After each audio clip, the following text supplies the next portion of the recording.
Technically, I have to start the podcast with music from the 20s so I don't get copyrighted.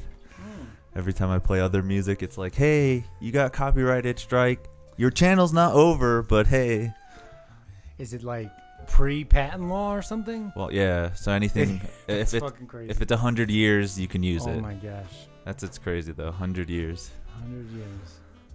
What's up? Welcome, Mateo. Welcome to the podcast. This is MuseMeTV episode 116 or 216. I've been not grinding as much as I thought I should. We're gonna start with gay shit right away. That's how you do it, man. Anything that doesn't get me copyright What strike. are you grinding? What are we talking about? Smart coffee with work. Do you drink coffee? Are you I've never had a sip of coffee in my life. At all? Not even one sip. Jesus Christ, that sounds like a... So I grew up with that smell, and I just thought it stinks. It wasn't worth it. And then and people say like, well, you gotta try it. It's like, I've never had something that stinks, and then I think it tastes good. So my entire life experience tells me I don't like coffee. It took me a long time to get into coffee. I never liked it. It's an acquired taste. It is. So coffee's disgusting, and then you mask the taste with a bunch of other unhealthy shit that you put on top of it. Yeah, exactly. And then people were like, no, coffee. In fact, the research says coffee's not bad for you. And it's like, yeah, that is what it says. If you actually drink coffee. Just coffee. But what you actually drink is like 200 unnecessary fucking sugar grams and shit. Yogurt, cream, whole milk in so I'm there. like, I got enough vices. I don't need to add one this late in the game. That's hilarious. Like, let me take up coffee. How do you do any ritualistic things in the morning to get ready? Or like, you know how people are like, I have to have my cup of coffee, start the day. I'm not addicted to the caffeine to begin with, so I don't need it to get me out of the slumber. Nothing like that. Not even No. I mean, there was a time I worked nights, so I got pretty dysregulated. So I would just take caffeine pills though. Oh shit. Like, you need to take caffeine, just take the pill straight up. Just take a pill. It's the ingredient you're wanting anyway. That's funny. Why mix it into a beverage? Or you hear that concept with like, I'd rather have a Coke than coffee. And I'm just like, that's even worse though.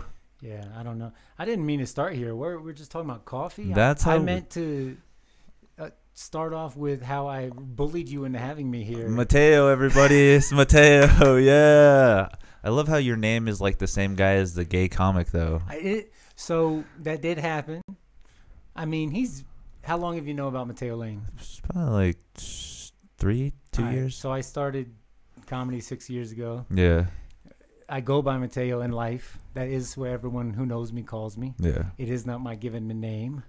Mateo is Spanish for really white fucking Matthew. Okay. And that's me. But yeah, so when I started doing comedy, I was like, dude, Hispanics and Italians do not fuck with the minor players in the Bible. Like, they named their kids like Jesus. Yeah.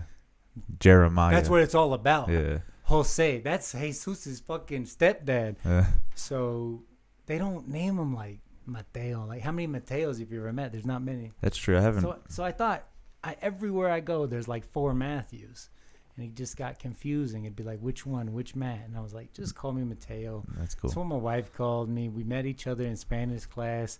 So she'd call me Mateo. And then it stuck. It stuck. It suits you too. I like it. Now that you've been saying it over and over, and I know you by Mateo. I was gonna say, I don't think it suits me because I mean, no one initially, when I'm like Mateo, they're not like, they don't expect me to look like this. Yeah. And I get it. And I didn't notice for years, but apparently there's people who were like upset about it. They thought I was like trying to like fake Hispanic or something. Okay, that's. And I'm like, for what advantage? Was that more recently or was that from the beginning? Because I feel more recently now people get offended by stupid shit. That was about maybe 3-4 years ago. Okay, that's not too bad. Yeah, that like kind of came to my attention. But I've been going by Mateo for, I don't know, 16 years. Okay, that makes sense. Mateo. So no one cared at first. Yeah. But it's funny. So you think counterculture is what brought in the whole, like, I don't know if he's using that correctly. Should he be calling himself Mateo? I don't know. I used to have a bunch of bits about it because I'd like have to address why I don't look like what I should look like. And this is like years before I ever met you. Yeah. So. Did you always do comedy here in Albuquerque? Yeah, I started here. You started here? I started at a place that doesn't exist anymore. What is it like called? Most people. Yeah, right. Isn't like that if you've been doing comedy for 5 years, wherever you started doesn't exist anymore. Because the only reason they let these loser ass comics show up is because they're not doing well. So they're like, so you maybe go to a brewery and they're like, well, maybe they'll bring a crowd. They will not bring a crowd. And if they do bring a crowd, they're not buying drinks. They're not. They're gonna bring 10 to 15 comics, who you just gotta hope you got the ones who are not in recovery. And that's what's sad too, is like when I first started comedy, I always felt like if I'm doing comedy at a brewery or something, I should at least buy one drink. I felt that way. Yeah. But then it's like 1 leads to 3 leads to a sloppy set. I mostly don't drink, so I mean, I now can occasionally. I'll do it once in a while. I mean, I don't know. I just don't really enjoy it. So what I do is I just sneakily tip. Okay, I like that. So I just feel like, well, I should support the venue. So wherever I'm sitting, I'll just sneak like a 5 in. I'll sneak in a 10. Like I'm like, I ain't buy shit, but like I'm here. That's a good idea though. That makes you feel more like, you know, I'm helping because they're letting us do comedy. Yeah, exactly. And I don't have to like. I don't have to. I mean, who does it have to go to? That's true, right? No one serviced me in any way. So I'm like, I don't care who this money goes to, but it's at the venue. I'm assuming somebody who works here is going to get it eventually. That's so funny. I did find a couple times I would find where I left money and no one had retrieved it. Oh, so you're one of those guys that's just like, I'm putting it inside the salt shaker at the bottom. It's taped. I wasn't trying to be that subtle with it. More or less, God, this is dumb. I didn't mean to talk about this, but. I took some edibles. So that's one. We're here. We're here. We're here. But no, I think 6 minutes what's in. the pizza one and Slice Parlor. No, like this is John Cuellar used to run it. New York Pizza or JC's, I think. JC's New York Pizza or something like that. The one that was on Central? It's on Central. It's still there. The second one. Like it's on right next to the Sunshine Theater, right? It's like the first thing. Yeah. It's the first thing on the right. Yeah, okay. Right? So there was an open mic there. There was an open mic in the back part of it. It's called back alley is what they called it, I think. I don't know what that back is now. If it looks, I think they renovated and all that. But anyway, there was a place in there that I snuck it like on the side. And I was like, oh, maybe they don't ever look there. Maybe they don't ever clean. But like that's the thing. The truth is that means weeks have gone by, and no one bothered to clean like right at that edge. Right there. So now I sneak it wherever on the bar, because I'm like, well, the bar has to get attended to. Yeah. But under a coaster or something. Yeah. Something. Someone will find. There's probably been some customers who have lucked out. That's fine. That's funny. I mean, they're there too. They had a. Yeah, that's true too. Maybe they'll get. They had a good time. They found a $10 bill at maybe that JC's Pizza. They're gonna come back. They're like, oh my god, that was fun. Exactly. Yeah. So was that the first place you started comedy? No. I'm trying to think of the name of it. Oh, Monks. Monks? Do you know of it? Have you ever heard of it? No. I think it was like 3rd or 4th Street, and what would be the cross street? Like maybe. Is Gold? Gold is if going. If you go south from Central, what do you hit first? Silver. You think you hit Gold first? Okay, then it's Silver. Yeah, and then it's. I want to say Silver. Okay. But I remember, like what happened. Where'd you start? I started at Boise's. Oh, Boise. Yeah. When I started, Boise's was like the best mic, I think. Yeah, Sunday mic. Yeah. Like it was Tito and like.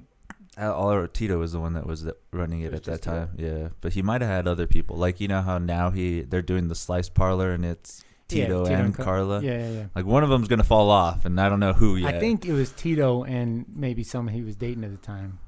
So this makes sense how this started. Yeah. But no, that was like pretty cool. Like I like that one. Was there as much open mics as there is now? I guess there's more now because it's every day. Yeah. There's one or something. But I mean, I did have like, I still back then there were some days where there might have been like a few mics. So I feel like that's what I want, is then to consolidate. Okay. So I can go out on one night and hit a few. That makes sense. Like I can't. I got too much shit going on. I can't come out every goddamn day of the week. Yeah, after a while, like it's too much. You need to do it, but then it's so. If you have a bunch of responsibilities put on, and you have way more responsibilities than I do, but I still get to that point where I'm just like, fuck, I gotta wake up early tomorrow. I gotta go to work a little earlier. Like, I can't be out past 10 o'clock. Well, what happened was, though, basically, I wanted to do comedy for a while before I had started. I mean, I've always loved comedy.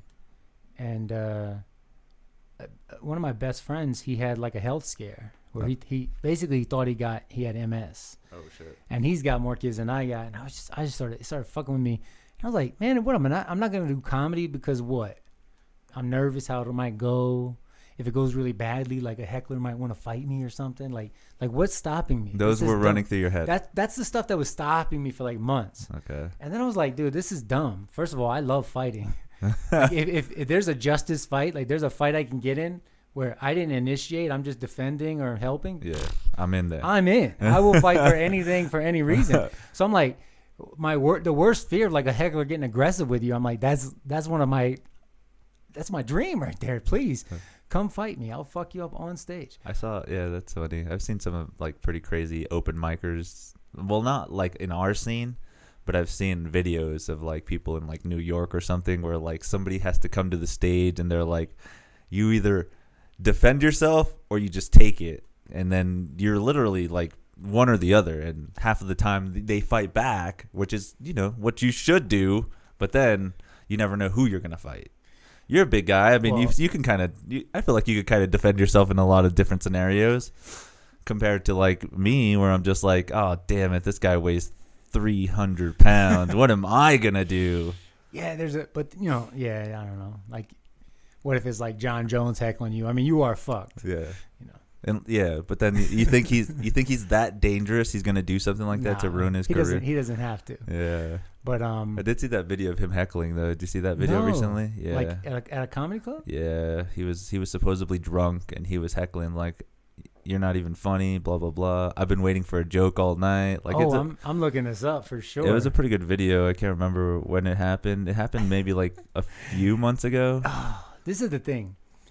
There's like this comedian code, you know, you're supposed to like hate all hecklers and shit. Yeah. I don't have it. About half of the time where I've seen heckling happen, I feel like it's deserved. So I'm like on the side of the heckler. You're thinking like, yeah, you're right. This show has been absolute ass for so long. Somebody deserves to be heckled. All right, let's. Thanks, Ian, for bringing me up before I rile up the drunk person. Right. You fuck off. So wait, you're an audience member, right? Uh-huh. You're a little drunk, I assume. Un poquito. Un poquito? I would say. Oh, when he gets drunk, he goes Spanish. I want a good white joke. Like, I want a white guy to give me the best. Well, I'll do a rebuttal to Ian. It's been so many years. I want my friends to give me one. Hey. Guys, give it to him. Give it to him for a good black joke. Huh? I was saying, guys, give it to him for a good black joke. Give it to yes. A good black joke? Right a butt joke. Oh, I think he's slurring a little. It's hard to understand the heckle. How did you actually stumble upon this place? Are you like just blackout drunk? Well, my kiwi over here was just the resource of everything. That's awesome. What? Are you sure this is alcohol or is it? Are we? Is this what you do for a good time? No, honestly, I'm trying to find the amusement in it, and you guys have been awesome. Can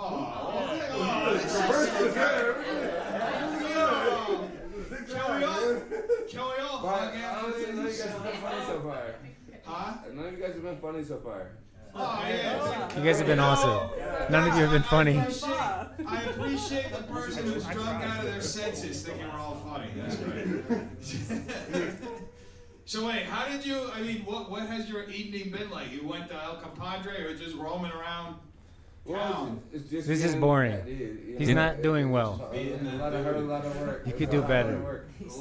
You work like this? This is your work? LA guys? And see the thing. Does no one know who the fuck he is? And it's just heckling. Like, that's the thing, is like, I'm glad it was just him heckling. Like, it could have gone to the point where he's beating up somebody, but he didn't. Like, it just I guess he kind of held his own. He didn't stumble and like get in but they don't recognize him. They don't. Nobody says John Jones. That's crazy. So I'm just like, that's I mean, crazy. I am like full on UFC fanatic, but like I feel like, come on. Somebody, yeah. People know John Jones. And then I'm thinking, I'm looking at this as like, where is this? This can't be somewhere in Albuquerque.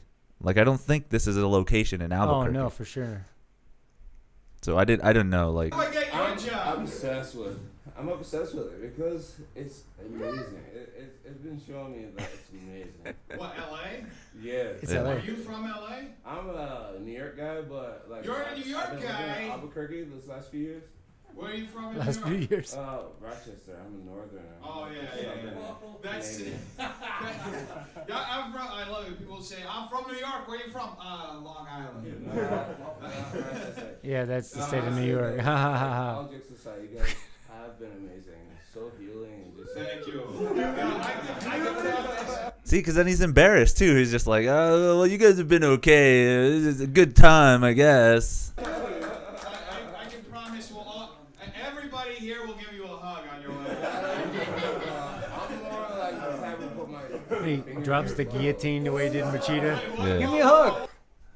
That's what I'm talking about, guys. That's what a mic drop's called. Plop. Oh, that's so funny. So yeah, I thought that was funny, and that you brought that up. I was like, that's hilarious. If John Jones, Bro, you Jedi mind tricking me? Did I bring that up? yeah, you were like, well, we were talking about heckling, and I was like, what if it was John Jones? And you're like, oh, I don't think. And That's I was funny. like, I've seen it. I know I've seen him do it. You know, it's funny. So, I did a mic. What was the other one that was pretty good at the time? Red Door, when it was like not where it is now. Oh, the other one, that one was on Gold. And that's at like a bank vault or some shit. Yeah, now it's a bank vault. Yeah. Yeah, but I went there once, and there was a dude like yoked. Like, we come to find out he's like an Air Force dude, and he was just talking and being obnoxious the whole time. So I'm like thinking like what I'm gonna say, you know, like all right. And I started thinking like this shit could go down. Like that guy actually might be bigger than me. Oh shit. But see, I got a psycho in here, so I'm like, all right. So if they look stronger than me, okay, well they're not as well trained as I am. If they're more trained than I am, they usually be in better shape. Yeah. So they're like way lighter. And all the martial arts I've done, size fucking matters. I don't know what people are talking about. They're always like all these dumb fucking notes. Like it's crazy that most people don't understand that someone like Ronda Rousey would beat up most men. I'm like, no, she wouldn't. Yeah, you got to be. I would beat the fuck out of Ronda Rousey. Not even being trained, but there's the weight difference. Until January 6th, not because it's like a holiday. Da-da-da-da-da-da. It's just when I entered it into my Fitbit. I was 288 pounds.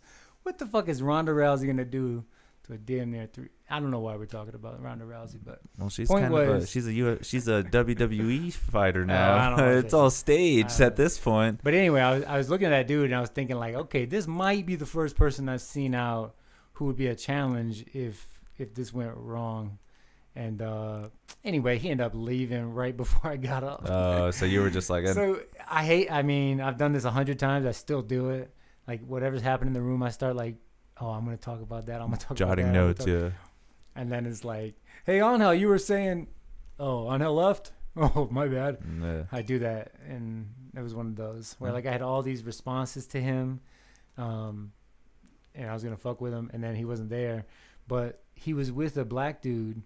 And and that dude was cool. He was kind of like funny heckling. Like people were doing crowd work with him. And he's being funny back. Yeah. So it's like, hey, you guys are inviting him into the show. It's The like my mama. The white dude is just talking. Yeah. He's not heckling. He's not yelling anything out. He's just being loud. He's disturbing the show.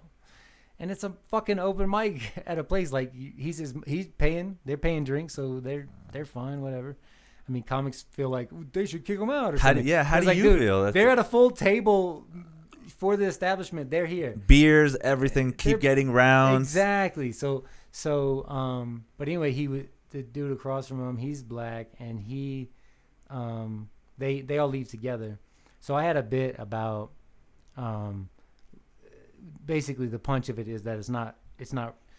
You ever have like where somebody tries to describe someone's race and then they whisper it to you? Yeah. Oh, it's the black guy. Yeah. And I had this bit about like, what are you're whispering like this?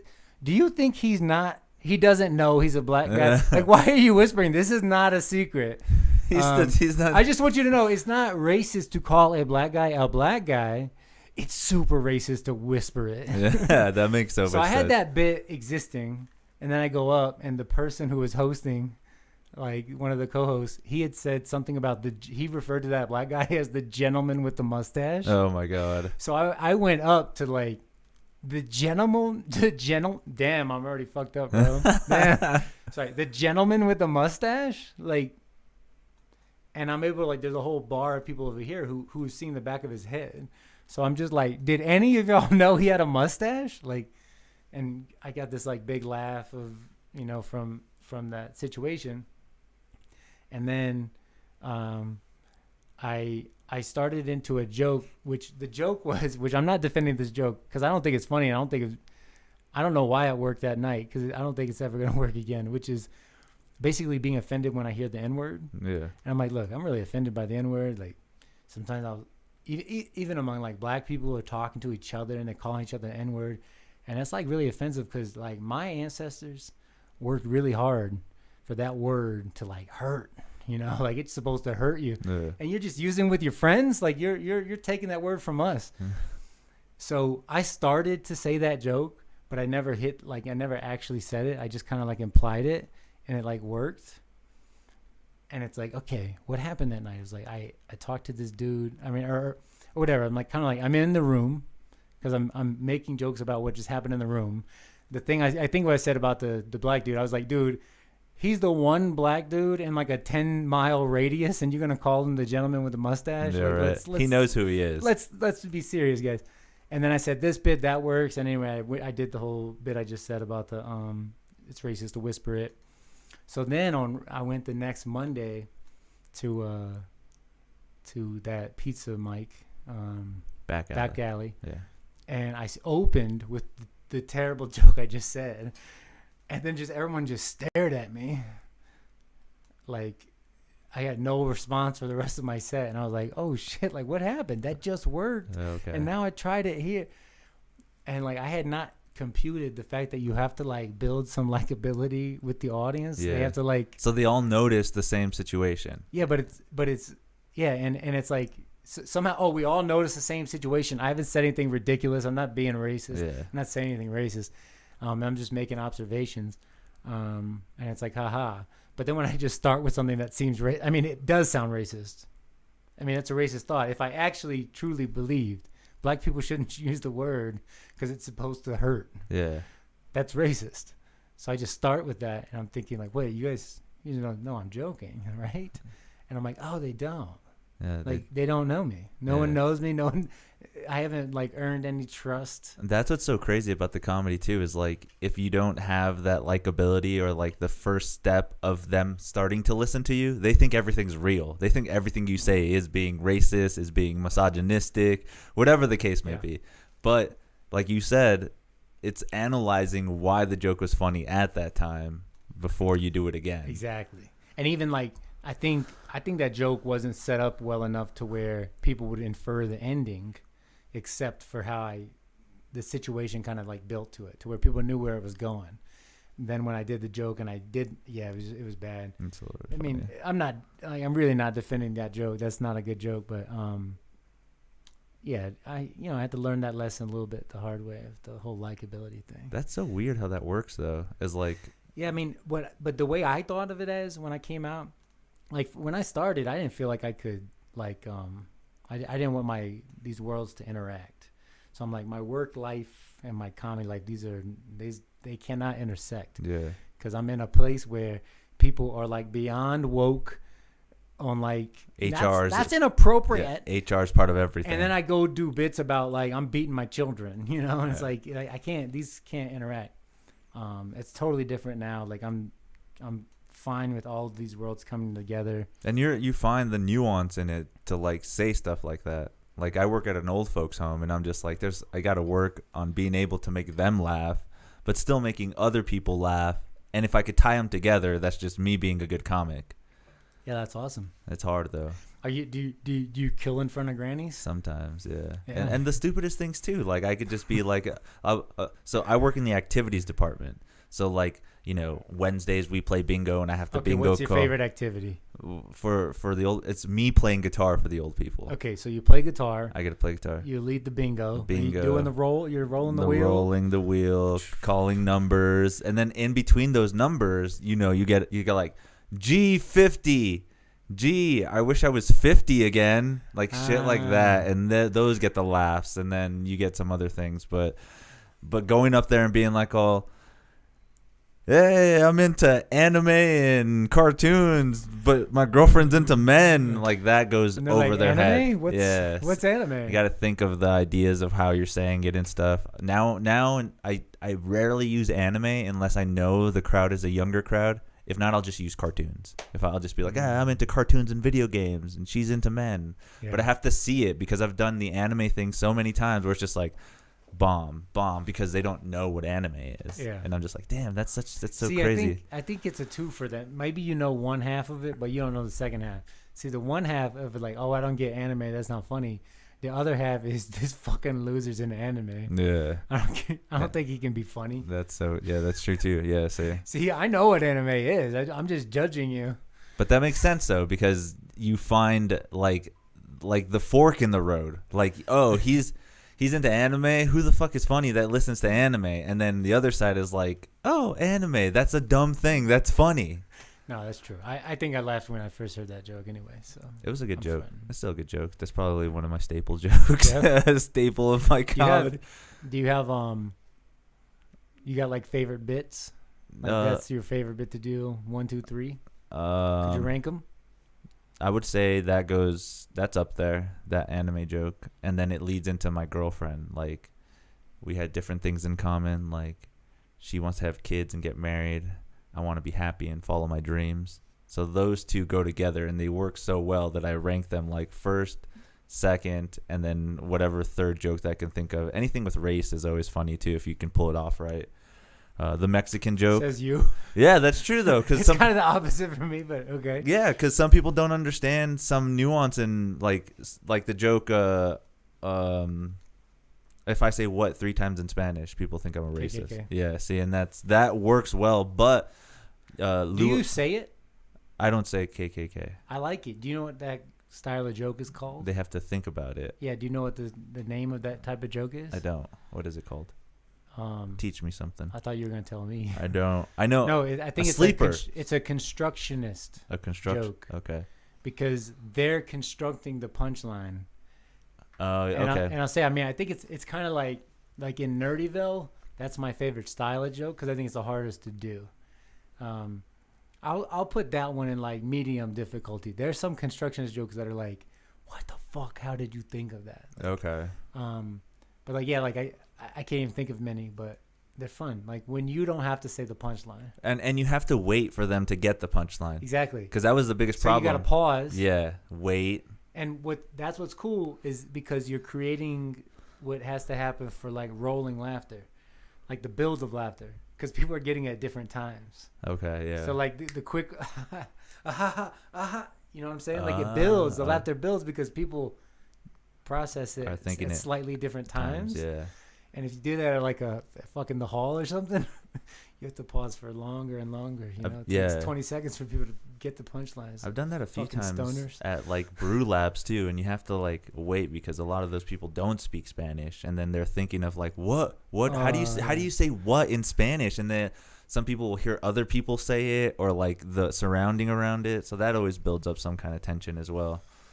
But comedy is its own animal. Like even to think that those are certain structured jokes a certain way, like you have the rule of 3 kind of thing. Mm-hmm. There's that, or you have the whole misleading one where you're just like, oh, I'm going this way, but I take a really sharp turn and nobody knew that was coming, like that. And there's so much in research of comedy too that people don't think that, oh, that's part of the thought process of writing comedy, which is and isn't sometimes. I mean, some people, that's the thing too. Some people can just get that without ever really knowing that that's what they're doing. Yeah.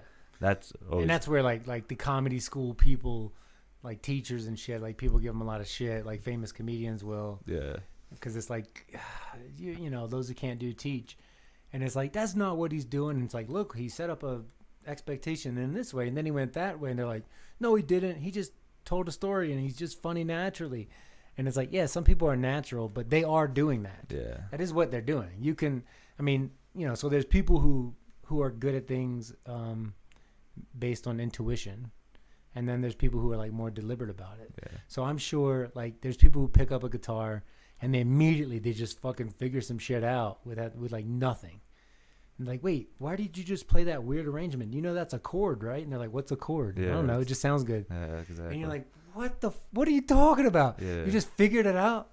I mean, who are you into? I mean, are you into the Beatles at all? Yeah, the Beatles are sick. Have you? I like. Do you know like Paul McCartney does not fucking know shit about music? Like he would fail. He's not a like bachelor's level. He's not like, oh, I'm in the major scale and I'm going to the 5th note or something. He doesn't do anything. He doesn't know any of that. Yeah. They're like, oh, isn't it cool how you change time signatures in the middle of the song? And it's like, I don't know what you're talking about. Yeah. And he's made 400 fucking songs that you know have been heard by everyone. And that's crazy to think how their transition in music has changed over the years. Like I personally love early Beatles because they were appealing to the audience in a way where it was like, we're just getting people to dance and like have fun and do all this stuff. And then they go into the more of like, I'm playing music because I feel it now. I'm feeling the music and it's different. I play bass, so I like later Beatles stuff because he like didn't know how to play the instrument for the first like hundreds of their songs. But it's like bass doesn't shine in most music. Yeah. So it's like, it's just this like, oh, the guitar's doing that. I'll just do the same shit. Yeah. I'll follow the guitar or something. In a, you know, cool. I know you're playing 30 notes, but I'll just play an A, boom. You're playing 30 notes that relate to A. Yeah, exactly. Yeah. But he got better with the bass over time. But yeah, music, I don't know. They're great. Music in itself is another crazy thing too. I wasn't trying to talk about the Beatles. I'm just trying to say like some people are pretty like intuitively, naturally gifted at something, and other people it really took, you know, deliberate practice. And that's where comedy is right now because everybody has these beliefs. So okay, what do you think?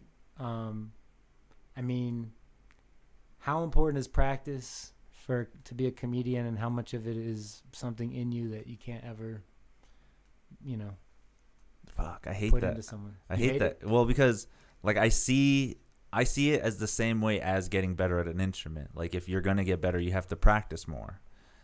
And I see the same aspects in the discipline for comedy. Like you have to go out there and do it more because you'll get better if you do it more. Not just it's gonna naturally come to you. I mean, you can sit here and write a bunch of jokes all the time, but it's not going to be as funny as if you go out and do it. Same thing with music is like you can sit here and practice and get good at it, but then if you're in front of people, are you good at playing in front of people? Because that's a big difference than just playing in your room or trying the jokes in your room. But if you picked up a guitar for the first time and you start playing with it, now let's say you're the teacher. You're going to teach this person. I just say practice. Do you think you could see the first time someone tries it and tell if they're going to be able to get good or not? No. Do you think the same about comedy? If you see someone start comedy, no, fuck that. Let's get specific, bro. Are there people in the scene right now that you're 100% confident they will never be funny? See, that's the thing. I didn't even say names yet. I didn't say names either, but I've seen. I will though. I've seen where they. You don't answer this question. I see where they don't get funny, but they still get a laugh because they're not being funny. They think, and that's another thing too. Is like the whole rule of like laughs per minute or whatever. You got to get this many laughs. Blah blah blah. What entails a laugh compared to another hard laugh? Okay, so if you're counting your laughs per minute. And one person is laughing. Are you killing the room? Count it. See, I wouldn't count it. That's different. Some people do count that. So it's ridiculous. I've rated this with other people. Alex Benton. I've done the last per minute thing with others. Yeah. Like they did theirs, and I'm like half. I count half as many laughs as they count. Okay. See, and that's because I'm like, no, yeah, I get it. Like you hear like 2 people out of 50 laugh. A laugh is like half the crowd's laughing or more. It's hard to know exactly where to draw the line, but some people draw it in a way that it's like it benefits them. I heard 6 nervous laughs. That means 6 different people in your 60 seconds got so uncomfortable, Alex, with you being fucking weird to them and talking to them directly. They got so like nervous about it that they had to laugh. And even if that does not count as a laugh. In a laugh, your laughs per minute are 0 in such scenario. That's true. That is so true. By the way, Alex, you also didn't fucking pay me for that set, and I have not seen you since. But son of a bitch, I'll see you soon, motherfucker. You hear that? And he's a fighter, dude. Hey, Be Alex, careful. I look fat, but I've been training MMA for most of my adult life, so that's fun. You can get it. That's so fun. I'm not actually going to assault Alex, but I will push him around. But I'm going to be so rude straight to his face about him being a little fucking What show did you do that he didn't pay? I don't know. It was one of the failed shows that he's booked. Well, he hasn't had a lot of failed shows. Oh, he hasn't? I've done a couple of shows that have been pretty good. Oh, you fucking cuck. Have you? I mean, he's fucking little bitch. Well, okay. Where was the show? Do you remember where it was at? No, it was at let's see. It's by the university. It's the Guild? No. Like closer to the university. What are you doing over there with those buttons? Switching cameras? Yeah, there's a bunch of camera angles making it look like there's a production crew here. Oh, that's great. Yeah. I called it out. I apologize. I'll act like it didn't happen. I wish I had somebody to do it for me.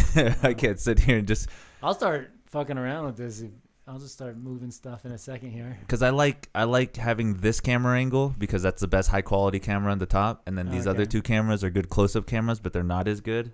But then I can't keep it going. So you're like, oh, go to it. No, that's fucking weird. What camera is that? That's that camera there. Is that this camera? Hold on. Yeah.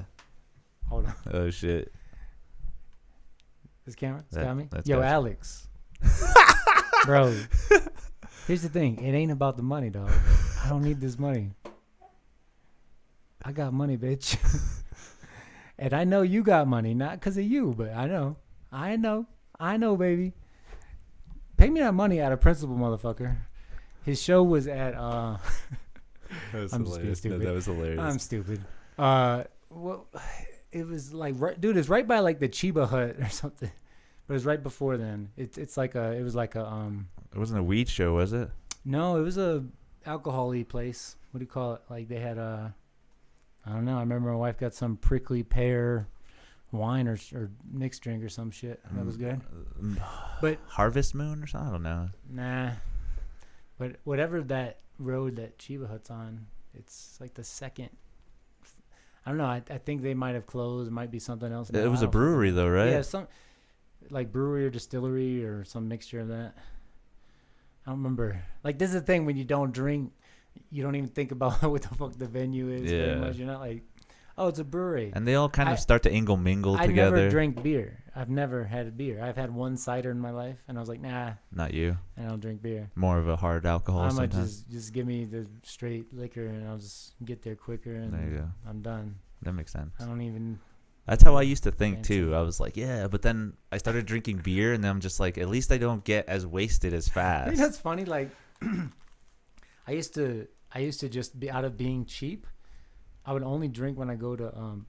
Can you remind me to talk more shit about Alex? Yes. Before I go? Okay. We still got a lot to talk about Alex, if that's the case. No. We were... what the fuck was I going to say? Oh, I would pretty much just drink at conferences, like related to my work. So, because it's like I got kids, I'm raising young children. You know, I don't feel like I can be drunk. Yeah. It's like I'm not gonna be drunk around them, and I'm not gonna be doing that. Like, you're not coming home drunk either. Yeah, and then like they don't give a shit about that. Me being drunk doesn't enhance anything in their life. I'm struggling to wake up in the morning. What good is that? So I just didn't really drink when I was here, and like in town. And then I'd go to a conference for like 3-4 days. I'm like, bro. This is the time I can drink. I got no responsibilities. I do a little bit of shit in the day, and then I'll get fucked up. So I would just go buy like the cheapest vodka, wherever. Dark Eyes. Dude, I drink vodka. I mean, I try to recount the brands, and no one's even heard of some of this shit. Yeah. It's like, oh, that's only in Oregon. You're like, they also discontinued it. It's killing people. That's illegal in 5 other states. Yeah. People have gone blind from that shit. But no, they So I would just get vodka, and then I drink Gatorade. So I would just do like vodka and Gatorade, and I feel like that's all the fucking drinks right now. All these drinks are like, let's add electrolytes, and that's like a trend. And Red Bull. And people judged me for like half a decade about me drinking Gatorade and vodka. That's so funny.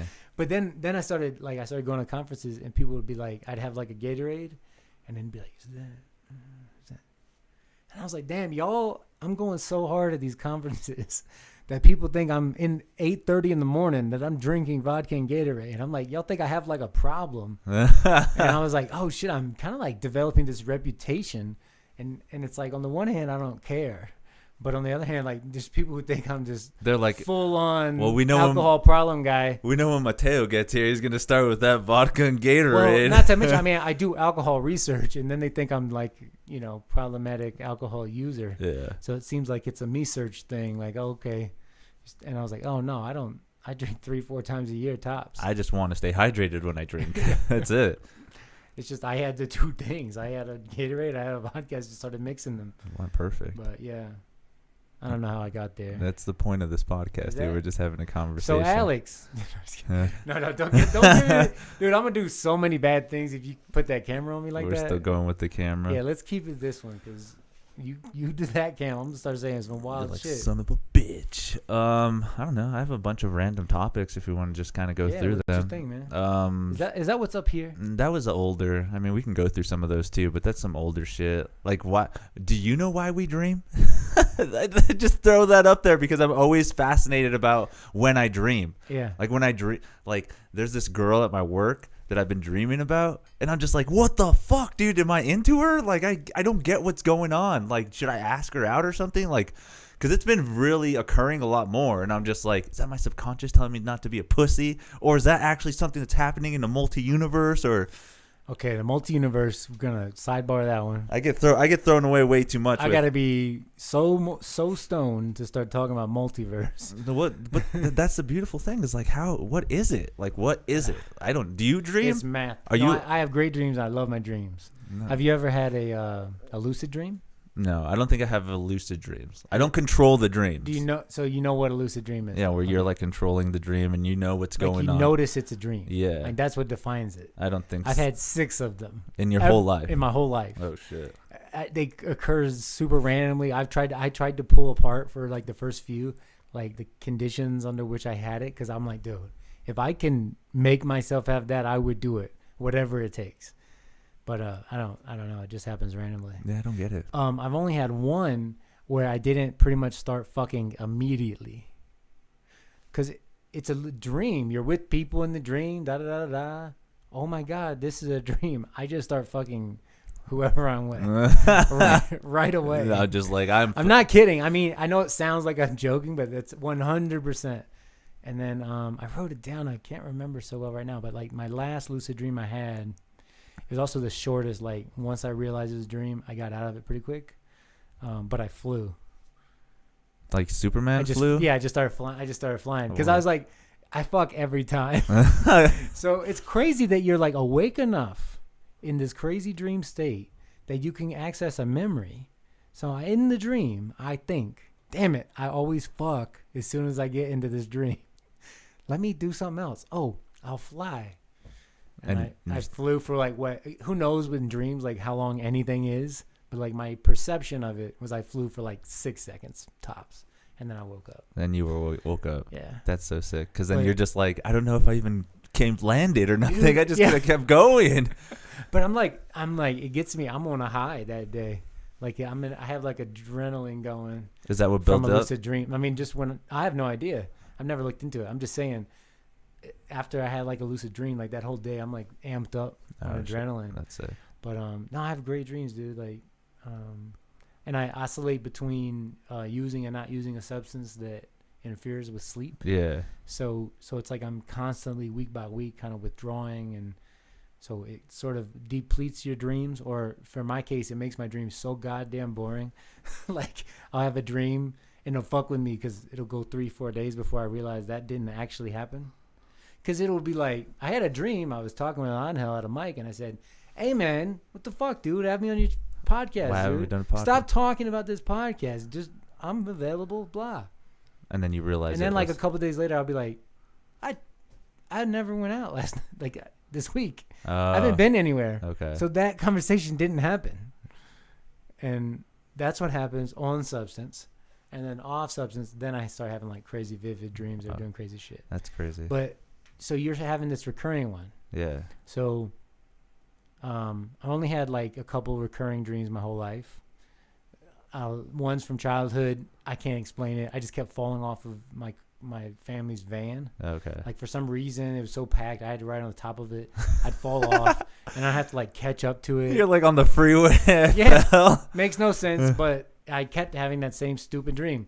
I can't infer some great meaning. I mean, I guess you could do like the Freudian, like, you think you're going to be left behind, or I mean something basic, but like I have no idea the context of that dream.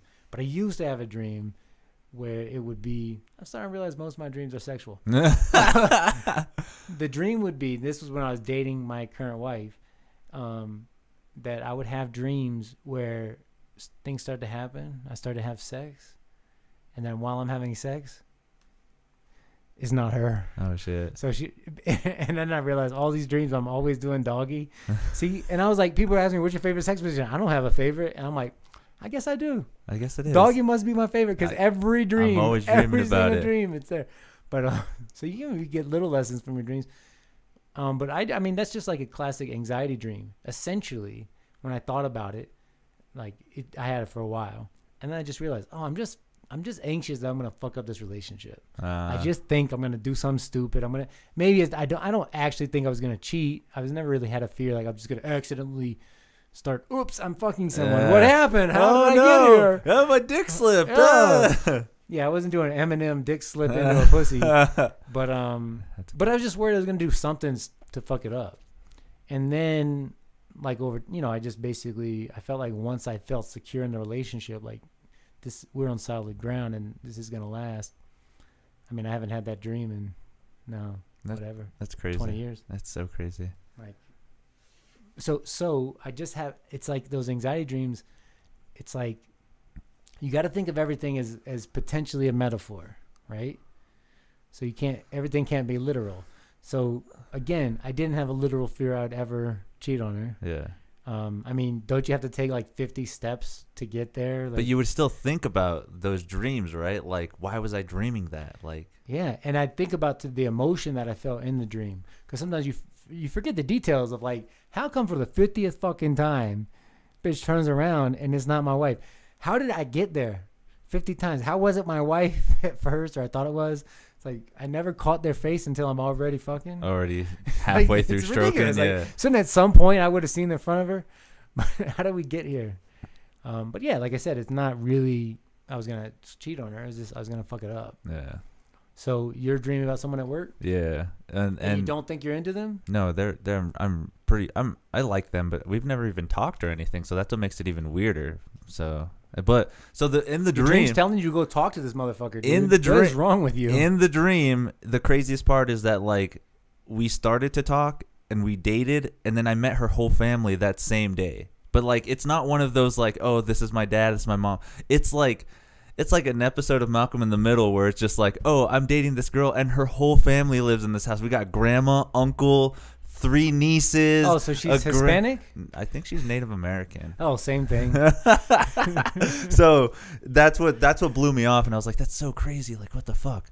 But same thing as you is like, when I like to indulge sometimes, and when I indulge, my dreams are lame. They're so lame that what I'm dreaming is like, I wake up and I'm getting ready for work. I get up, have to go take a shit, start combing my hair, and then all of a sudden I wake up again. Like if everything I just did never happened. So it blew me away. That is the dream of my childhood. I was a bedwetter till like, I don't know, maybe like 9, 10. Jesus Christ. Like, yeah. Mark Norman in the house. It's very similar. I remember, no, except he's like a psychopath. Just, I love him. But Norman is a fucking psychopath, just so you know. I'll if you don't believe me yet, I'll convince you by the end of this. Welcome to the stream. Thank you very much, buddy. All right. Go ahead. We got listeners, so that's good. That's fine. That's cool. I forgot what I was saying though. You're bedwetter, dreaming too much. Oh yeah, I would just have the dream that I got up, went to the toilet, pulled my pants down, I'm peeing in the toilet, But you technically were just peeing in the bed. Then I'd wake up with the physical sensation of peeing on myself. So in my dream, it's like this is what makes it hard to get rid of. It's like, I know I'm not gonna do it. I would dream about walking to the toilet, and then I'd pee on myself. Did you do so? The shitty part about my dream that kept recurring that is that it would happen 3 to 4 times in a row in the dream. Oh, like before I even woke up. That's some real what's that, Inception? Yeah, because I was like, I got up, I get ready, and I'm just like, fuck, I gotta get ready. That was a dream, dude. And then I did it again, and it kept like 3 times. It fucking blew me away. It's so funny you're saying this. So other than the pee dream, which always, it only happened once. I love the pee dream. A few weeks ago, I was trying to explain it the next morning to my family. I had my first, that was that. So I woke up in the dream like 4 times before actually waking up. Yeah. And just what was happening in the dream was like sick. And I woke up and immediately was like, holy shit. Like I had a real pressure. Like I have to write everything about this dream down. Like this dream is amazing. Like this is going to be a movie. Like this shit is so good.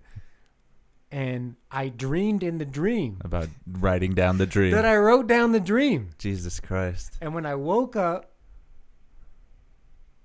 like it took me, it's like I was in it, like you're in it. And then it took me like too long to realize, oh shit, I didn't just write that down. That was in the dream too.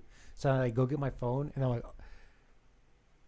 and I just told you the entirety of what I remember of that dream. That's crazy. Because it just slipped. All that remained was like the 5th layer. Of just waking up and remembering that it was a dream of like a dream. Yes. And I was like, oh my God, that sucks. Yeah, it always blows me away. So like I said, but I haven't been smoking now lately, so that's why I've been having way more recurring dreams. Like these ones that are like, oh, this is so vivid, blah, blah, blah. And I'm just like, fuck, what is going on with my brain that's happening? And you see all of these studies and stuff where it's just like, oh, it's your brain telling you, like you said, maybe a metaphor or like some kind of awakening thing where you have to do something that you've never done before. Or is it just, what if it is a fucking multi thing? Like it's happening somewhere else. How can you not believe in the multi universe when there's so much of these whole like, oh, there's like all these.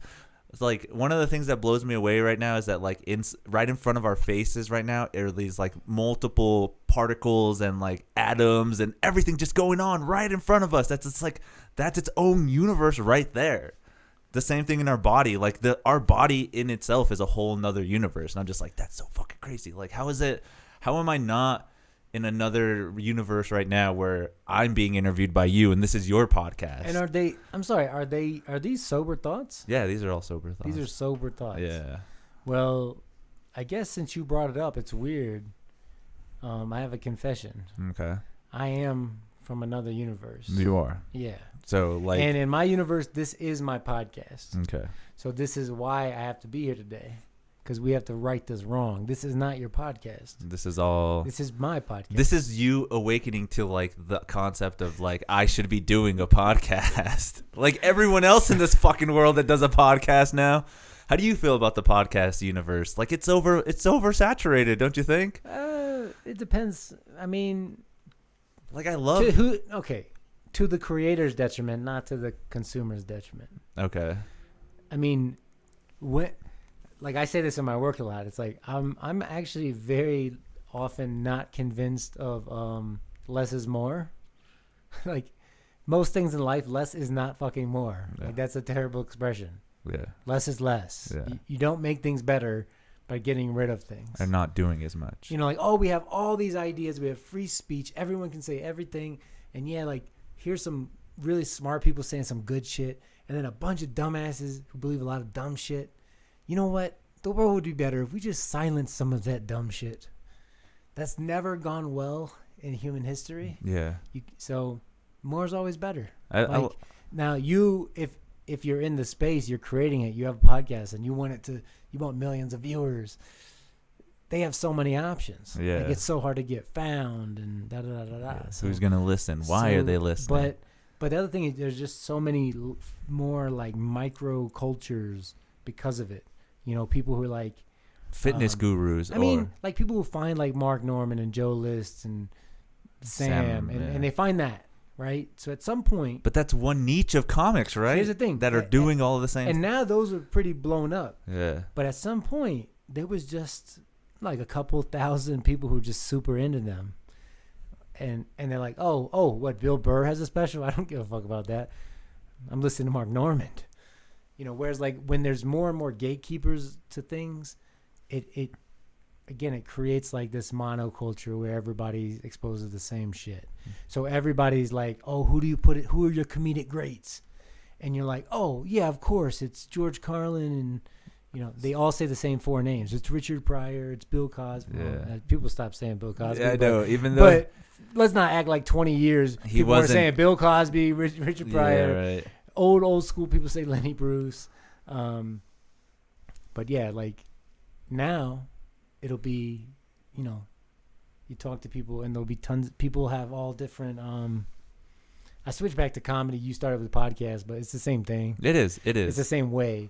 Like in, you know, who was big in TV, you know, you had like Johnny Carson, you had like a few people.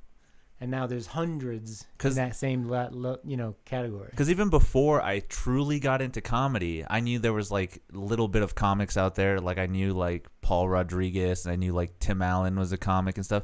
I found out about comedy because of King of the Hill, because how Bobby Hill was into stand-up comedy.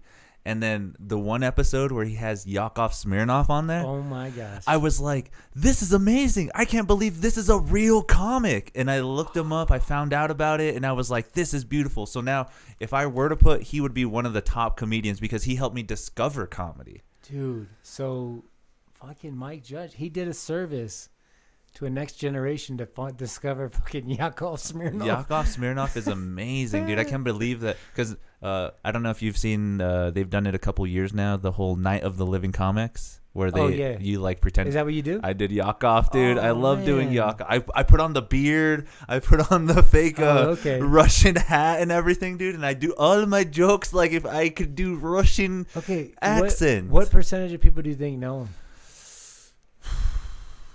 Well, obviously some of the comedy people that we hang out with. Other than comedy, like I'm pretty sure my mom doesn't know who he is. Yeah. My dad, a couple of the people that like, even my ex-girlfriend didn't know who he was until I introduced her to him. So like he's really, but he's a king. He's done the whole Comedy Store thing. He's been with Mitzi Shore. He has his own club in Branson. Like he's a beast. Like that's what's so crazy, that nobody knows of these little niches. Yeah, it's because he made it in comedy, and when it was he's doing comedy on TV, it isn't. He's doing comedy to be on a sitcom, you know.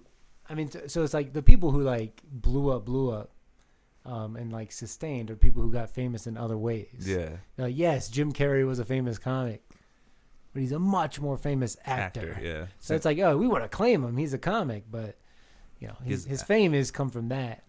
Same with Tim Allen too. I never knew Tim Allen was a comic, and then I found out, and I was like, he's raunchy. He's all about man jokes. That's got to be crazy because, I mean, I think my example I use is Saget. Oh, okay. To think like there's a whole generation of people. There's all these people. Like, yeah, perhaps maybe they know it. Oh, he's a comic. But they do not know what that material is like. He's on this fucking wholesome family value show. Yeah, he was the host of America's Funniest. Which is like the cutesiest little like voiceovers. Yeah. Right? Like everything's just cutesy. Everything's like, let's snuggle up with the children and watch it. You cannot watch 60 seconds of his fucking stand up with your kids in the room. Yeah. I mean, it's like, holy shit, you wouldn't expect it. But it's I imagine that must really suck. I feel like it really sucks for somebody who like defines themselves as a comedian and is just not recognizes that. And it's like, yeah, I understand you think of me as that dude on Law and Order, but like, dude on Law and Order didn't define my identity for the most impressionable years of my life. You know, like being a comedian. You know what I'm talking about?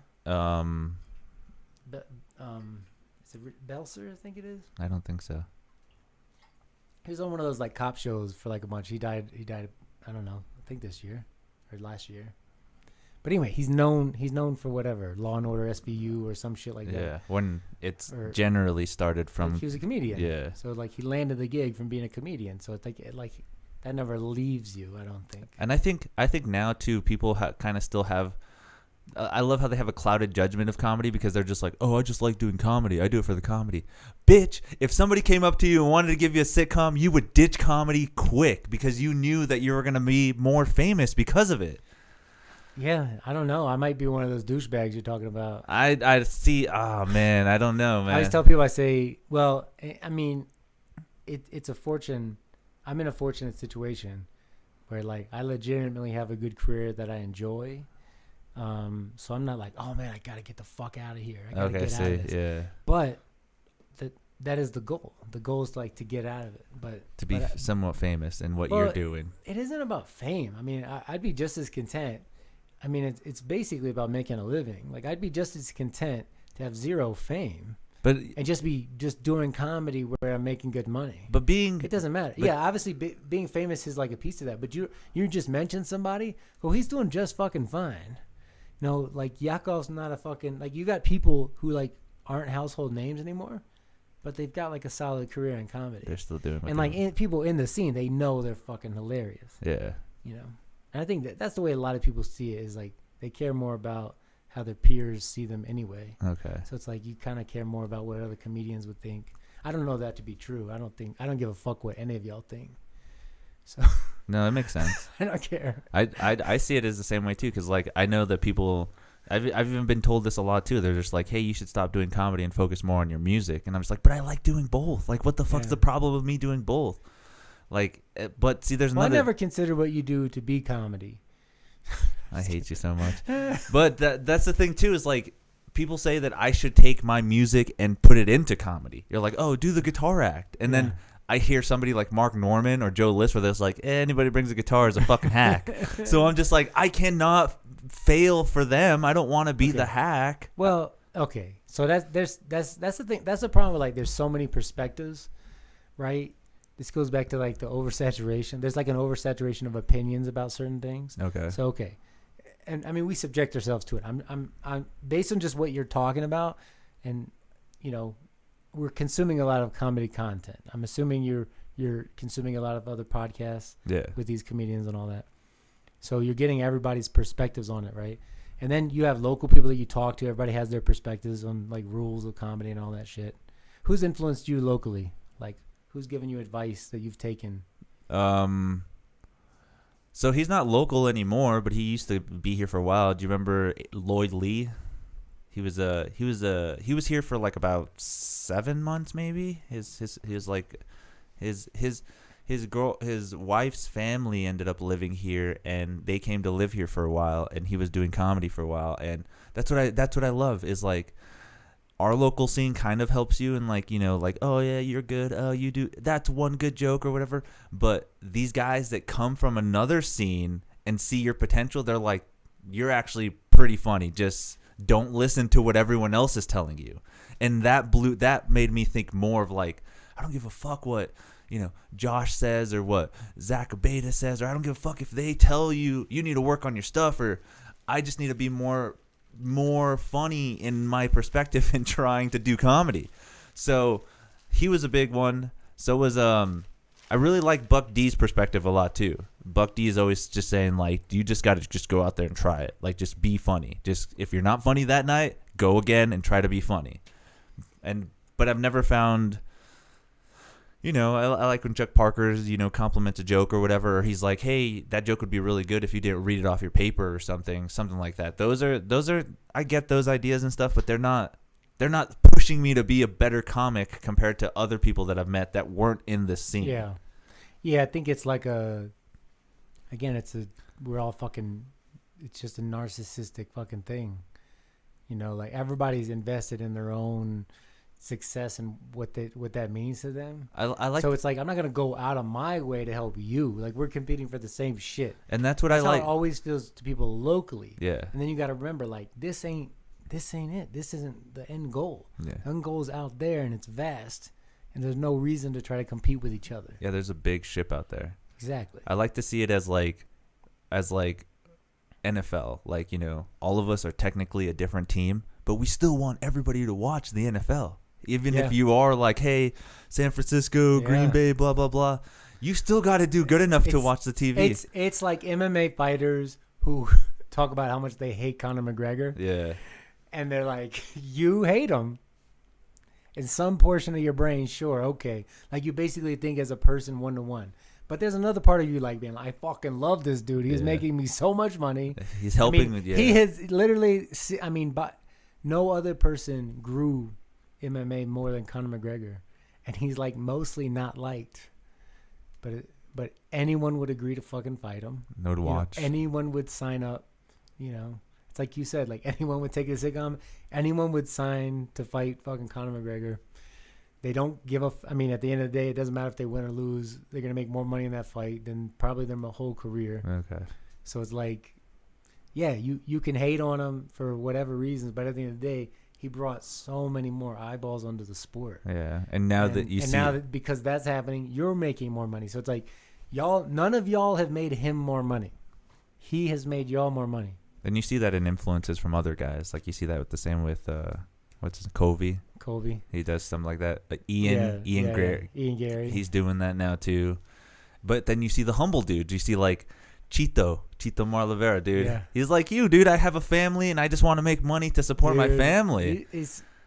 I hate that him and Sean have to fight. Are you ready for that one, dude? I can't wait for that either. I don't want anyone to lose.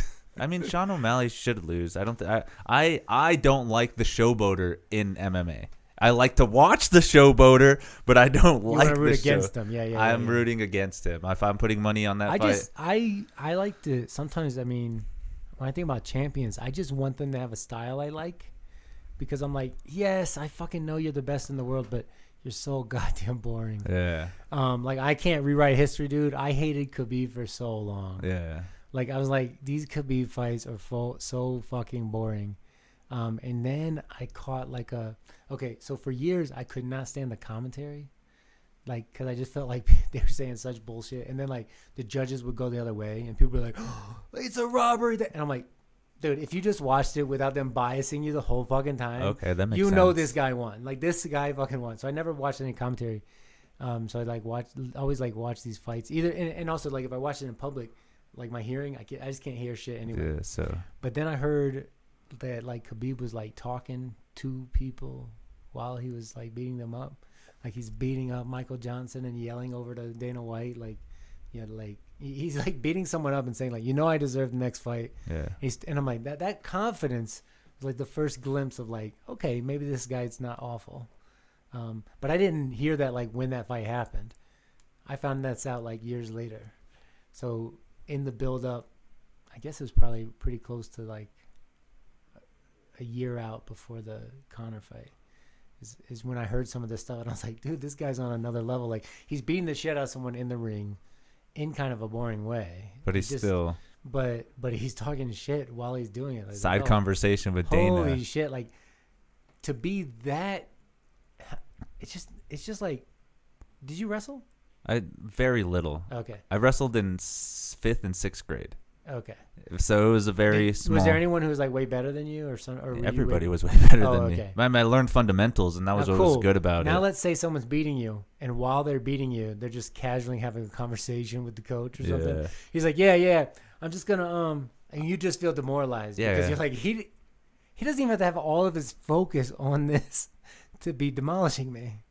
So you imagine you're getting beat up by Khabib in a fight, and he doesn't even need to focus on you. He can divert his attention away and have a conversation with someone else because he's that confident that he knows what he's doing. He'll still beat your ass with 30% of attention on you. That's crazy. That's got to be demoralizing. I've seen that too.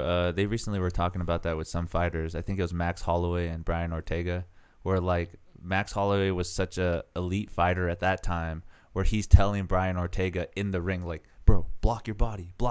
And then he hits him in the body because he's not blocking his body. And that's just like analyzing the flaws that your opponent's doing and telling them what they're doing. So I think I know what that is. I've never heard like these elite athletes talk much about this. But like, so I was training to do like an amateur MMA fight right before COVID. Did you ever do it? Well, we'll get to that. I'm doing it. Oh, shit. Give me that camera. Damn.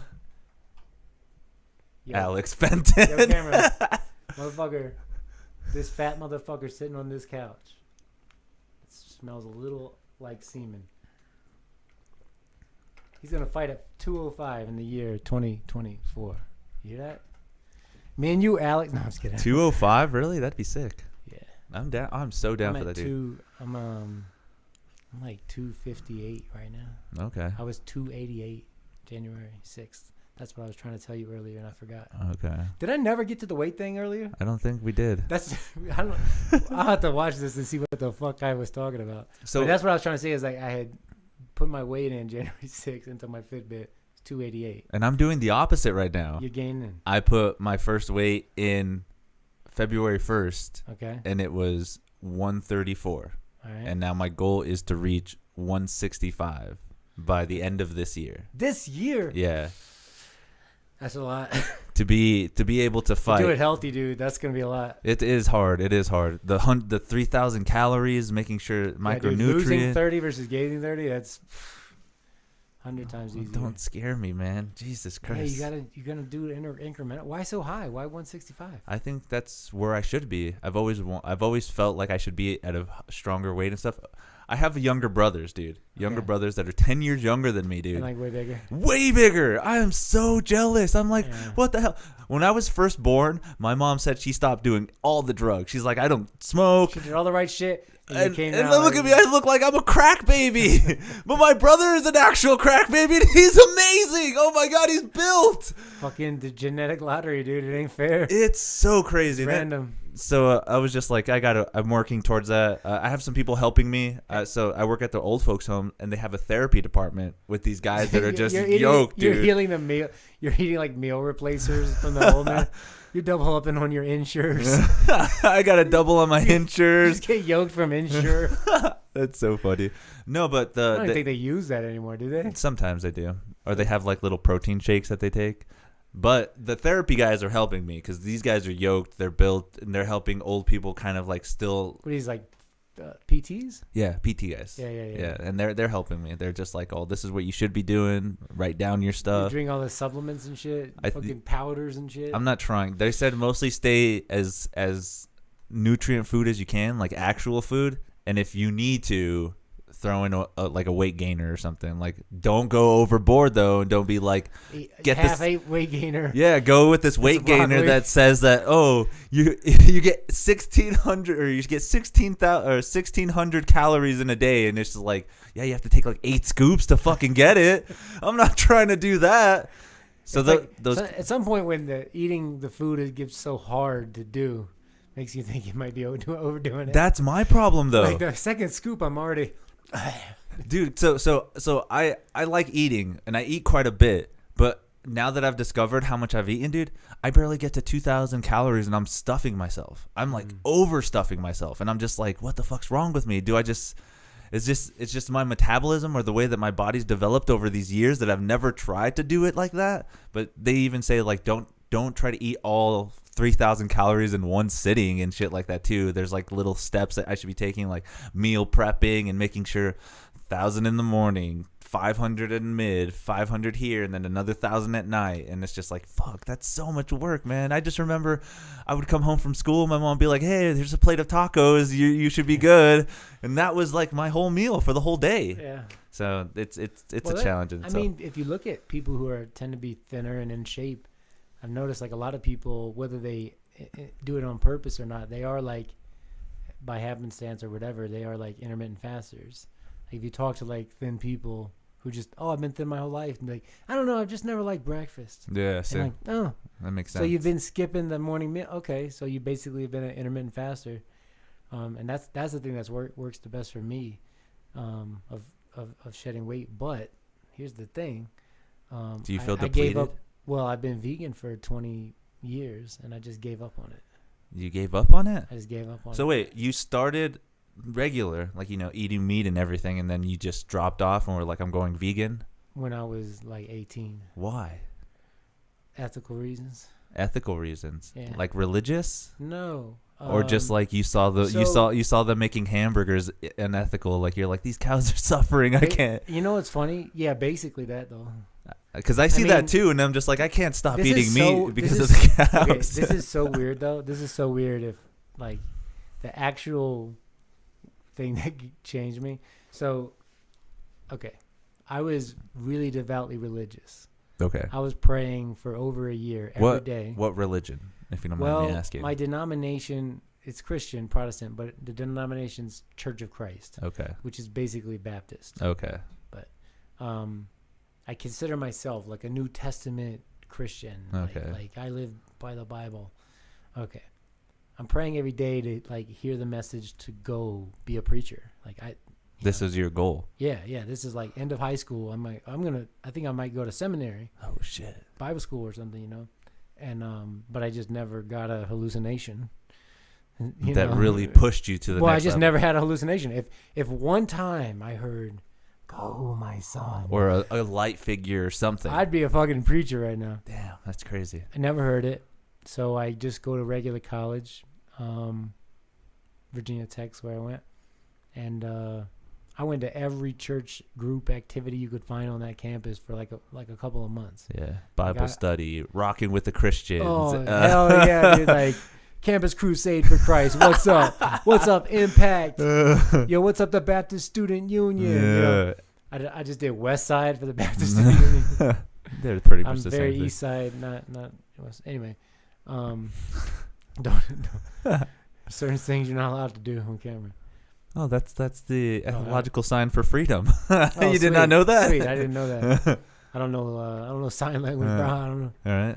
But no, so I go to college and I'm like, essentially I lose my faith, let's say. Okay. In college. Yeah, like pretty soon. I mean I met like a friend who was like really into physics. And he would love to talk to you about multiverses, but like he started just like talking about stuff that's like never been able to be explained with religion, and it's like, oh, this is what back in the day, this is what they would call it. Now we know that to be schizophrenia. Okay, yeah. This phenomenon would happen, and they think, oh man, that must be the god of the sun. It was hallucinations. It was just this, this just is, yeah. I mean, the Bible's talking about like heaven is the sky. That's where heaven is. Yeah. You know where like the clouds are? I mean, the reason we draw that shit is because that's legitimately what people believe. Is that into clouds? Heavens. When they talk about when you die and where Jesus went, he went to the heavens. I mean, you see it in all the like literally adaptations of like cartoons actually and stuff. what they meant. And then we get planes, and they're like, bro, they're not up here. Where are they? That's crazy. We didn't. So it's like, look, it's just this anachronistic, like, we don't understand the world. Let's like put an explanation. So I lost my connection to that. And I think the vegan thing sort of was like a replacement of that, like being morally upright, something that you can do that's like a daily ritual, like the way praying is, the way going to church is, the way it's like, preparing to host groups of Bible study and reading your Bible verses. Like it's a repetitive thing you do all the time, every day. To like keep reminding you to stay on track. And then like being vegan is like, oh, now like every meal that I eat, I got to eat the righteous meal that mitigates suffering. You know? So I think it just like replaced that, whatever that religious drive is, and it went into the diet. Okay. And then I'm like, I'm just so tired of being fat and it being so hard to drop weight. So at that time, I just gave up. You were a big boy.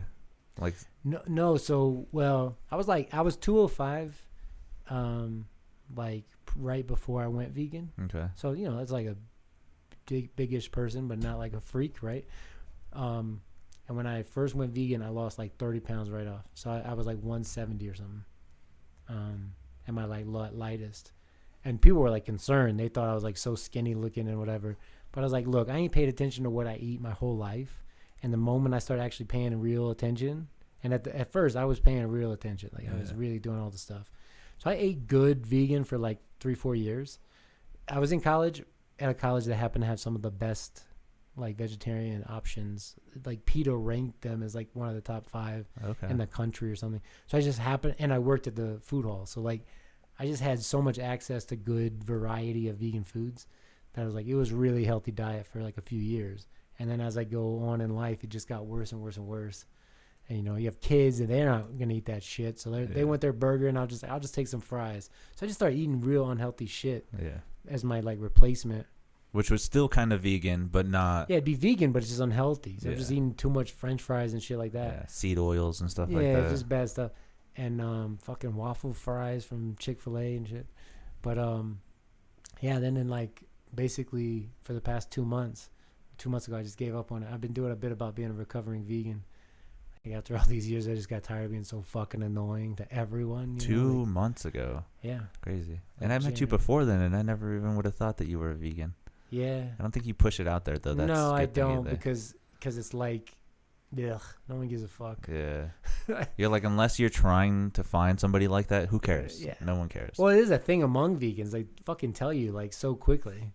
Like it's amazing how many conversations, like within 5 minutes of meeting someone, they've told me they're vegan. And I'm thinking, what? And the list of fucking things about you, why is that so goddamn high? That's crazy. On the list that you feel like the need to gotta put it out there. Yeah, will I like you better because you think that I like vegans? Yeah, I don't know.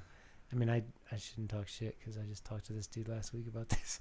But I mean, he was saying, like, I just met him. I just met him this past week, and again, within a couple of minutes, he said he was vegan. He was saying he comes to this place all the time that the venue's at, and I was like, oh, I've only been here once, and they changed where the stage is. And I was saying, yeah, I was doing some bits about like being a recovering vegan, and I'm back on Chick-fil-A. And then he was like, oh, I do remember you. Yeah, I'm vegan too. And I was like, yeah, I'm not vegan anymore. You know what I'm saying? I was like, yeah, you relied on some like stereotypes. I'm like, yeah, yes, of course I did.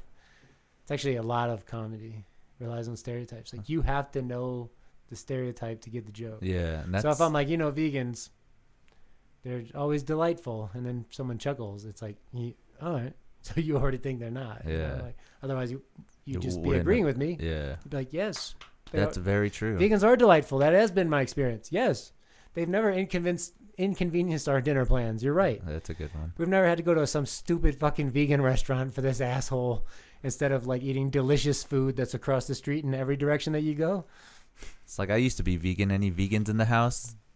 I'm not. No, I'm not. And then the other people that are like, I am a vegan. And then you already can separate the room right there. Oh, this is what I got to start doing. I got to start with like a pro-vegan sounding thing and then attack them. Because I've always found that too. That really does help is like asking people of like what like, hey, any Mexicans in the house? Round of applause. Then you kind of can relate if like, oh, should I do the whole KKK joke? If that was what you were doing when you said that, what you just said, if that's what comics are doing when they do that, I will go like 80% softer in what I think whenever I hear that. You think so? But if that's the most hospitable. That's the most hospitable description of why people do that. I think that's why they do it, though. If you really ask a question and it's a bifurcation point, like because the response was low, I'm going to do this joke, but because the response was high, I'm going to do that joke. If that's why people ask questions, then I am all for questions. These questions are amazing. Okay. But otherwise, if people would just stop asking people to give it up for every fucking thing, idea, possibility, thought that they ever have. Stop giving it up. Give it up for burgers, everybody. Give it up for music. Yeah. Guys, give it up for that we're here tonight. Yeah. Hey, let me hear from all the drinkers. Woo. Yeah. Hey, let me hear from all the sobers. Woo. From all the men. Woo. All the, like, is this a fucking pep rally? What are we doing here? But see, don't you think that kind of... I think I'm gonna fucking... piss off some people. Hit someone. That happens so much, though. I know. And that's what I've figured out, too, is this, like if the joke's funny, it shouldn't matter if you have to figure out if they're in the crowd or not. Like, that's what I've discovered. And, like, now that... Yeah, also, don't you have eyeballs? Don't you see the crowd and you be like, yeah, there's some Mexicans out there tonight. You can't see them? You'd be surprised, dude. You'd be surprised. What would I be surprised by? That they're not real Mexicans. They don't even understand Spanish. They're third generation. Well, what percentage of people in New Mexico you think gets the KKK? I feel like it's a high-ass percent. That's real, probably. That's like 85% of people probably. I mean, they at least had like it in high school. That was probably a vague, too vague of for like the anime joke. That would be more of something that like... that you need to know who is going to get me. Like, I cannot tell how many of these people are also nerds. And then I'm trying to get it so that I can say words that make sense too. Like nobody knows what hentai is, but I'm just trying to be like, I thought hentai was some food off of a Japanese restaurant or something. Like stuff that kind of relates. I get manga. Manga. It doesn't matter. But that's just the comic books. So hentai's the porn one. Hentai's the porn one. I cannot so there's certain concepts in my life that like I can't like distinguish for some reason. Like it's like there's like a mental fucking disorder or something. Like June and July for me, I have to count out the months just to know which one's June and which one's July. What lands first? June. It's June, and it's only gotten better because I have kids that are born in June. Okay. But hentai manga, I guess I learned about the concepts similar time. They are like entwined in my mind. So I can never feel confident which one's porn and which was just a fucking comic technically book. you can read hentai manga like it's just a bunch of sex. They're not and even two different things. They could be the same. Yeah, because I never thought of that. Manga is just it's not gonna help though. a vague of all. I tried to do a hentai joke before where I said manga. And then like the joke didn't work, and I was like, well, I guess people don't know. But and I was like, oh, I didn't even say the thing I thought I was supposed to be saying. Yeah. And that happens a lot more. It's so crazy. Where did we go? We went off track again. Yeah, what's on track? So here's the deal. We talked about why we dream. Yeah. And I told you should. Did anything bad ever happen in those dreams? No. I just felt embarrassed. Felt embarrassed, but okay. So I think it just means you should start a conversation. Yeah, you're probably right. Maybe they're gonna just be a friend.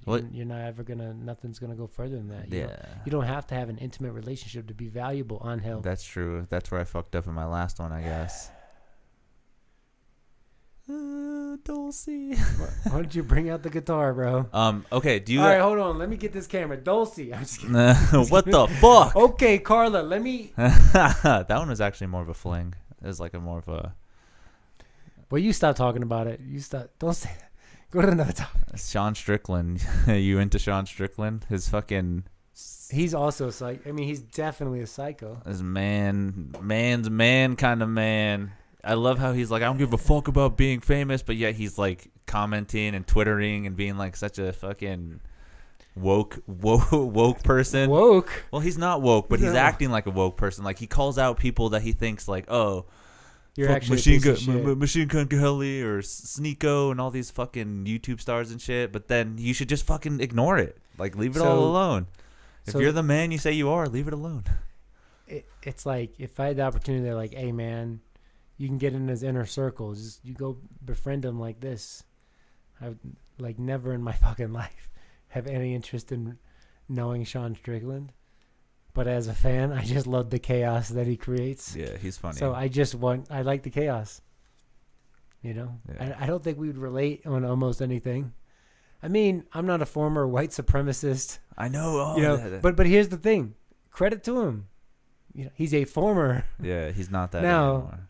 Does it all leave you? Like, there's got to be some lingering shit, you know? Yeah, or some stuff. I mean, I think he subs his toe once in a while and drops an N-word, you know? Yeah. Fucking, what? Straight up. What do they have to do? I don't know. I'm sorry. Somebody cuts him off. Yeah, I could see that. But I think he's pretty funny how he does that a lot. Like how he tries to be more of a social media presence, even though he says he doesn't want to be a social media presence. Yeah, I don't know those people you're talking about. Like, I don't know who the fuck Sneeko is. There was this video. I mean, I know the video and shit because I saw DJ Demetrius Johnson. He did like a video on breaking down the fight. Yeah. Which is just hilarious because it's certainly not a fight. Yeah. But it's like an outclassment. But Demetrius Johnson is one of the. I mean, I think he's the GOAT. He's good. I think I think he just happens to be that size. Yeah, in fact, you're about like you'd probably cut down. You'd have to cut down, and you'd be in Demetrius Johnson's weight class. Lightweight, right? Yeah, lightweight. 125. No. Like, what are you right now? 36. Yeah, but you would hydrate. You'd have gallons and gallons of water. You'd cut the water weight, and you'd get down to 125. But I don't like how tall I am. So think about it. Right now, you'd be in Demetrius Johnson's weight class. Yeah, but if Demetrius Johnson could be at 205, could be at 230 or whatever, everyone would 100% see him as the GOAT. It's just because he's small. He's little. He doesn't get the credit. That's true. But he's the most fucking skilled MMA fighter I've ever seen. I don't even think... I mean, I have lots of fans of other... I don't know why we're talking about... Oh, he did a breakdown of that fight. It was kind of funny. No, it's like, here's who I admire as, I think, the best mixed martial artist in this era. Yeah. Demetrius Johnson. And he's breaking down an influencer fighting with Sean Strickland. Yeah.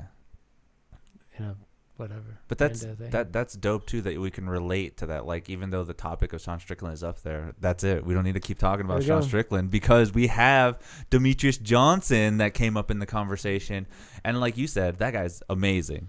Way smaller than I am, height wise. Yeah. But he's like 5'6" maybe. But still built like a fucking little tank, dude. He's so fucking tough. But then again, if you think about it, if you were to fight Demetrius Johnson, oh yeah, you can probably hurt him. See, that's why I like to watch it on TV, because I can watch Demetrius Johnson on TV, and I'm enthralled. Like I watch it. I think I've watched every one of his fights, in any promotion, and I've seen MMA live, and for the lighter weights, I just not into it.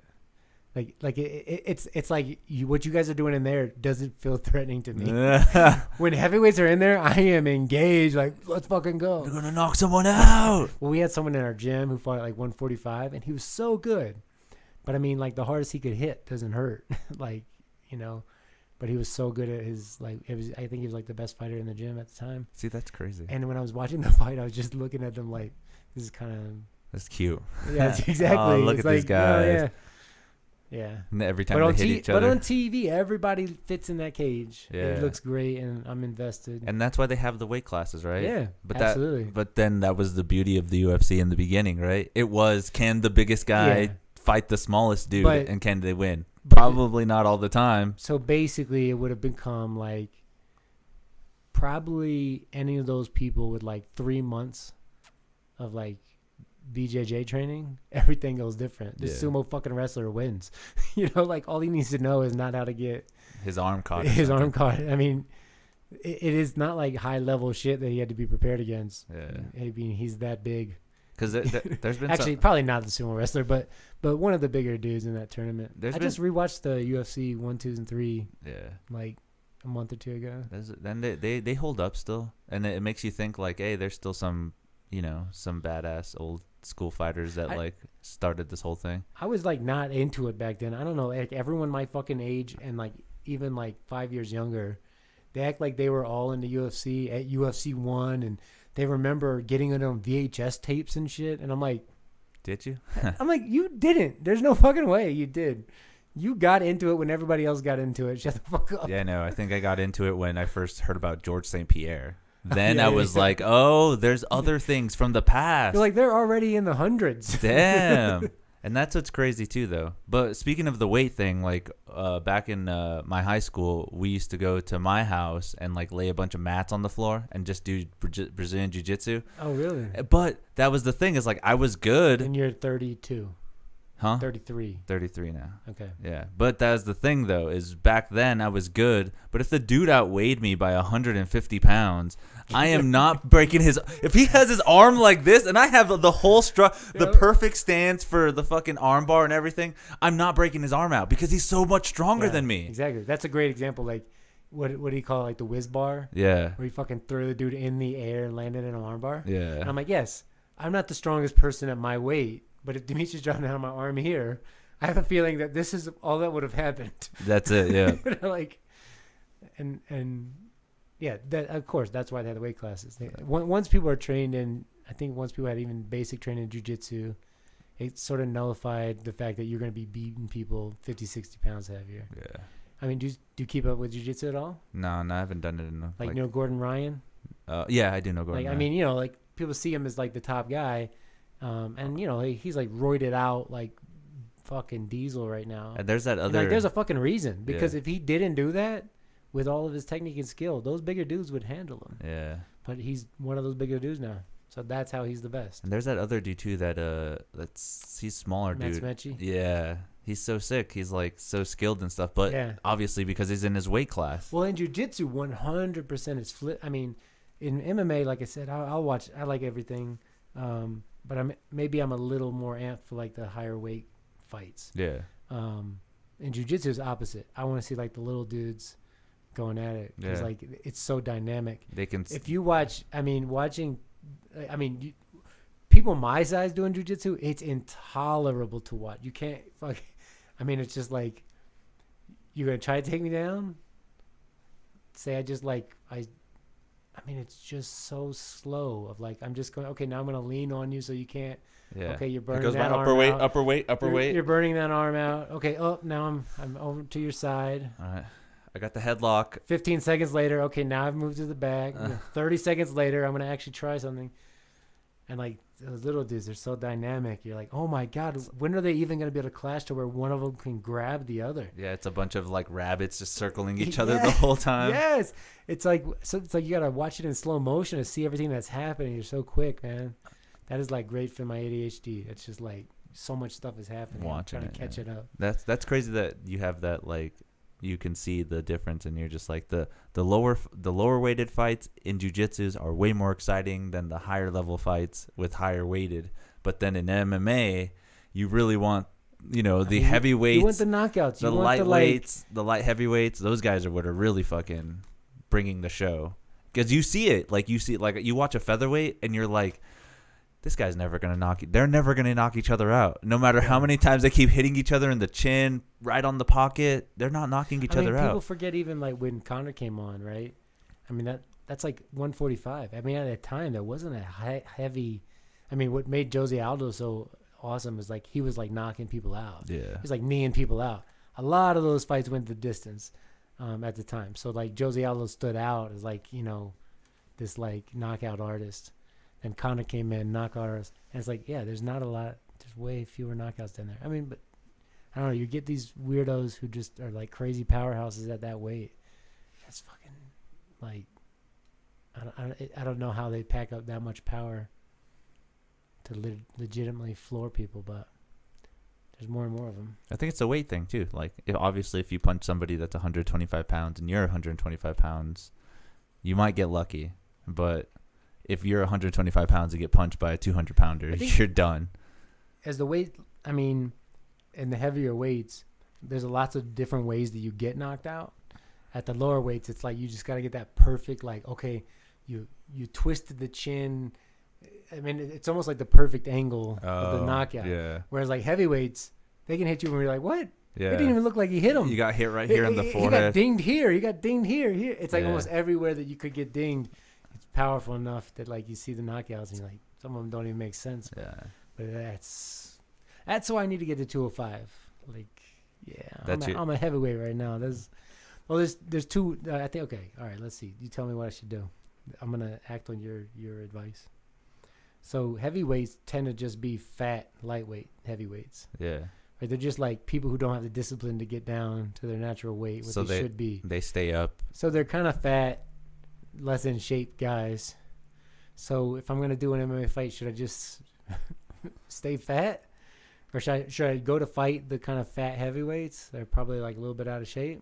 I mean, or should I get down to 205 where everybody's going to be like stronger than me? I mean, fighting fat heavyweights gives you an advantage over like speed and stuff. So if you're more well trained and you're actually more fit at a heavyweight, like what's his name, Cyril Gane. Yeah. If you're like that kind of heavyweight, then fight all those heavyweights because you're going to outgas them no matter what. But if they hit you and they have 20 pounds over, one mistake. Yeah, just 20 pounds over you. That hurts, and you're gonna feel that. Yeah. But if you go down to 205, you're gonna fight a guy that's at 205, and it's gonna be mostly skill. You guys have to be skilled enough to fight each other because you're gonna be like, all right, man, I can't get caught. I got to make sure I'm in the right angle. I got to make sure that I have all my P's and Q's. Everything like that comes into play. But if you're gonna stay ripped and very athletic, you could probably outgas a lot of those heavyweights. All right. So I'm doing heavyweight. Let's do it. Damn, you heard it here, 20, folks. 20 pounds to go. You heard it here, folks. I'm going to promote the fight and everything on MuseMeTV. I just need to drop about 20. Yeah. Well, but why wouldn't you be able to do it at the weight you are at now?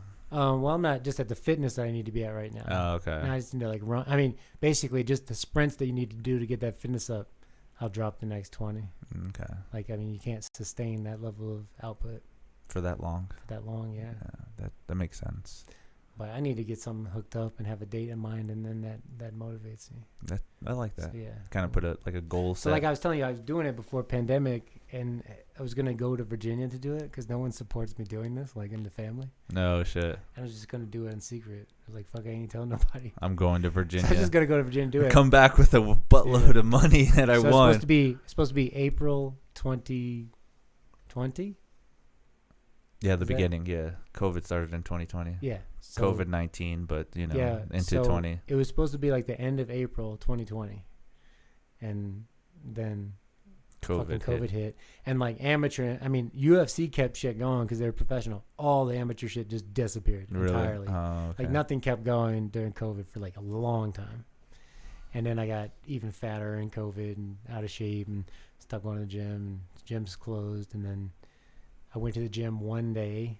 We're doing it on the hush hush, like when they're not supposed to be open. Yeah. And then people got sick from that one day. And I was like, shit. I want to be like, fuck the COVID. I don't give a fuck. But it's legitimately one day and people got sick. Like, probably not. We gotta stop. We gotta slow down, guys. Yeah. So, didn't train for a lot of time. So yeah, now I'm just getting back into wanting to do that. That's cool. And you know the big promotion now that's coming out, right? What's that? BKFC. Yeah. I mean, there's another I have avenue. no interest. No, the thing is, I don't have strong enough hands. What do you mean? Like, you can break a knuckle? I mean, I've broken, like, I've got like, I don't know, 6-7 fractures from like boxing, from just like bag work and practice and shit. So I'm like, I mean, bare knuckle, I'd break my hands right away. Yeah, but those guys are taking anybody right now. Yeah, that's why. Because you get real fucked up. They're like, you break your hands every fight, and you get broken bones in your face. Yeah, I get it. They're taking everyone. They're like, I don't give a fuck if you weigh whatever. We'll take you. I want to do it as like a challenge for myself. I don't care about like making anything out of it. I'm doing amateur. I'm not trying to do. I'm not that far into a midlife crisis that I want to like, I'm going to be the next UFC star. But you are trying to do it to at least establish some kind of notoriety. No. Well, I mean, how are you gonna... I don't care if anyone ever sees it. I just want to have a couple fights. Yeah. A couple fights? Yeah. And if you do good, are you going to continue it? The honest plan is 6. 6 fights. Specifically because I want to win in one of 6 ways. A knockout, a submission. No, it's more specific than that. Okay. I can't tell you. This is too much. All right, they'll be for the Patreon. I gotta do that. I gotta do that some other time. But no, like there's 6 ways I want to win a fight. Okay. And spinning heel kick. No. But I mean, obviously, I could just lose. Yeah. You know what I mean? So like, if you lose, you didn't win it that way, right? But no, what I think it is. It's sort of like it's the only real way to test some theories I have about myself. Okay. That's like what it is. That's the desire. Like, because you cannot simulate it. Like, yeah, let's say I just go to the gym and I just beat everybody's ass over and over and over and over. That doesn't say shit about what I would do in the high intensity situation where this is full ass contact. Like, he can legitimately come full on trying to knock me out, and I'm going to do the same at that time. And people around it. Like that moment. Whatever you're doing in the gym is not going to tells you 60% about what you'll do. I mean, that's just like my estimate of like from my experience. Like, you take people in the gym and you like rank order them and how good they are, and then you go see how they do in a tournament. And you're like, bro, this isn't the rank order at all. You were winning. What happened? Like, this doesn't make sense. Our top 4 people didn't do that well. They all number lost. 5, number 7, number 9 won. That's crazy. And it's like they got something else that in that high adrenaline state that they fucking turn it on. Damn. I just want to get in that state and turn it on. And see what happens. And what I was going to say, what was the fight that you mentioned? Max Holloway. And Brian Ortega. Okay. So in training, I had a training partner who like, I had one main training partner that we were training like all the time, and he fought pro, and he's like, I'm bigger than him, but he's just so much more skilled. So he's mostly like beating my ass. It's like I'm making incremental progress of like getting my ass kicked less and less. Yeah. And just loving it. The whole process. I mean, I never worked out harder. Like if you don't work out on a Tuesday and then you go to sparring on Wednesday, and you gas out, you know why? 1 minute earlier, immediately you pay the price. I love that type of. I mean, it's like I don't give a fuck about running, but shit, if I need to run so that I'm not tired and he's gonna beat my ass, like it's gonna motivate me to run. So a few times in training, I get in that like whatever that fucking flow state is, where everything is locked in, where it feels like an absolute superpower. Like I legitimately can see everything happening in slow time, and I'm just doing exactly what I want. And it's like I can look in his eyes and tell what he's about to do. Like I look in his eyes, I'm like, he's gonna throw a hook. There we go. Bam! Holy shit, that was exactly what I wanted to do. Okay, I'm gonna get him off of his feet, and then you like move, and bam! And it's like it's happened like a few times. Like on my hands can count them. Wow. Most of the time, I'm not there. Most of the time, I'm just in a regular state. I'm a little maybe, if this is normal, maybe I'm up here.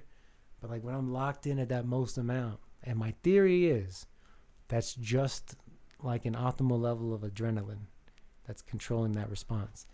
And when I get in that area, I legitimately feel like it does not matter who this person is. I'm gonna beat them no matter what. Yeah. And I need to get to that state, and I think sometimes those athletes, they get in that state, and that Max Holloway against Brian Ortega looked like Max Holloway would have beaten any fucking person on the planet in that state. Like he was in such a flow that it's like, dang, he got there that night, and then another night he doesn't get there. Yeah. He's too busy streaming at night, so he gets his ass kicked. Who knows? I mean, yeah, we can't control this shit. That's pretty sick. I never knew you were a big MMA guy. Oh, huge. That's so sick. Because I've watched MMA for a long ass time now, and I'm just like, there's nobody here that really likes to talk about it or get into it and stuff. I mean, I just stopped talking about it because it seems like people don't want to talk about it. Yeah, they don't. They really don't. I go like full on autism with it, and it's like, oh yeah, but that's bullshit, man. Because here's the thing. Michael Bisping was winning that fight about George St. Pierre, and I thought George looked slow, and everybody's like, he looks so great. And they're like, who the fuck are you talking about? How did you know? It's like, what are you talking about? Just because you've seen this one fight, or you saw how he did last fight? Yeah, I'm like, I watched his entire career. He did not look good when he came back. Yeah. Like everybody made a big deal that he looked good. He didn't. Yeah. And then, anyway. That's Connor all over again. What's that, Connor? No, I was just talking about Connor. Do you know Bert Kreischer is, right? Of course. There was just a thing about him trying to promote his vodka. You see they got a new vodka out? Nah. It's a new vodka that Bert and Tom put out called Poroso. Okay. For bears. But that's stupid. Yeah, it is. Like it's not even. And like this is another, they say this is another excuse for Bert to start drinking again because he's like, oh, I'm trying to stop drinking. Oh, I have to drink to promote my vodka. Like, who's going to want to drink my vodka if I'm not drinking my vodka? It's weird. Like, a lot of people ask me, like, when people find out I do comedy, we're like kind of having conversations. A lot of people ask me, what do I think about Bert? I'm like, that probably people have asked me probably the most about what do you think about Dave Chappelle? Yeah. But number 2 has probably been Bert. And he's definitely not like the second best comedian. He's not even 25th best comedian. No, he's. He has like a lot of. He's a story time guy. He tells you about what his life is and how he did something with his wife or. It's a lot of the likability thing. Yeah. You were talking about like you need to build up some likability so you can get to the jokes that you really want to tell. Like, hey, trust me. I know this is getting dicey, but don't worry, we'll get through it. Yeah. But he's like he's living in the likability for, I guess, his fan base. And you can see and it he's too. He's doing a very see-through marketing. Like, I mean, clearly they're doing well in their marketing and all that. I mean, if you get but he's a professional comedian. Yeah. And you and I are not. Right. He knows when to take off his shirt. He has a fucking career doing this. You and I do not. Yeah.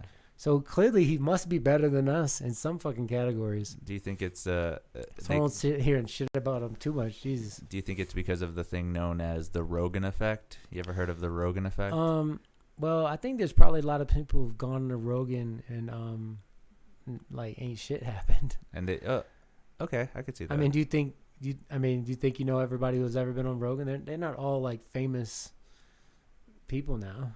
Yeah, like he recently had Famir Namhar, I think his name was. Somehow the way you said it sounded racist. But I never knew him. Like I still don't. Are you talking about Fahim Anwar? Yeah, Fahim. Jesus, what did you call him? Fahim. Roll the tape. I want to see how fucking Fahim off that was so bad. Somebody clip that shit. I didn't know he had Fahim on. Yeah, he had him on recently, and like I didn't really know him too much, but mostly it was to promote his new special, and I was just like, oh, he did like a 3-tape. What did he do in his new special? I'm not. Fahim, you don't remember? See, that's how much I don't want to watch it. Oh, I think he's doing each room of the Comedy Store. Oh. Like he has 3 sets, like Belly, OR, whatever the other one is. I don't know. The main stage. Is that what it is? Yeah, the main room. I don't know. I've never been there. You been there? No. I want to go, though. It seems more inclusive than the Mothership right now. Yeah. Yeah. I saw a video. Have you ever heard of a comedian named Ty Rivera? Yeah. The best LGBTQ comedian. Yeah. He posted a video the other day about how... You know him from here. Huh? You know him from here? No. So, yeah, I did a show. I mean, when I was working with someone who produces shows in Albuquerque, Ty was one of the comedians, so I met him in Albuquerque. Oh, wow. And then I saw him on, like, Kill Tony. Yeah, he was... Anyway, I lost what you were saying. What were you talking about him? He was complaining about how the Mothership isn't as inclusive as the Comedy Store is. Oh, okay. Because you still have to kind of have a niche and, like, be in the crowd to be part of the Mothership, where anybody can go to the Comedy Store and kind of get on an open mic or still hang out with a bunch of comics that they don't really know, you know, or that they aren't at their level. Huh. But what was he talking about this in? He has his own YouTube channel. Okay. Yeah. So it's just in that you should send me that. He's ranting I about see it. So I thought that was kind of interesting because, like, the hype for the Mothership now is really big, right? Yeah. Everyone's like, oh, the Mothership, that's the saving grace of comedy. Like, it's so glad that somebody started comedy. Comedy was dying. And then you're just like, I hear Ty's rant, and he's like, no, there's still a lot of great places to do comedy. The Comedy Mothership is not the mecca of comedy right now. So I thought that was interesting. There's no reason to try to even become that. So as we were talking about, like, again, the fame. When there's few places, there's few gatekeepers, then things get, like, centralized where, like, everybody thinks everybody's waiting for Richard Pryor because that's the only guy who's this fucking good at that time. Well, now we got 100 Richard Pryors living right now. Yeah. Probably more, I would say, which seems disrespectful to Richard Pryor, but we have people who have that level of talent now.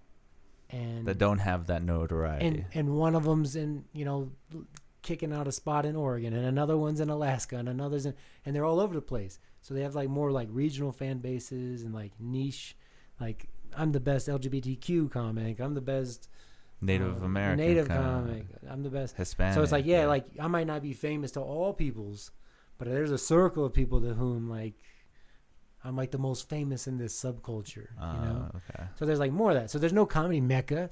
There's different. Every scene's a little bit different. I mean, there's comedy. What's the worst thing you can think? Like, comedy hells. No, what do they call it for, like, food insecurity? What do you call it? Like, you can't buy good food in your neighborhood. They call you poor.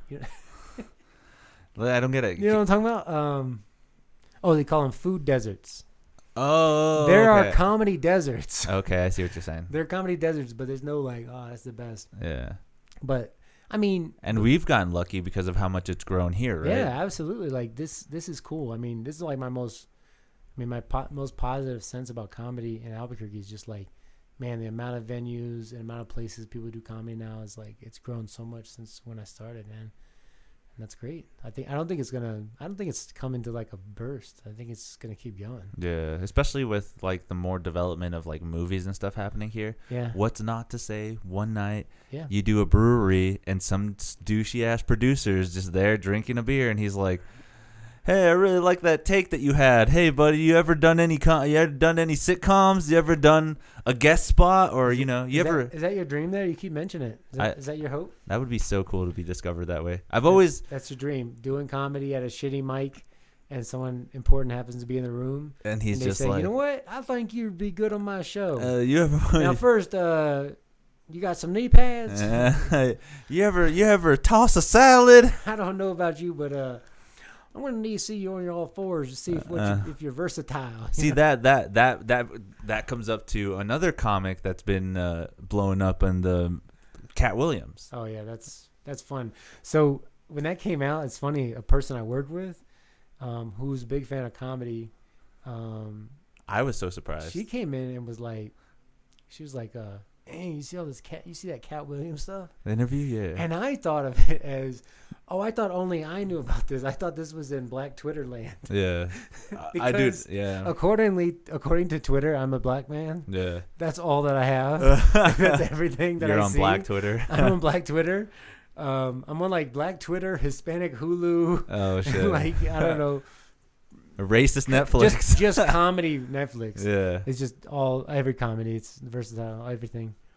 I've like watched about every goddamn special on Netflix.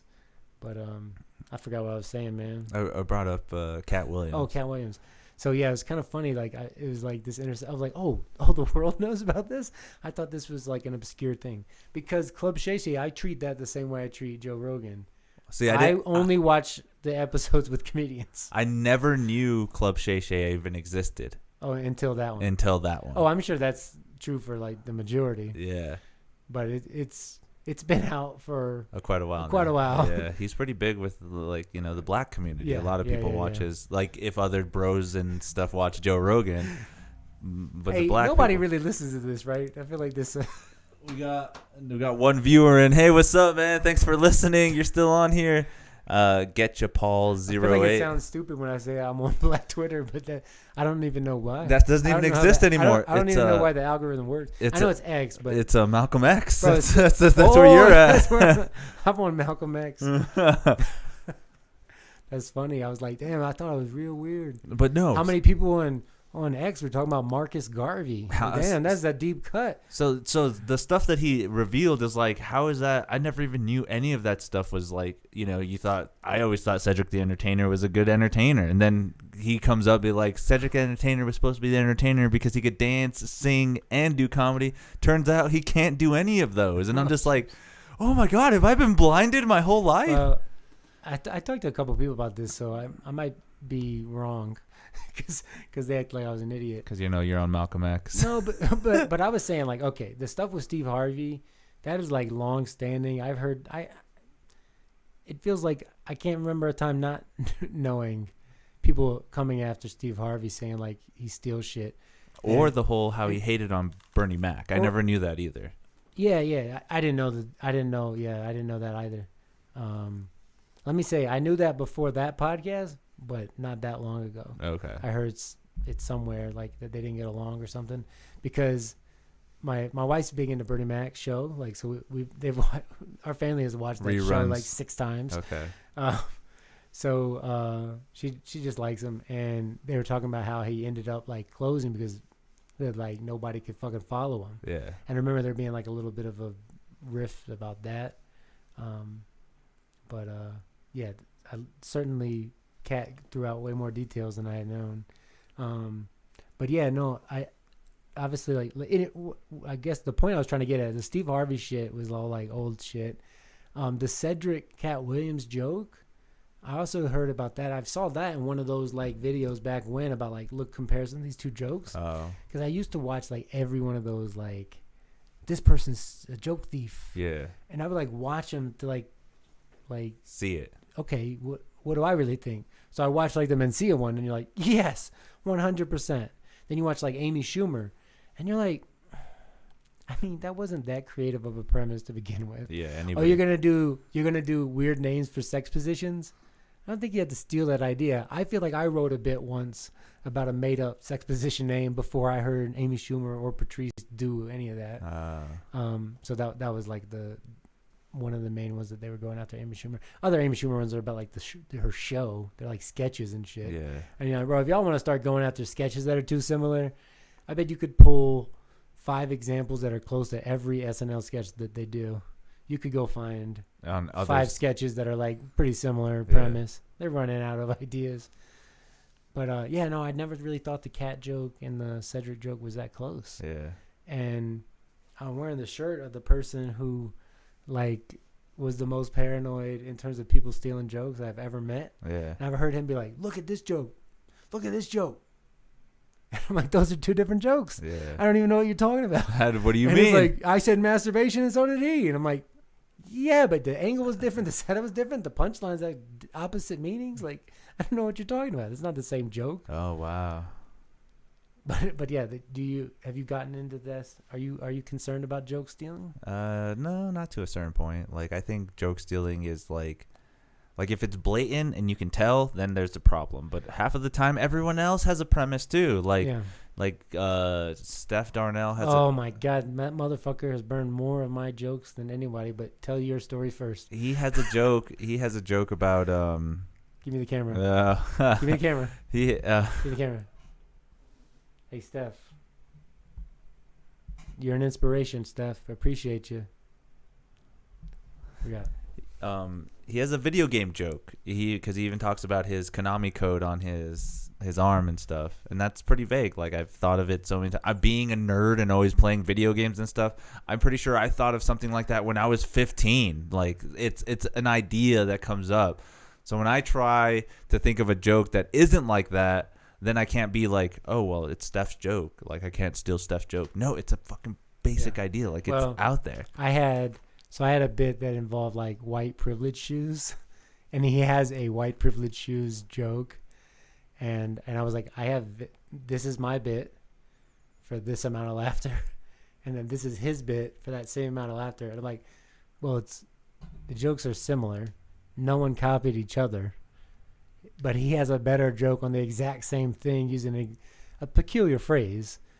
I mean, both jokes rely on the fact that wearing not regular shoes is like a white privilege thing because you don't have to run anywhere. And I'm like, yeah, I heard this probably like one of the first times I met Steph, like, because I stopped comedy for a while, so I came back and he was back, and it was like one of the first times I saw him, and I was like, fuck. So I wrote I write in my joke book like a person's name, and I have like a dumb symbol that I have that means they have a joke too similar to this. Oh, okay. And I have maybe 6 of those with Steph. Oh wow. And I don't think I've repeated ever to anyone else.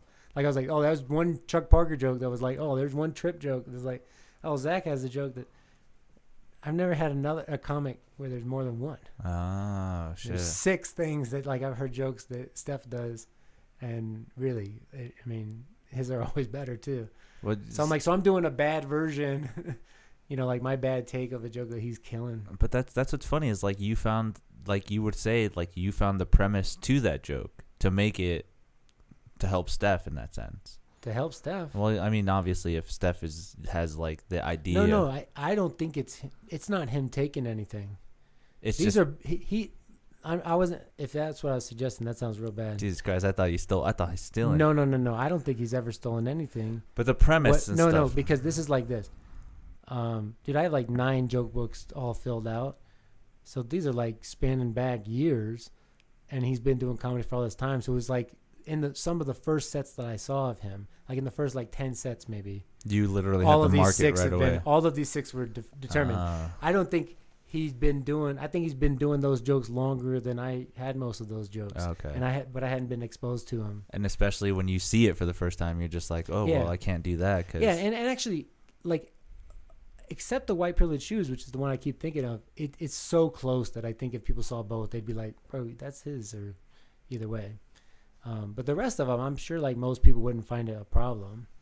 But I'm just like, I mean, they're not that structurally the same, but it is like, it's just so similar. Some of the thinking's so similar that to me, I wouldn't feel good about it. Because I'm like, well, it's basically like what I would have to do is have that joke get tremendously funnier to where I feel like I have to do it because my version is way better. And I've done that before where I'm like, yeah, we got a similar joke, but mine's way better than yours.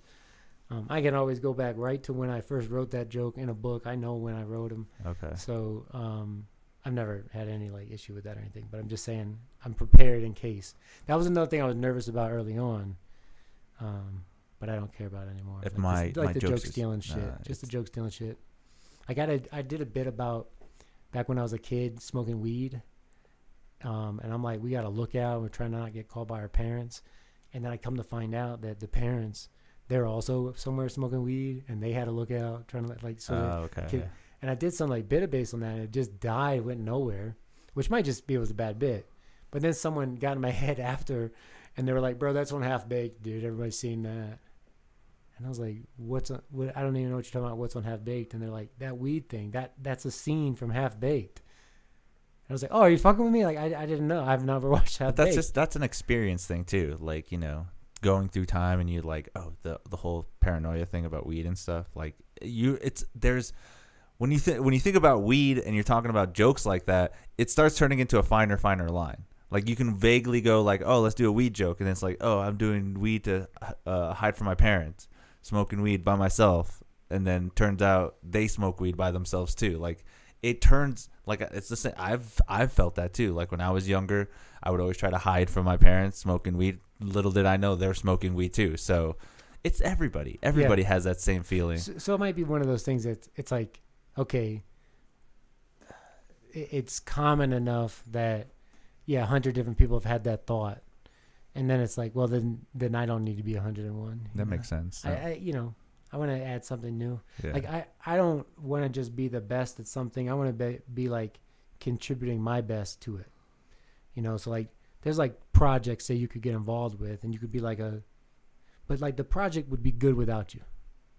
I'd be like, oh, okay, well then you don't need me. I was like, no, but you know, you could help it like 5%. I was like, no, I am not interested. Yeah, I'm interested in helping the project where it's like if I lend here my effort, like it was going to not happen, but now it did happen because I'm there. That's how I feel about the jokes. Like we're just populating the world with funny jokes about every topic. And if someone's already covered that topic funnier, they got that topic. Cool. I've moved on to the next. Let me contribute. You know, maybe there's not enough jokes about dentists. All right. I'll spew my dentist jokes out to the world. I don't know why I said the dentist. Who knows? My wife's a dental hygienist. Maybe that's why. See, we got through all the topics. I'm just kidding. Yeah, we're killing it out there. Killing it. Dude, it's so sick. I'm wondering, some of them I don't know what you got. What, like Tucker and Putin? Well, I guess they're sleeping together, right? Yeah, they're there's a thing where Putin was like, I was ready for more intense questions. I feel like Tucker like pussyfooted around most of his questions. Yeah, because he doesn't want to get his head snapped right at the fucking interview. I wonder why. Jesus Christ. So I've been watching, like I stay completely out of politics because who gives a shit? It's more American now. Nothing you're gonna do is gonna change it. I mean, if you really care about it, you got to make that your lifestyle. Like that's your life. My life is to influence politics. Yeah. Because it's not. My life is to better understand addictions, do comedy, raise a family. I mean, I've got other shit. I'll just worry about that stuff. That's where I can contribute. I can do nothing to this political game about what's going on. But over here, I could create something that works or whatever. To help influence them to vote for a politic. Yeah. And it's like, you know, we got to show up when there's an election. I mean, why ruminate on the topic every day of your life and then you get one fucking vote anyway? I'm not going to fucking vote for Trump. I've already made up my mind. Nothing could change my mind on this. Why am I going to pay attention to what stupid shit he's doing, what dementia shit Biden's doing? Like, it don't fucking matter. But, like, yeah, that makes sense. I don't need to invest any more energy into this. I'll focus on other shit. But that motherfucker, Jon Stewart, came back? Yeah. Now he's going to give you back into politics, man. Because, like, him fucking doing the Daily Show. Have you not seen this shit? I haven't seen the recent stuff. I know he's doing it, like, 2 days out of the week or something, right? I thought he was just doing it like Mondays. Maybe it's just maybe it is just maybe he's just doing it once a week. And I've watched all of his since he came back. Okay. And he's the fucking best. He is. It's bad that he came back because it kind of reveals what some thought all along, that he's just way better at this than anybody. Because I wanted to believe in Trevor Noah, you know, like we were excited. Man, I stopped watching that shit pretty much right away. You know? And that happens to like certain guests and stuff. They just don't bring it the same way. Like they know they're part of like a political agenda, or like, hey, I don't want to offend these people, or I don't want to offend this person. When Jon Stewart is just like, I don't give a fuck. Like I just got to put it out there. Yeah, like his COVID shit. You see that was funny as shit. What's okay, here's another thing that I was looking at, that people voting based on their political values. So like no matter who is going to be the Republican representative, they will always vote blue. So the quote is blue no matter who. And I think that's a little biased, and it's like, well, what the fuck? What if they're just like literally like a dementia patient that can't even do anything? Why would you vote blue?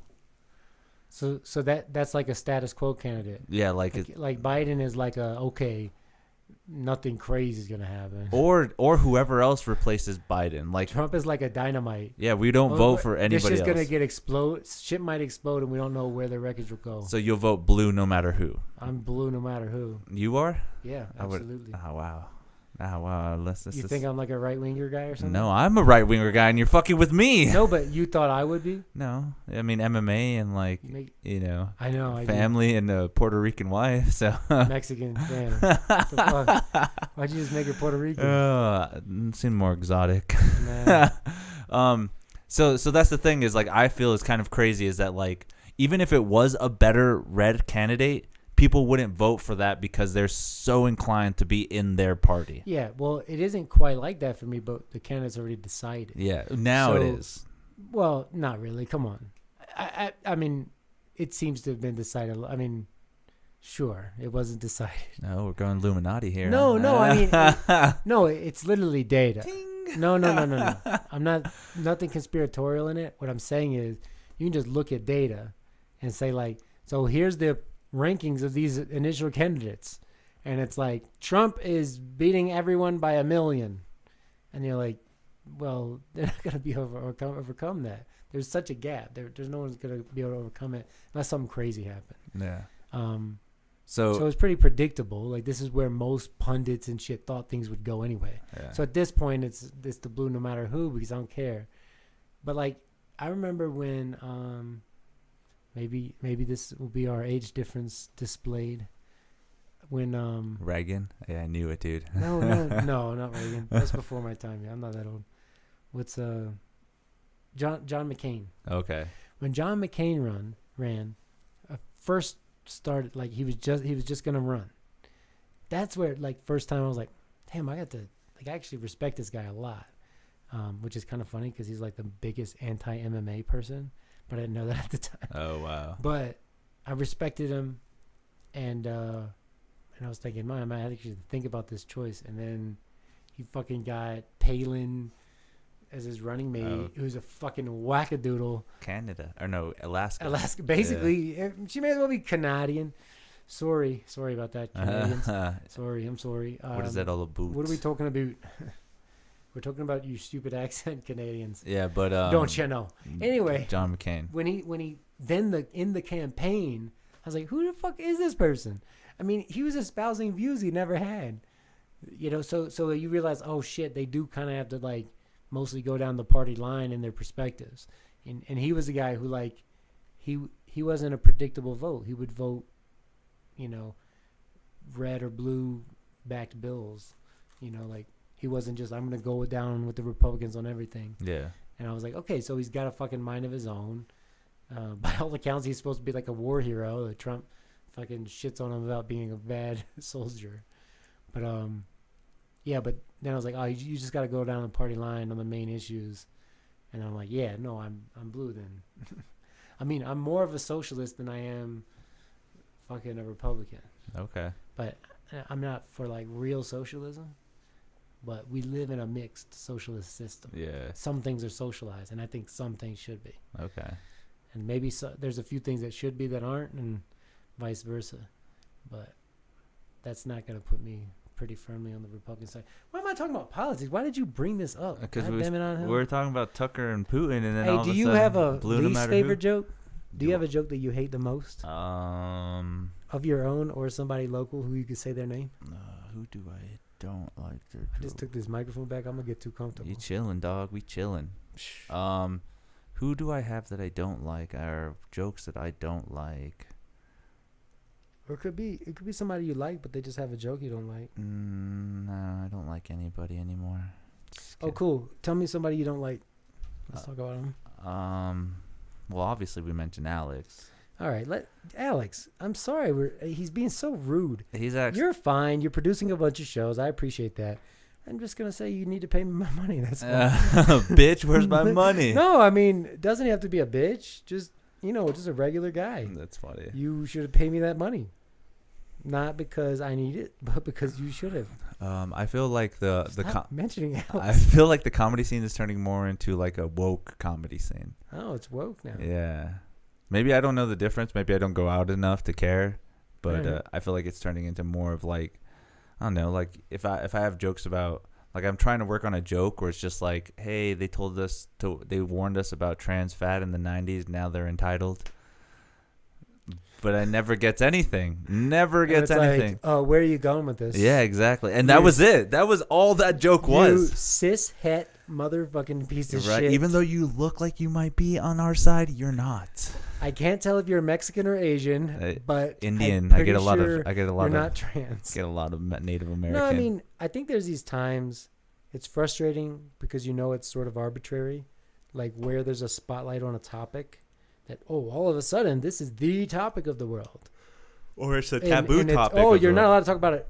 And here's the thing: when those topics just kind of move over time, temporarily, I sort of like I'm like, yeah, we should stop bitching so much about it. It's like, you mentioned trans, and it's like, yeah, I mean, it's a real vulnerable time for trans communities. I kind of get why there's like a nervousness there. Yeah. And people who are like trying to be kind and whatever, they're like, let's not go there, guys. But it's got to move. If it's a topic like you're not supposed to talk about religion. You're not allowed to talk about religion. Well, that's how you keep everyone fucking dumb for millennia, is by making something permanently taboo, permanently off topic. You're not allowed to talk about religion. You're not allowed to talk about sex. Like those are bullshit. Those are not in our best interest to not talk about. Trans, there might be a period of time where it's like, you know what, maybe we avoid this area for a little while, and we'll be able to come back to it with more education on it. So it's kind of one of those things like, let's say you know nothing when you're first doing jokes, and you're just slurring it up, and they're not very funny, and then you think, see, like that's what people think a trans joke is going to be, and then someone else starts one that's actually going to be good, but they're not willing to go there with you because they've already seen, what it takes, 10 bad ones or whatever. Yeah, okay. So I mean, I think that was kind of like, I mean, comedy at some point kind of became like, well, black people be like this and white people be like this. Oh yeah. And that got so tired, and it's almost always wrong, right? Like it's not actually true. It's just kind of relying on a stereotype that we're aware of. Yeah. Even though we know in reality that stereotype's not very true. Maybe it's sometimes true. Sometimes it's like almost not true at all, but it's just like a stereotype. And it's like, so that's shared in the room. Everybody gets that stereotype. And now you're doing like an impression. Yeah. It's just funny. I do a white voice sometimes in jokes. I think that's kind of dumb. Like I am white, but I'm doing like a, well, I tell you what there, sir. Let me help you out. And I'm like, I think this is actually how you already hear me. I think I'm doing an impression of something different, but I'm like, that's how you're already perceiving me. You're already perceiving me to be that guy. Yeah. Let me start off by saying this is what you think of me. There is a comedy. There's a comedy. Sorry, there is a comedian that was in the scene a couple years ago. Haven't seen him or her for a while, but they would do this thing like they would start a set and then they would say, well, that's not my, sorry, just kidding. That's not my real voice. That's my job voice. And I thought the voice sounded the same.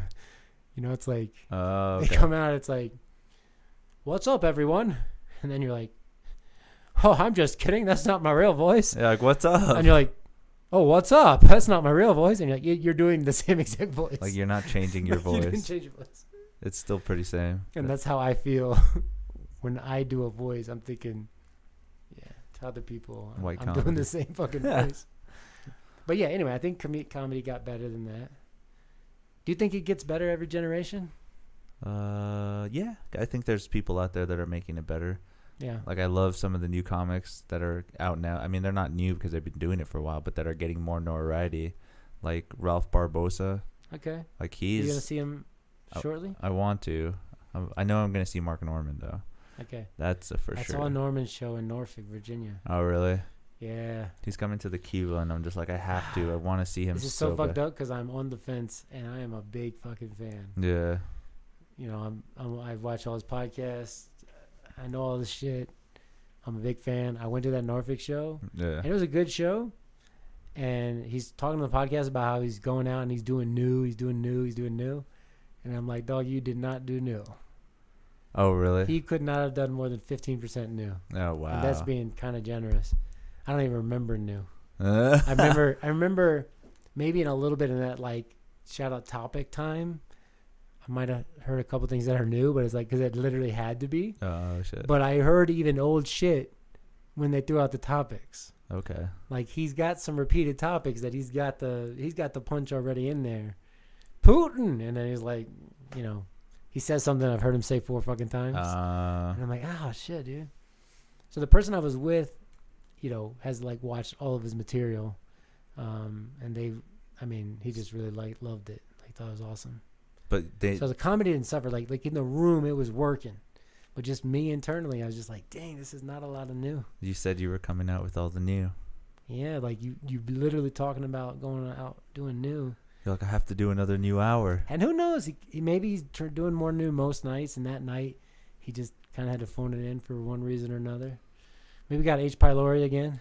Yeah, that's the beauty of that comedy thing. You can eat assholes. Just make sure they clean themselves. Hey. Jesus. Comedy.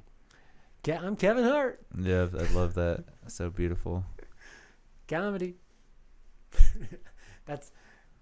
I started pushing shit online, and I would put comedy at the end of everything, like hashtag comedy, or like hashtag just jokes. Yeah. And then it kind of felt like I was doing Mark Norman. I was like, comedy. You like have to just so they know that it's funny. Comedy. Yeah. This is funny. Don't take this serious. Like I had something like, this isn't Mateo, this is Twitter Mateo. Like if you're offended, like go to a real place. You know. But I'm learning all this shit, dude. You guys, you youngins got to teach me how to do these socials. You're probably not even that much older than me. I mean, you know, 5 years, that's a lot.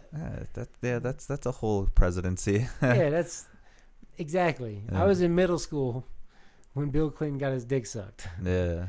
You were in elementary. Elementary school, yep. I don't even remember the Arsenio Hall days where he went out and played saxophone. Man, I want to stay focused on comedians who suck. I don't know. I don't want to.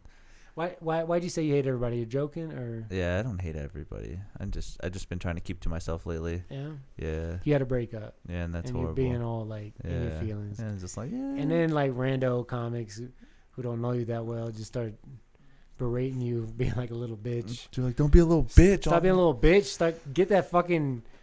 I'm so sad guitar down, and let's have a real fucking podcast. Let's have a fucking conversation, dog. Go get your dick sucked on stage or something, man. You're being a little pussy. I didn't say that, but jeez. We're implying it, okay? I don't think so. Where's my camera? I did not imply. I don't know, dude. Random fucking bullshit. I like Kerry King from Slayer. You listen to Slayer? No. You ever listen to Wayne Static? You ever listen to Static X? Static X, yeah. I've seen them like 3 times. You know that if they go on tour now, they go on tour with somebody that cosplays as Wayne Static. How do you feel about that? They're like, give it up for the reincarnation of Wayne Static, and it's some dude dressed up in him. That's weird. I don't know why I had that on there, but I talked about it once. It's fucking sad, dude. Like they were like one of my favorite bands. They were sick. They were part of that whole new metal scene. What I'll say is they're top 3 best band I've ever seen live. Oh, really? So like type. Oh, Jesus. That. I tell you what, I'm developed as a stutter. Typo negative. Number 1 best band I've ever seen live is so clearly number 1. System of a Down. They cannot be topped. I've seen them in like 3 different venues of 3 different levels of crowd, and they like did the best show in that size venue that I've ever seen anyone do. Every time. That's it. So when they were at the Boathouse in Portsmouth, which no longer exists, and I'm like shoved up against a pole in a random little place. Amazing, perfect show. I mean, their music is like, because it's so up and down, it's just like it's able to just keep things exciting the whole show. They're sick. But how do you they're so big. I was just talking about this the other day. I was like, I wouldn't pay to get a ticket. I'm like, they've been the best concert I've ever seen. I don't want to see them now, and they're fucking in an arena. And now they do it. In. Now they do it because they have to. Like they're like trying to raise awareness or something, like a political reason. Where back in the day it was like for the music. Dude, one of those shows, their fucking guitarist had to been so high on cocaine or something. He did not have fucking pupils at some point, and he stared out into the distance for like a good 20 minutes. The majority of the where set. He played everything. They played 4 or 5 different songs, but he stayed still staring while playing guitar. I've never seen that in my life. That's sick. Like not moving with the guitar, just like the guitar just stands still. That's crazy. And then he got out of it or whatever, and then was like rocking it out. But I was like, what happened? What just happened? Did you go in a K-hole? It's crazy. It's like one of the craziest things I've seen. Yeah, System of a Down is so sick because they have this like longevity of music, but yet they have their creative differences in the band. Like the guitar player Dan, he's a rocker. He's a Kiss, Alice Cooper kind of guy, and Serge is like, I just want to make music with anybody. So he does rap, he's done rock, he's done orchestrated. He has such a great voice. Yeah. So I always think like, I mean, now I'm just kind of a regular. I just listen to music, but I mean, I was going to concerts like twice a week and really into live music for a long time, and I think in my head I could always think of Serge or Marilyn Manson remaking almost every song. Oh wow! Like I'd hear a song and I'd be like, "Oh, that's a great song." It sounds so good if Serge was singing. That's funny. I just thought that for like a decade of my life.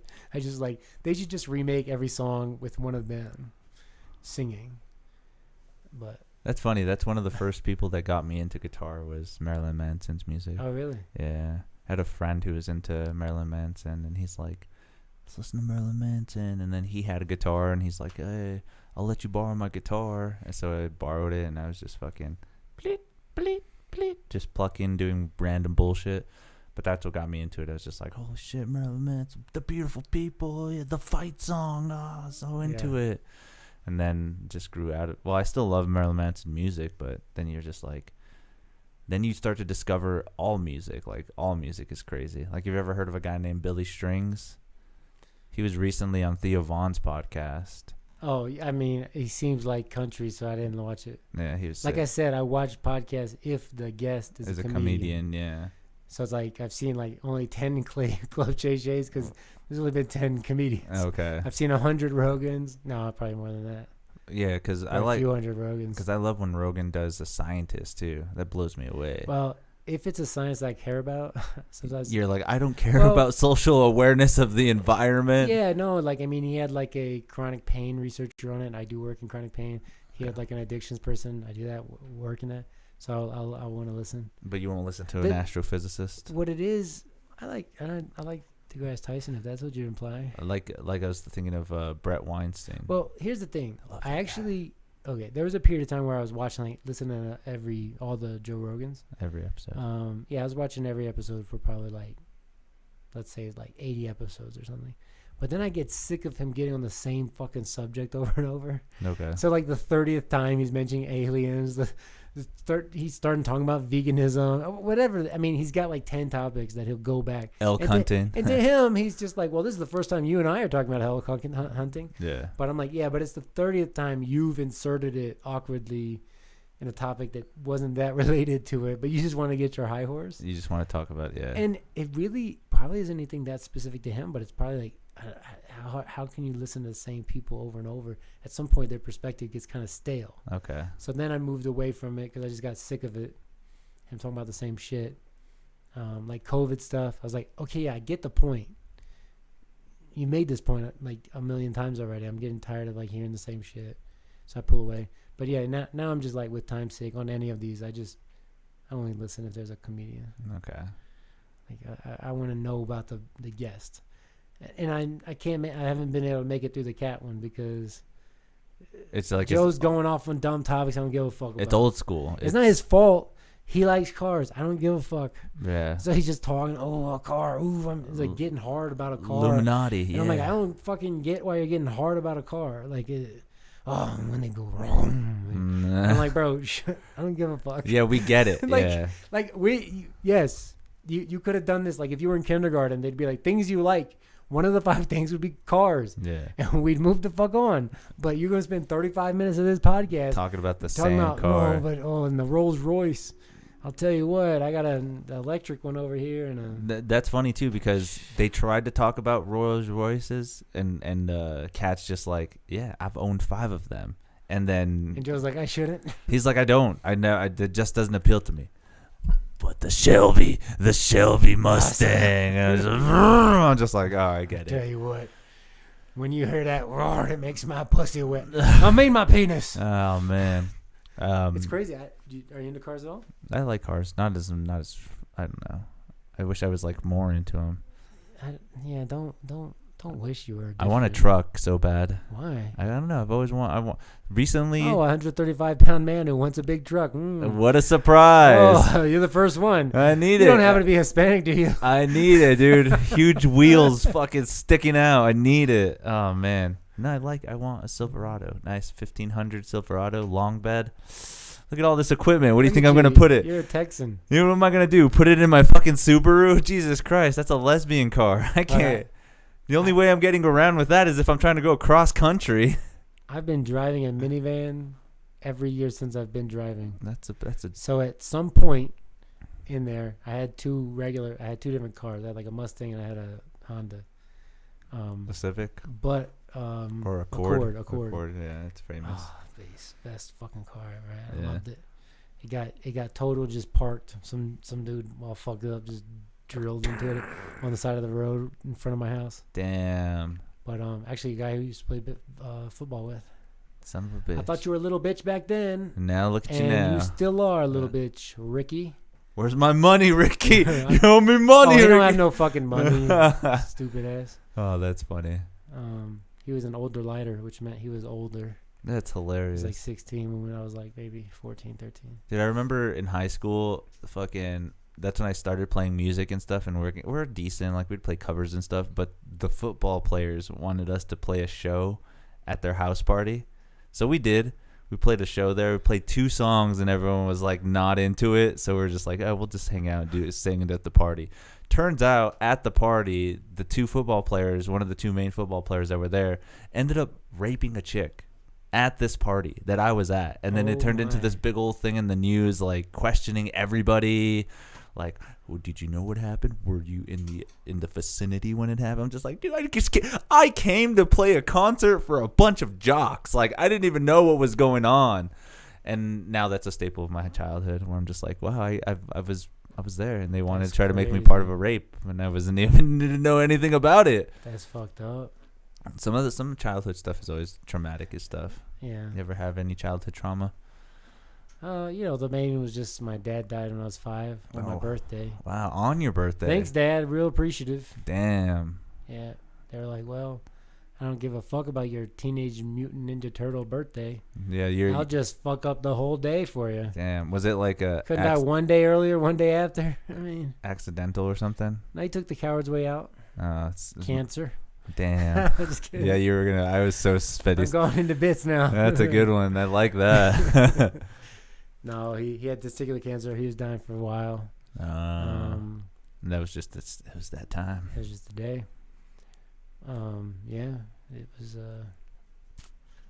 And I was just disappointed because I got a Donatello turtle. Cake? No, a turtle, like the little figurine. Oh, an actual action figure? I got a Donatello. And Donatello is by far the worst Ninja Turtle. He has a fucking stick. Fuck Donatello. That's the purple one, Give right? me one of the ones that got 2 different kinds of knives or some shit. A sword, for God's sake. Who the fuck wants a stick?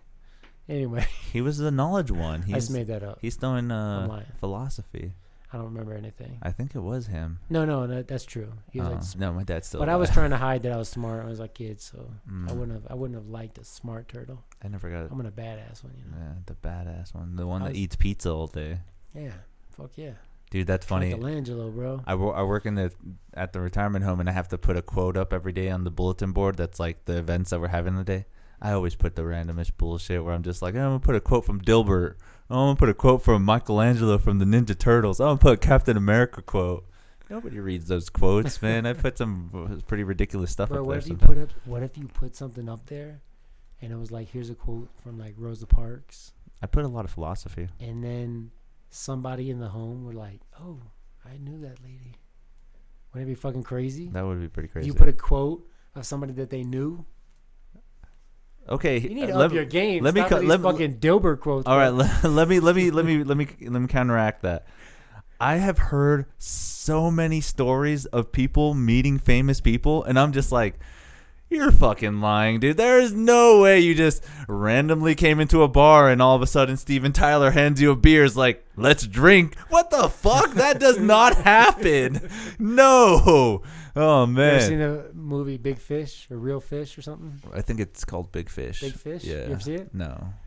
I know about it though. It's basically him telling all these like tall tales to his like grandchildren and children or whatever that they never believe, and they're always like, oh, why are you always lying? Oh shit. And then when there's a funeral, all these freaks start showing up, like actual circus freaks, like actually the tallest man, actually the bearded lady, there's the twins, and they're like exaggerated, they're less exaggerated versions of what really happened. So it's kind of like, oh, he just likes to embellish the stories, but you just thought he was a liar. Yeah, like that couldn't have happened. And they were like, well, he embellished. Like, well, they weren't actually Siamese. They weren't conjoined twins, but they were twins. They were, okay, I see. You know. That's funny. Yeah. They were the twins that we all saw. But, yeah, so you're not... So you want my latest story? What's up? That's awesome. So you love these stories where people bullshit about meeting people. Yeah. You know who Tony Woods is? Yeah. Well, I've seen your thing on it too. Yeah. Oh, that's weird. I don't actually think anyone ever sees any of that. Yeah, I follow you, buddy. I know what you do. I know what you do fun. out there in the. That's fun. I know what you do in the YouTube word. Bro, in Malcolm X. I see what you do in Malcolm X. So. Tony Woods. Bro, where did you learn to type? You need a Google bitch. I need a Jamie. What's up, Jamie? Tony Woods. All right, you met this guy. You played pool against him. Yeah, he beat me.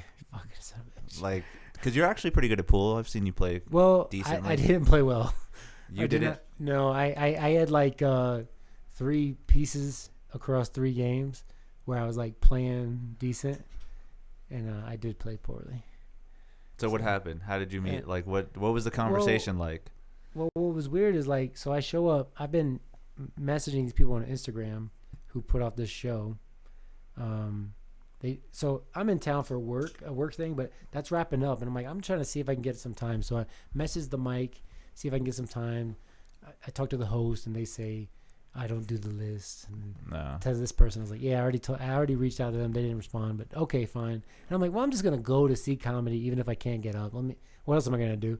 So I go to the place, and I'm there, and I'm kind of like in my head, like, this kind of sucks. Like, I mean, what more can I do? I don't want to be an asshole about this, but it's like, I'm out of town, dude. Like, come on.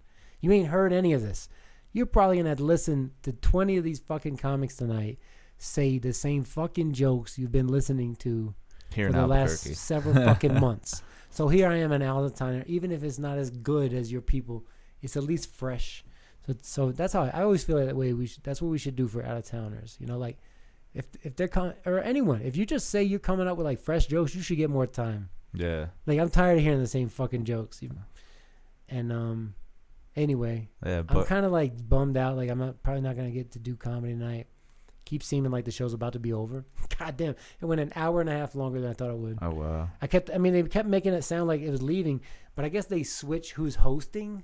So I guess they think of it in like these like pods, you know, like, okay, now I'm done hosting. Now the next person's gonna host. Oh shit. So I'd be like, this is the last comic, and I'd be like, oh, we're about to be done. And then all of a sudden, someone else comes up, and I'm like, hey, I'm the new host. Yeah.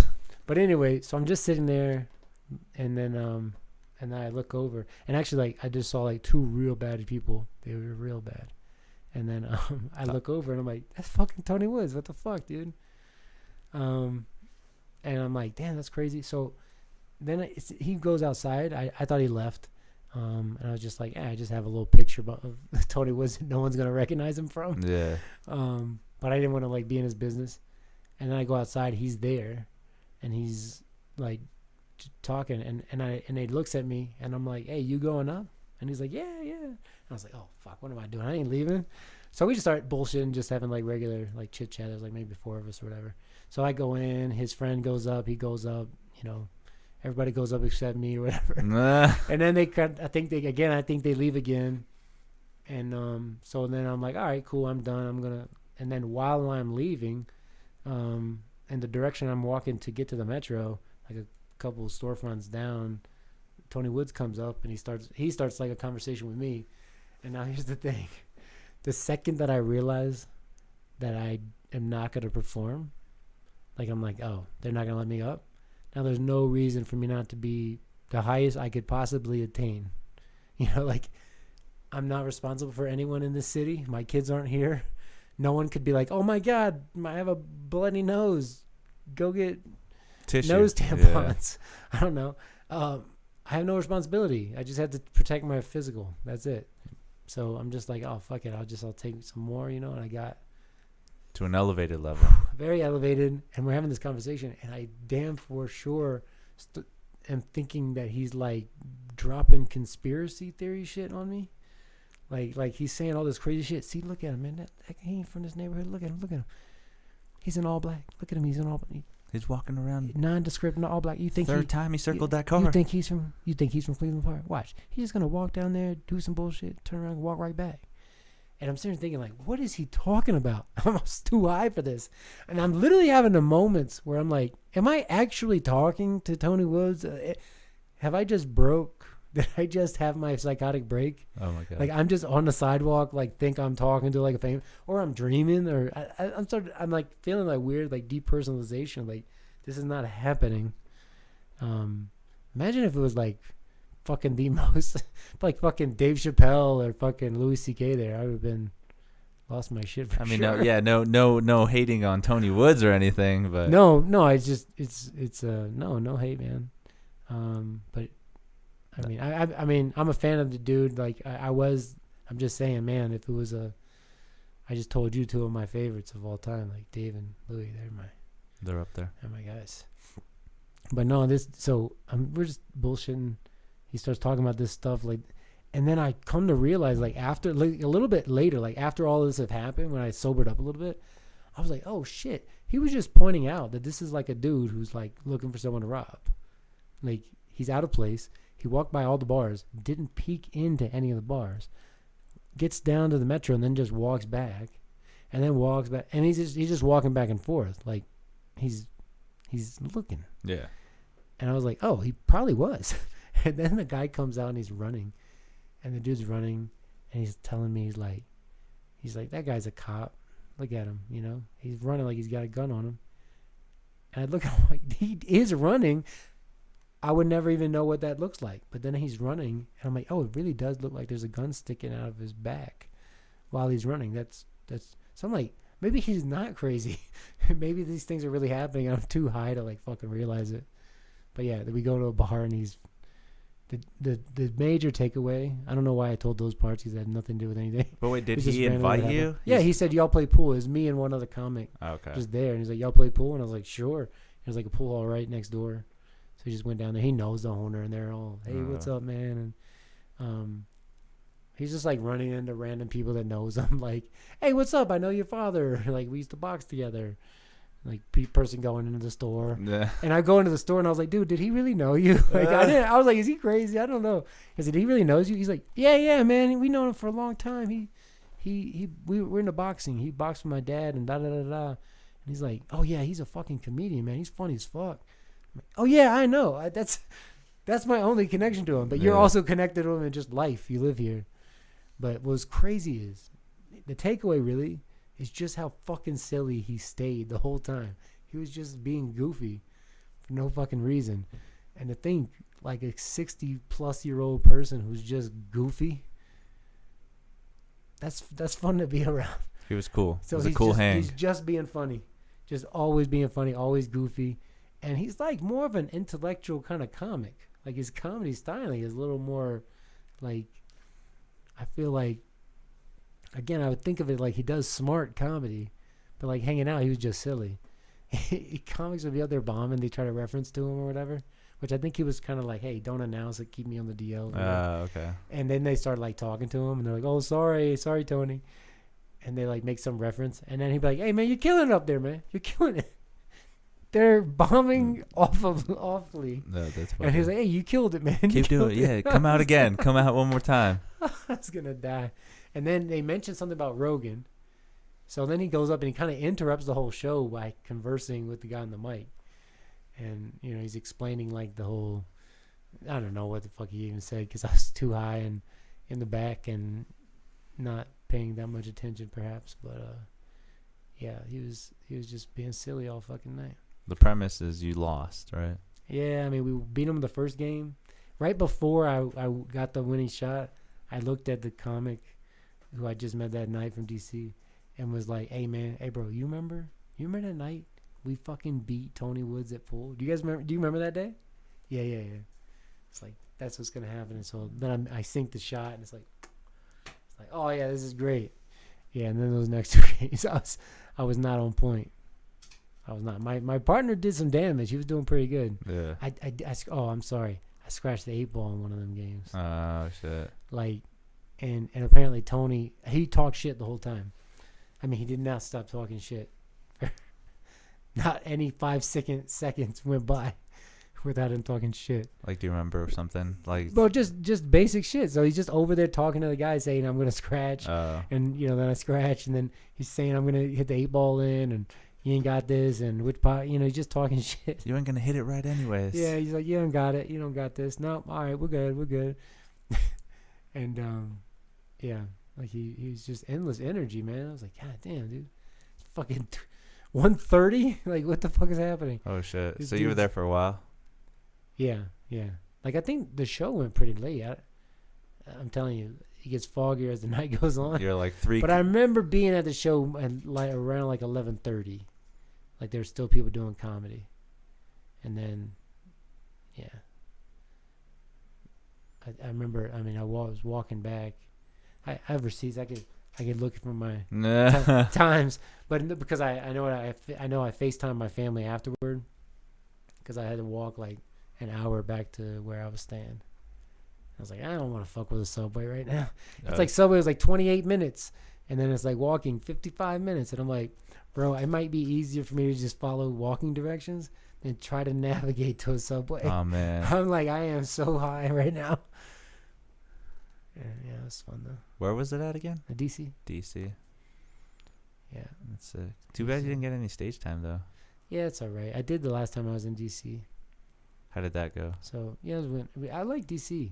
I think I mean, this is probably like people who, it's probably dumb for most people. Like, most people probably just figure this out.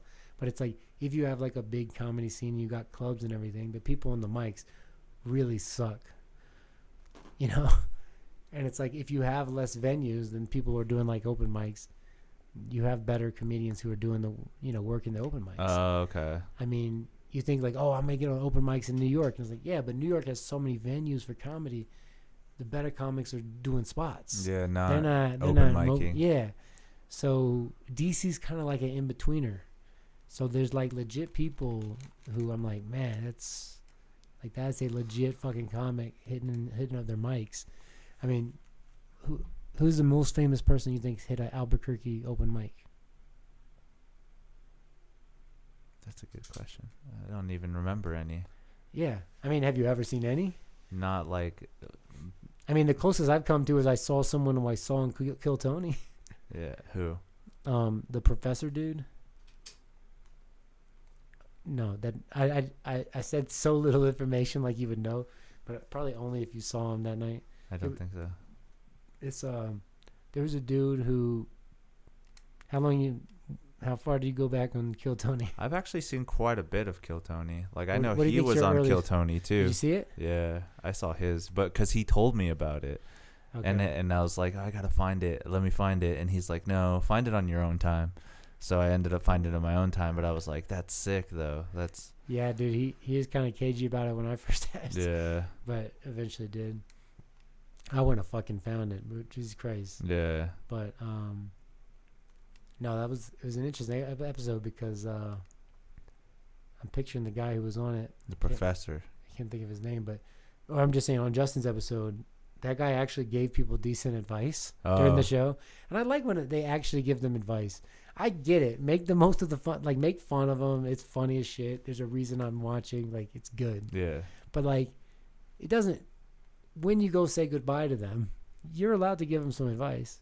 Hey, work on shortening your setups. Like, Yeah. took you too long to get to your punchline. Your first joke was great, but everything else was bad. Yeah, it's like work. You know, I mean, and again, that comes and goes, but like some guests are like good about that. And on his episode, the guy was pretty cool. But what were we talking about, the other Kill Tony thing? The professor. Oh, he was, I mean, he was on there multiple times, and he like wore, like, he was in really like beat up, raggedy, ripped up clothes. And they asked what he does, and he said he actually like tutors at the university, like math or something. And they're like, what? Like, you have like a job, like a real, like you look homeless. So he wasn't like a guest, right? He was one that got picked from the spot. He got picked from the bucket. Okay. But he was describing that he just doesn't, he's like a minimalist.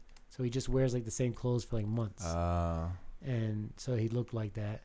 And I mean, he had like long beard or whatever, but he just looks homeless. Okay. And they were like, oh, you have like a real job and you're not a crazy person? Like, he's like, no, I'm just a minimalist. Oh, shit. So I'll just wear this same thing for whatever until it's useless, and then I'll get another one. So he was here. So he came to the mic on that Thursdays at what's it called? FX. Rusty's mic. Rusty's mic on Thursdays. Was it Comedy Bingo? Yeah. I forgot about that. Yeah. Almost no one ever played it. So. I know. That's so funny. I did a couple sets where I riffed off of the bingo card on purpose, like try to do like a blackout bingo in one set. Oh, that's a good idea. No one played. I thought about it. I did it. No. I think I missed one. Oh shit. So it would have been a one away from a blackout, and no one played. No, it's not like nobody would have won anything anyways. Like, well, just the people that were like there that I gave the cards to be like, this person's gonna win, left right before. Like, it's just like their table up and left, and I was like, fuck. I was gonna get you to get blackout, and they're you could have got got a drink. You could have got a drink. Yeah. The other comic too. Remember Jess Wood? Yeah. She was on Kill Tony as well. She was on an episode with Bobby Lee and Bert Kreischer. Oh, really? Yeah, that was a funny episode because I can't remember if I've seen this. It was at the main. I mean, I knew she did like real shit back in the day. Yeah, she was apparently one of the first deaf comedy. Deaf comedy. She did like black rooms and shit. Yeah. Which would be real cool if we really had that. That would be really nice. We used to, right? Like, you ever heard of Nexus? Nexus, yeah. Yeah, that was when I wasn't doing it. I never did it either. Like, I just got into the scene, and I wasn't like trying to do. Like, I barely got into it, and then like maybe a month later they canceled it. It was like, we're not doing it there no more. COVID hit, and it's like, oh man, because I started right before COVID, and that makes it so sad. Because I was doing it, I did it for like 6 months or maybe like 4 months, and then COVID hit, and then comedy's done. Yeah. You ain't doing comedy in this town anytime soon. Did you do the basement? No. Okay. I never. No. I did a lot of Kevin Kennedy shows. Okay. At that time, that's when he was doing like the Velvet Underground and shit like that. But I'm saying during COVID. No. Wasn't that the basement? That was the basement period. I heard about it, but I never did it. Okay. No. Well, no, so like. Then I had an ex-girlfriend that went to that too, and she was like, "Oh, you do comedy? We just went to this place called the Basement." And I was like, now I can't go. I hate you. I hate everything right now. I was like, just so disappointed with my life. But no, we, let's see. You know Cam Patterson? Yeah. Yeah. So he was at a mic that I did when I went to Orlando. Oh shit. For a work thing. That's it. And I didn't have good experience at the mics there in general. Like, I went to one that was just god awful, and I was gonna be 27th in the line, and I like look at it and I'm like, I'm gonna have to like lose sleep to stay at this fucking mic. That was at a diner. Yeah. And I was like, it was just lame as fuck. Not worth it. It was just so bad. I'm just like, person after person after person is bad. And then I remember this one dude who was like the 7th comic, and he's like a little short black dude, and he had fucking bangers. I was like, oh my god. And then like I'm finally laughing, and people aren't even reacting to him. Oh shit. And I was like, bro, that guy is too funny for y'all. Like, you guys deserve this motherfucker. And I'm looking at the list. It's like, we're at like 11, and I'm like, I'm 27th. Like, this is not fucking. I'm not staying. Let's I'm gonna leave. be here till 1. So then, the best one I did go to when I was in there, this dude stood out who was like a black dude with a black shirt, I'm sorry, white shirt and like black, like athletic joggers is what I'd call. I don't know. Yeah, sweats. Yeah, not sweats, but like I don't know, sweats. Maybe they're sweats with a cooler, like a slicker, like a seam, like an actual seam down the side. Anyway, so he's and like slides. And again, he's just kind of like all really unassuming, and his cadence stood out to me. Like he would, like the stops and starts and the way he like performed, and he was just funny. It was like after a bunch of people who weren't funny, he was funny as shit. And to be fair, like I bombed bad at that mic, so like it wasn't like I went out there and I killed it and I was better than her. No, I fucking went right into that bomb soup like everybody else did. That's hilarious. We were cannonballing into the same pot of but that dude did not keep bomb. That dude was funny as shit. And there was another funny dude there that night who apparently I think is good friends with people were talking like he's good friends with Preacher Lawson. Okay. And he was cool. But yeah, it was like 2 or 3 funny people in the night, so like they stood out. And then I saw Cam Patterson, the first episode they got pulled. Like, damn, that looks like kind of like the dude in Orlando that I saw, Then he tells you where he's from. But he didn't totally look like him, so I kind of was like 50-50. I was like, kind of looks like him, but I'm not good with faces in the first place. I need all the details. Yeah. I was like, kind of looks like that dude from Orlando. And then when they said the location, I'm like, oh, then that's got to be the fucking guy. And I know he didn't say nothing about rocks because I would have fucking remembered that shit. Oh, that's hilarious. Yeah, because I didn't. I ain't retarded, but I like rocks. That was like the seal. Life changing. Yeah. He made talk about a person who just right time, right place. Man, and he's funny as shit. Yeah, Cam's pretty funny. Because I watch that show pretty religiously, and I'm just like, you see those people that are just like, oh man, it's going to be a horrible night. Or like, oh man, this guy got nothing. And then there's those gems that come out of nowhere, and you're just like, oh, like Heath Holland, that little kid. Oh, yeah. He's like Button syndrome. Yeah. I was just like, that's good. He's good. That's going to be a sick one. And then fucking, I like Hans Kim, but I think he's like, I don't know. He's like too like nerdy, kind of like. Seattle nerd? Yeah, that's a good way to put it, yeah. Which is like, I'm glad he's in Texas now because maybe he'd like do some more stuff. But yeah, that's funny. I like him. Yeah, is that me locally? What? Am I like the nerd old man in the scene? No, hell no. What am I? You're the tough MMA fighter in this scene. You never thought that. Now I'm just gonna be like. You never thought that. Anytime shit goes down. We got an MMA fighter in the scene. She almost won the like one-liner madness. Who? I'm gonna tell you her name. I'm gonna look in that camera that's not on me. I'm gonna tell her the name when I think of it. Oh shit. I'm trying to think too. I'm blanking on her name. Holly? Just kidding. No, come on. Holly Holmes? No. I don't know where it went. It's in there somewhere. It'll catch up. Some other random bullshit. But no. I mean, that's the thing that I was like self-conscious about early on. I kind of felt like I was gearing towards like nerdier, like less relatable stuff. Yeah. So I think I overcorrected from that for a while. Okay. Like I felt like all my stuff was kind of like so raunchy and nasty and like, and it's like almost overcompensating for like that I'll be put in this like, yeah. You're a shock comic. Yeah. You're like, yeah, drugs and now it's suicide. Like, I don't know, like, I don't it's like if somebody asks you about your comedy and they say like, hey, what's your style of comedy? What do you tell them? I don't know what to say. Like I literally be like, I don't know. I just try to be funny. Yeah. That's the best thing I could think of. So, okay.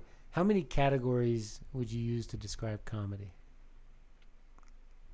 Like how many comedy genres do you think there are? I like to think of it as like, you got one-liners, intricate stories, and then you got like Carrot Top stuff, like prop comedy. Okay. And fucking puppets, right? Ventriloquism. Okay. There's those, and then I guess you can call it like black comedy.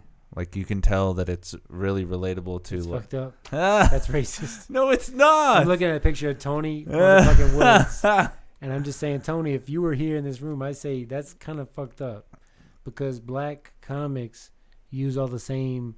They got one-liners and intricate stories, Now he's making its own category just because they're black. Okay. I hate you so much. I wouldn't know. No, how I to, get what you're saying though. But like, Yeah, you actually like you can listen to comics and realize like, okay, so because like I grew up in a majority black city. What do they call urban comedy? Well, I grew up in a majority black city, so like, the world for me really was very black and white. Okay. I mean, Hispanics, anything else didn't really count. That was not what in the day to day life. So I grew up in like the white people be like this, black people be like this, in a place where that shit was evident. So yeah. So, say like that's sort of like the comedy I liked growing up. I say, like Chris Rock and people doing white people like this, black people like that kind of comedy. Martin Lawrence. But the black people were doing that. Yeah, Damon Wayans, like Earthquake though. Think of someone like Earthquake, who's been like completely not famous to white people ever. Yeah. He is absolutely fucking famous among black people. Yeah. I mean, maybe he's on Netflix now. Now some white people know him. But like, I mean, this dude had like a fucking 3-4 decade career. That's funny. Being famous. Bruce, even better example. Okay. White people do not know who the fuck that is. I mean, but he is so. I mean, try to find black people who don't know who he is. Like, okay. Like he's so famous.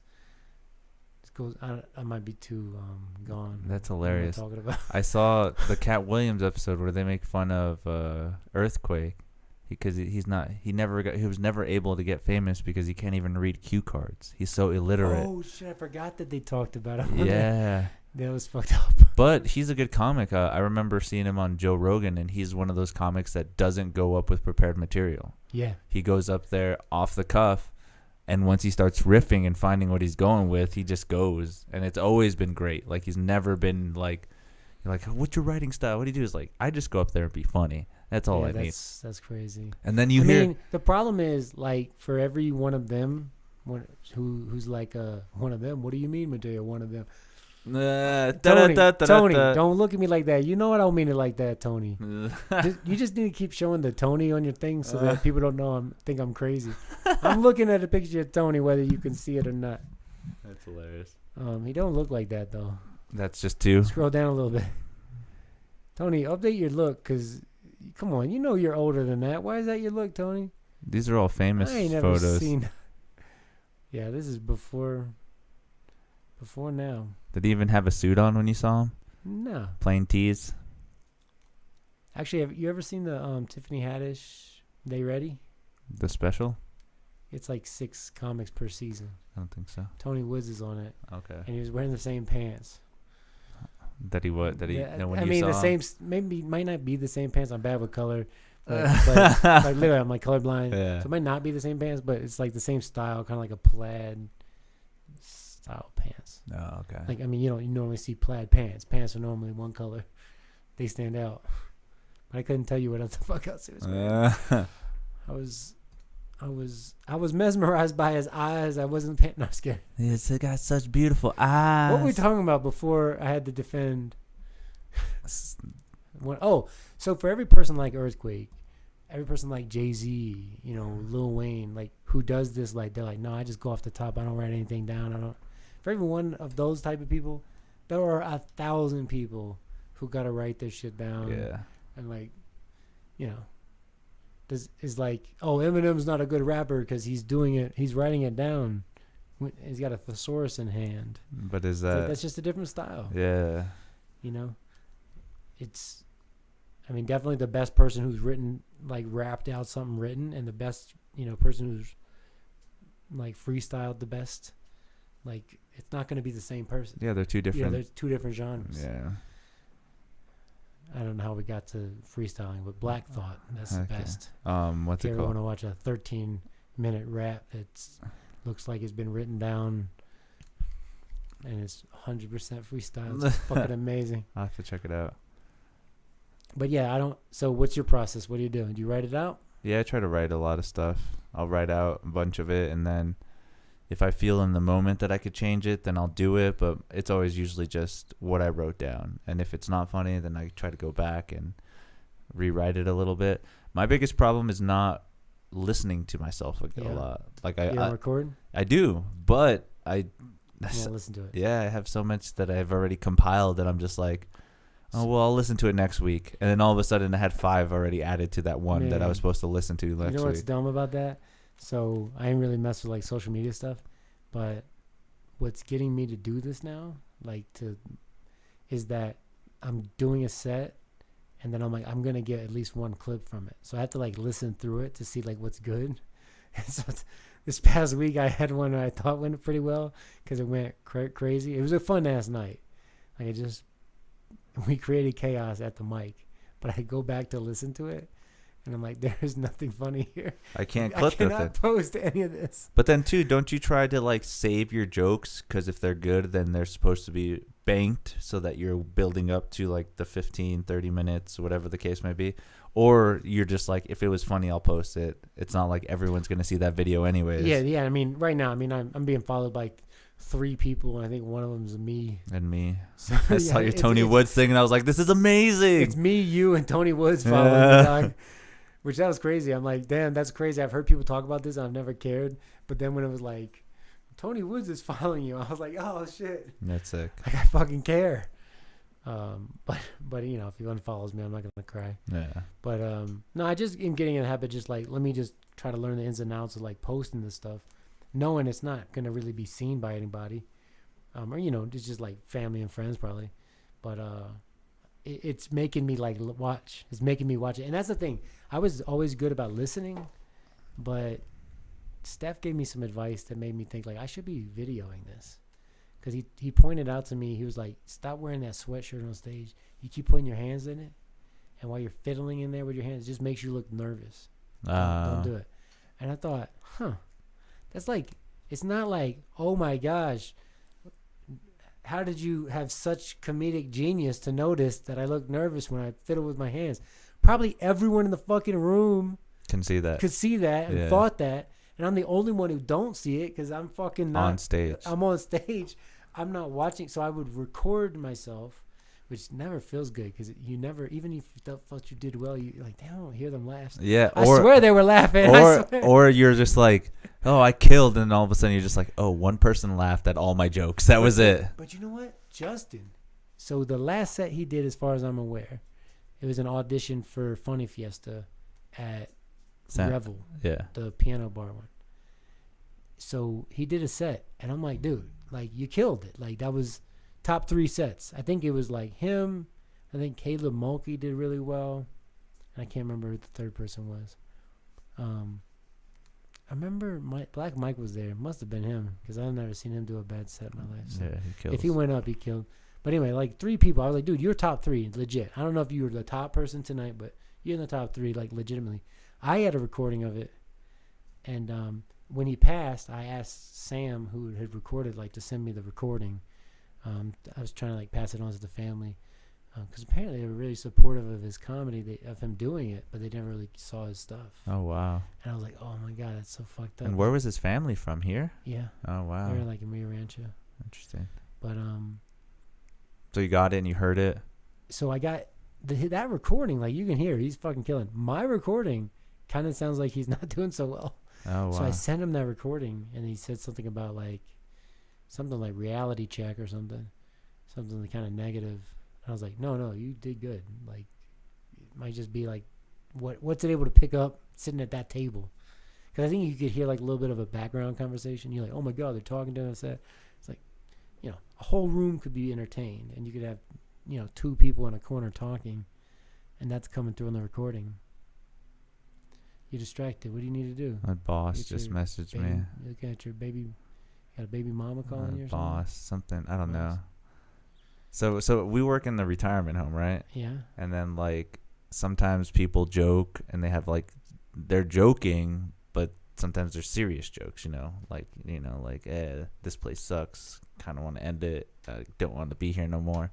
And we have to take that into account that like, is it a joke or is he kind of really talking about how he feels in this facility? And my boss just messaged me now. I didn't get to read the whole thing, but something about one of the residents joking about not wanting to be here in a negative way. And I'm just like, great. And am I going to have to fucking fill out a fucking paper that says, oh, he was joking, or, oh, I think he might be, Are you the comedian counsel? I try to be. Like, Angel, I need you to tell me if this is a joke because you're the comedian. Or like, do you feel like he was serious about it or not? And I'm just like, fuck, damn it. Like, I don't know. I'm never serious about anything I do there. He's not serious about it. Next night, he fucking hung himself. And then you're just like, fuck. Yeah, he laughed the whole time. Man. He died with a smile. Dude, that suicide thing's a fucked up thing. Yeah, it's hard. Because it's crazy. Like, one person commits suicide. How many people blame themselves for it, you know? Yeah. My parents I can't think of a thing, another thing that's quite like that, where like if one person does something, 50 other people feel responsible. Yeah. And I think that's probably average. I think people with more people, it's more than that. Yeah, that's true. What did you say your parents had to deal with it? Yeah, because when I had a younger brother and he killed himself when I was 15 and he was 13. And no fucking way. It was a big old thing. Like, my mom was You were 15. Yeah. And he was 13. Oh, shit, dude. And my mom was kind of already an alcoholic. She kind of drank a lot, and then that just spiraled into a way bigger depression. So then I know I was doing good. Just you two, or you got more? We had 2 other younger brothers. So it was me, my brother Joey, and then my mom waited 10 years to have 2 other kids. And so they were 10 years younger than me. Like 3 and 1 or something? Yeah. And so the crazy part is, like, after my mom, like, she started drinking and stuff more, I didn't want to stay at the house. So I asked my grandpa if I could go live with him, because I knew I wasn't going to graduate high school. I knew, like, shit was going down. Like, I didn't feel this. Everyone at my school was always asking me about it. They'd bring it up all the time, like, hey, your brother passed away. I'm sorry to hear it. And it's so depressing. So I left. I went to go live with my grandpa. And this is the great part about it. So in Los Lunas, when I lived there, I was a loser, like a gothic loser, gothic kid, played guitar. What's changed? Keep going. When I went to Penasco, my grandpa like made me work harder. He's like, we got to shovel the snow today. Like, the whole driveway is all shoveled up. We got to shovel the snow. We got to go get wood in the winter. We got to go in the summer and get wood for the winter. So he kind of turned me into a man. And as that was happening, I went to the high school there, and I kind of reinvented myself. Like, I wasn't a pussy. When you're 15? Yeah, I like turned into so you did the whole. You're a different person now. A different you're fucking different. New you. Dude, I was New year. I was so cool that I ended up becoming the prom king. Yeah. I was like, what the fuck? Like, that makes no sense. And then that's why I wrote that joke where I'm just like, oh, hey, I was the prom king. But I only had a graduating class of 50 people. So that there wasn't a lot of competition. Like, you know, you could have been like the jock who You're a big fish in a small pond. Yeah, there you go. Nobody knew who I was when I came there. I was still kind of unique. Like, I played a lot of music. I joined all the music stuff. But see, that's the benefit of the fact that you can have all these different places and subcultures and everything. Because you can go find a place where now you're the hero in the story. Yeah, exactly. That's why you can't do that in the LA high school with 13,000 students. Okay, you're lost. Yeah. But then you go to fucking Penasco. And then all of a sudden you're just like, you're the Penasco prom king. You're like, holy shit, your grandpa's Joe Jordan? I didn't even know he had grandkids. Like, whoa, he never talked about you. Yeah, I know, right? And there was a reason. No, because you were a disappointment of the family. No. I'm just gonna go to weirder and weirder accents. Yeah, I was like, this is Indian. What accent? This is my wife fighting with me. Pinche Mateo, what are you doing? That's your wife fighting with you? Yeah, that's Mexican. Oh, that's not. What are you doing? Oh my God, Hare Krishna, what are you doing? You're doing this again? That's not Mexican? No, it's not. It's pretty racist. If you I just wanted me. a clip of me trying to do a very racist. Accent. I'm gonna clip it and put it on your social media. Yeah, do it. That'd be fun. That's hilarious. I'm good with it. I nailed it. You're like, I did it, guys. I made it. I got clipped on MuseMeTV. Do you think that's racist, imitating people? Nah, I guess it. You actually think it is though, for real? I don't. Okay. And that's that. I hate. See, I pushed you. I bullied him to say what I wanted. I hate to bring this up because like this is the one thing that I really liked about Dulcie is like she wasn't. I could do that stuff. I can do all this racist stuff and like do accents and like kind of be like, oh, white people do this and black people do this, and she was cool with all of it, and I love that about her. And then now that I'm talking to other girls and trying to get out on the scene again, and they're like, whoa. Yes, they're just like, oh my God, I can't believe you're doing something like that. And I'm just like, oh my God, do I got to go delete my social media just to hit on women now? It's ridiculous. I see now. I see what you're talking about. The woke comedy scene. I'm not about that. Because you like to shit where you eat. So you're going to try to find other girls in the comedy scene, and they're too woke for you. Yeah, very woke. Bro, find other people. I do. It doesn't have to be a comic. You know what's the saddest part is that like I probably won't because I'm fucking scared, but I just need to leave. I've lived here my whole life. Yeah, why do you need to leave though? Because I thought you lived in like some podunk shit and then in Peñasco. yeah, but that's still the same state. It's still the same state. It's not Albuquerque. It's kind of the same thing. Like you go to Peñasco, there's still fucking same references. They know exactly where Albuquerque. They know exactly where Central is. They know La Verga and shit. It's all the same, dude. It's all the same. I've went to Arizona maybe a couple times for like a Comic-Con shit like that. Been to Denver and stuff, but I've never lived in another location than New Mexico. And I feel like that's kind of like, oh man, if you don't spread your wings out, you're just gonna die a bird in a cage. I don't know about that. You've been a lot of different places, don't you think? But you know, like New Mexico is like this you know, fucking amazing place that I've discovered. Like sort of didn't know I was gonna end up here. Didn't think I would. I mean, I came here to be here for 6 months. But the influences I was just coming here to check a box so I can, you know, jump to the next job. And I fell in love with the place. But the influences of your other past life, don't you think that helped become the shape that you are now? Yeah. Even though you have found this place as home now? Well, I think location has much less to do with like life-altering changes in perspective. I feel like your life changes if you allow yourself to think about things differently. And you have the power to do that even if you stay in the same location. Now, if you feel some real compelling reason why you should live and experience living some specific other place, I mean, for sure, you know, like do what you got to do. But I think a lot of people like postpone their happiness thinking like, oh man, if I could just get to such and such place, it would be great if I could get to, I'm just trying to get to, I mean, comics. I just want to get to Chicago, New York, LA, you know, Austin now. And it's like, okay, maybe things would fundamentally change if you went to Austin. But maybe you should realize you're just not very good right now. Like the reason you're not very successful is because you still need to get a lot better. Yeah. And maybe there's another place that can help you get better faster. But maybe not taking opportunities that you have here. I don't know. It's crazy. It's one of those life lessons that where would you want to go? What's your fantasy? I'm pretty into Texas right now. Okay. Texas would be sick. Fuck, dude. when they were about to close schools for COVID again, I almost became a Texan. Yeah, you were thinking about going there? Well, they had just opened back, and they were like, I think we're going to close again. And I was like, if they close, we're moving. Like, I'm not fucking virtually schooling these kids anymore. Yeah. I'm at my breaking point. I cannot do this anymore. Then you saw the downfall of that, right? Like, do you feel like your kids like were taking advantage of the whole... Oh, we're just doing virtual school. I don't really have to pay attention. Well, I mean, they definitely all suffered like educationally. I mean, they're definitely all dumber for it. Yeah.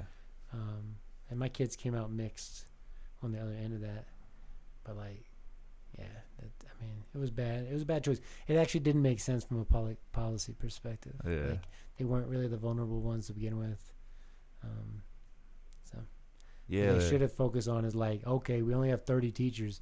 Give them all like fucking expensive masks. I don't give a shit. Yeah. Keep them alive.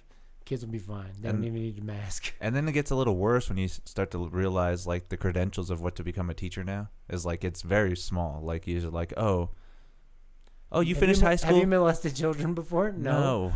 Sweet. Yeah, I think you'd be a great PE teacher. Can you read and/or write? Yeah, we got one test for you, and it's multiple choice. If you pass that, you could be a teacher. Did you do drugs and/or molest a child this morning? True, false. Yeah, that's it. That's false. It. And I think that's more wide spans now in the whole United States compared to what it used to be. Like, I don't know, there's some places where I say wide spans. Yeah, like a wide spans of. What? These are words. A wide. See, now you know why. My teacher. Like wide spans? Like widespread. Widespread. There's a word. Isn't span still a word? Like, don't you spans like a span? Span, wide span. There you go. Yeah, span. Spans. I was like, Spanks? These sound like bad. Wide spanks? These sound like you don't wear pants. What?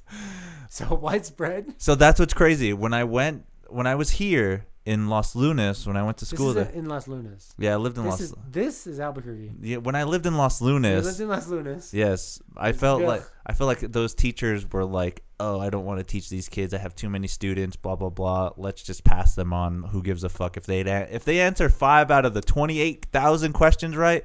They're gonna pass." Is it bigger or smaller than Peñasco? What? The area. Los Lunas is way bigger than Way Peñasco. bigger. Yeah. So then you go to Peñasco, and there's only 150 people living there, and they're like, we have to care because he's gonna be our fucking neighbor. And not only that, the teachers there come from other places in the world. Like we had a New York teacher, a drama teacher, who was like also the history teacher and like fucking a science teacher, but he was teaching 3 different subjects. But he was a genius. The guy was smart as fuck. The music teacher was like this world-renowned fucking flamenco player. Like, oh my god, I go to my music school back in Los Lunas, dude. It's some fat obese guy that got unlucky for getting a fucking. Do they play flamenco or flamenco? Flamenco guitar. Flamenco. Not flamingo. Not flamingo. Flamenco guitar is different. It's cruelty. Like you play a flamingo. Yeah. That's animal cruelty. Peter hates it. What you do is you take the beak. You cut it off and you make a pick out of it, and then you play flamenco guitar. That's where it came from. Yes, gotcha. But if you're a flamenco player, you learned your traits from Spain, and you have different aspects of music from all over the world. Anyways, they had a better selection of teachers there. That's what I really liked about that place too. Is like I felt like they were really trying to teach you something. In the other sense, where it's like, page 75, read, we'll answer questions after class. Like that was. I had 2 great teachers, and let's say 3. I had 3 great teachers in my school. Miss Pat. So like all of the what's that? Miss Pat. Miss Pat? Was that one of them? Why is that? I don't know. I like her. She's a funny comedian. But what does it make? She's not a teacher. I know, but those are usually teacher names. Miss Pat, Mr. Joseph. Oh nah. What was the teacher's names? Let's see. Pfeiffer. Wow. See. And he would go by 5'4". Oh, okay. If he gets signed 5'4". That's dope. And then Shepherd and Pfeiffer. Okay. And the third, you said you had 3. Well, that's Senor Yancey. Okay. So he's amazing because that's how I'm with my wife. Well, okay. So I used to just come hang out in his 4th period class that I'm not in, but my wife was in. So I courted her in a class that I'm not in, and he was cool because he let me. Where was this? What do you mean? What state? Virginia. Okay. Yeah. Interesting. So she was taking 2 like ESL classes and 2 Spanish classes so she could just learn English. She's like, no other classes. You're just trying to learn English because she spoke no English. So in Spanish class, she's just, she's translating the other direction than we are, right? Yeah. But so I was in class with her. And then I had like a satellite class that was less time because we were on a block system. So instead of 90 minutes, they would have like a 48-minute recording. And I'd go to lunch and I would just like fast forward through it and like watch it as fast as I could. So I'm done in like 30 minutes. So then I have a whole hour and a half where I have nowhere I really actually have to be. But I'm supposedly not allowed to leave the school. What I did for a long time, I just did. Yeah. But I would just walk out, but when I was getting interested in her, I would just hang out with her. Interesting. In that class, so he's like he's responsible for our relationship. Oh wow! And I asked her out on the last day. I asked for her phone number the last day she was at school before Christmas break, and I didn't have anything to write down, so I had to like run. I'm talking to her outside. I had to run down a long ass hallway. The very end of the room is Senor Yancey's room. And I asked him for like a pen real quick, and I jotted it down. So I called her, and she was like surprised that I called because she's like, "You're not gonna fucking remember the number. I'm just gonna tell you the number once. Yeah. And you're gonna call me. You don't have you don't have a pen or nothing. Yeah. Exactly.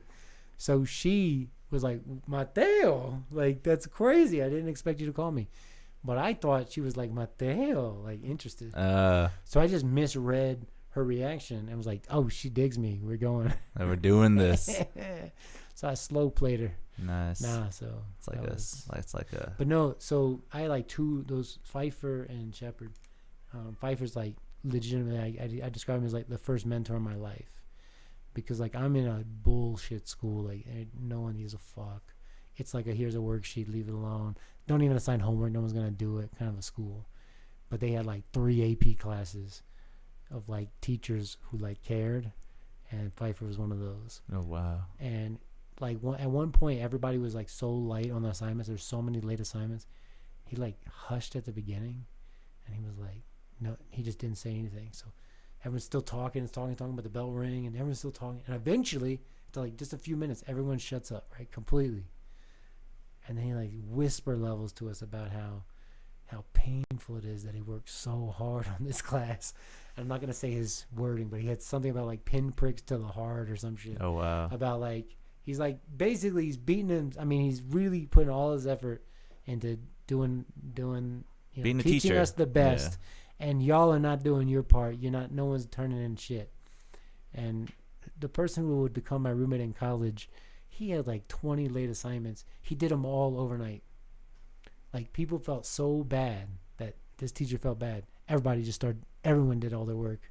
Like in the next couple of days, they turned in all the assignments. Oh wow! There were like tons and tons of late assignments. They all just was like, and then they had another teacher who just yelled all the time about how disappointed he is. And at some point, we kind of gave up on him. Like, oh, shut the fuck up. Like, yeah, whatever. But when Pfeiffer, who never said that shit, like when he was disappointed in us, it was like, oh, fuck, shit, yeah, dude. We felt bad. Because it wasn't like in a hateful way, right? It was No, more in like a no, it was hurtful. Like, yeah, I feel hurt. Like I'm really pouring myself into this, and you guys aren't pulling up your end of the bargain. That's crazy. I mean, because it's a little bit of like look, we're the forgotten about shitty school. You know, we're not like in the great district. Like if you want to go somewhere, man, yeah. Like if you can achieve this, like, you can really go somewhere. You know, it's like every movie that's like the teacher who goes to the ghetto and Mr. Carter. That's what it is. Him and his wife were both teachers. I can't reach these kids. She taught at like more like elementary. Maybe she went up to middle, but I think she was elementary age. Okay. Kids, and he taught high school, and they lived in this like in the Nob Hill of Norfolk, like that sort of an area, artsy fartsy, like pretentiously. But they worked both in like the 2 ghetto-ass schools in their areas. Yeah. And just, I mean, and they were higher educated. They just felt like that was the way of giving back, is to like go to teach at like a disadvantaged school. And it's like, dude, that's my fucking Coach Carter right there, man. That's sick. That's and yeah, I think about that dude all the time. I see him once in a while when I go back home. I'll schedule a dinner or something just to catch up with him. Nice. That is sick. I don't know how we got to him though. We were just talking about our life, dude. Philosophy. That's beautiful. Oh, the school thing, I think. Yeah. You going to school. Yeah. Yeah, like having, I guess the point is like just having a couple of teachers who cared can matter a lot. More relatable and stuff. You know, like you just get that one teacher. And for me, it was just like, it was junior and senior year of high school.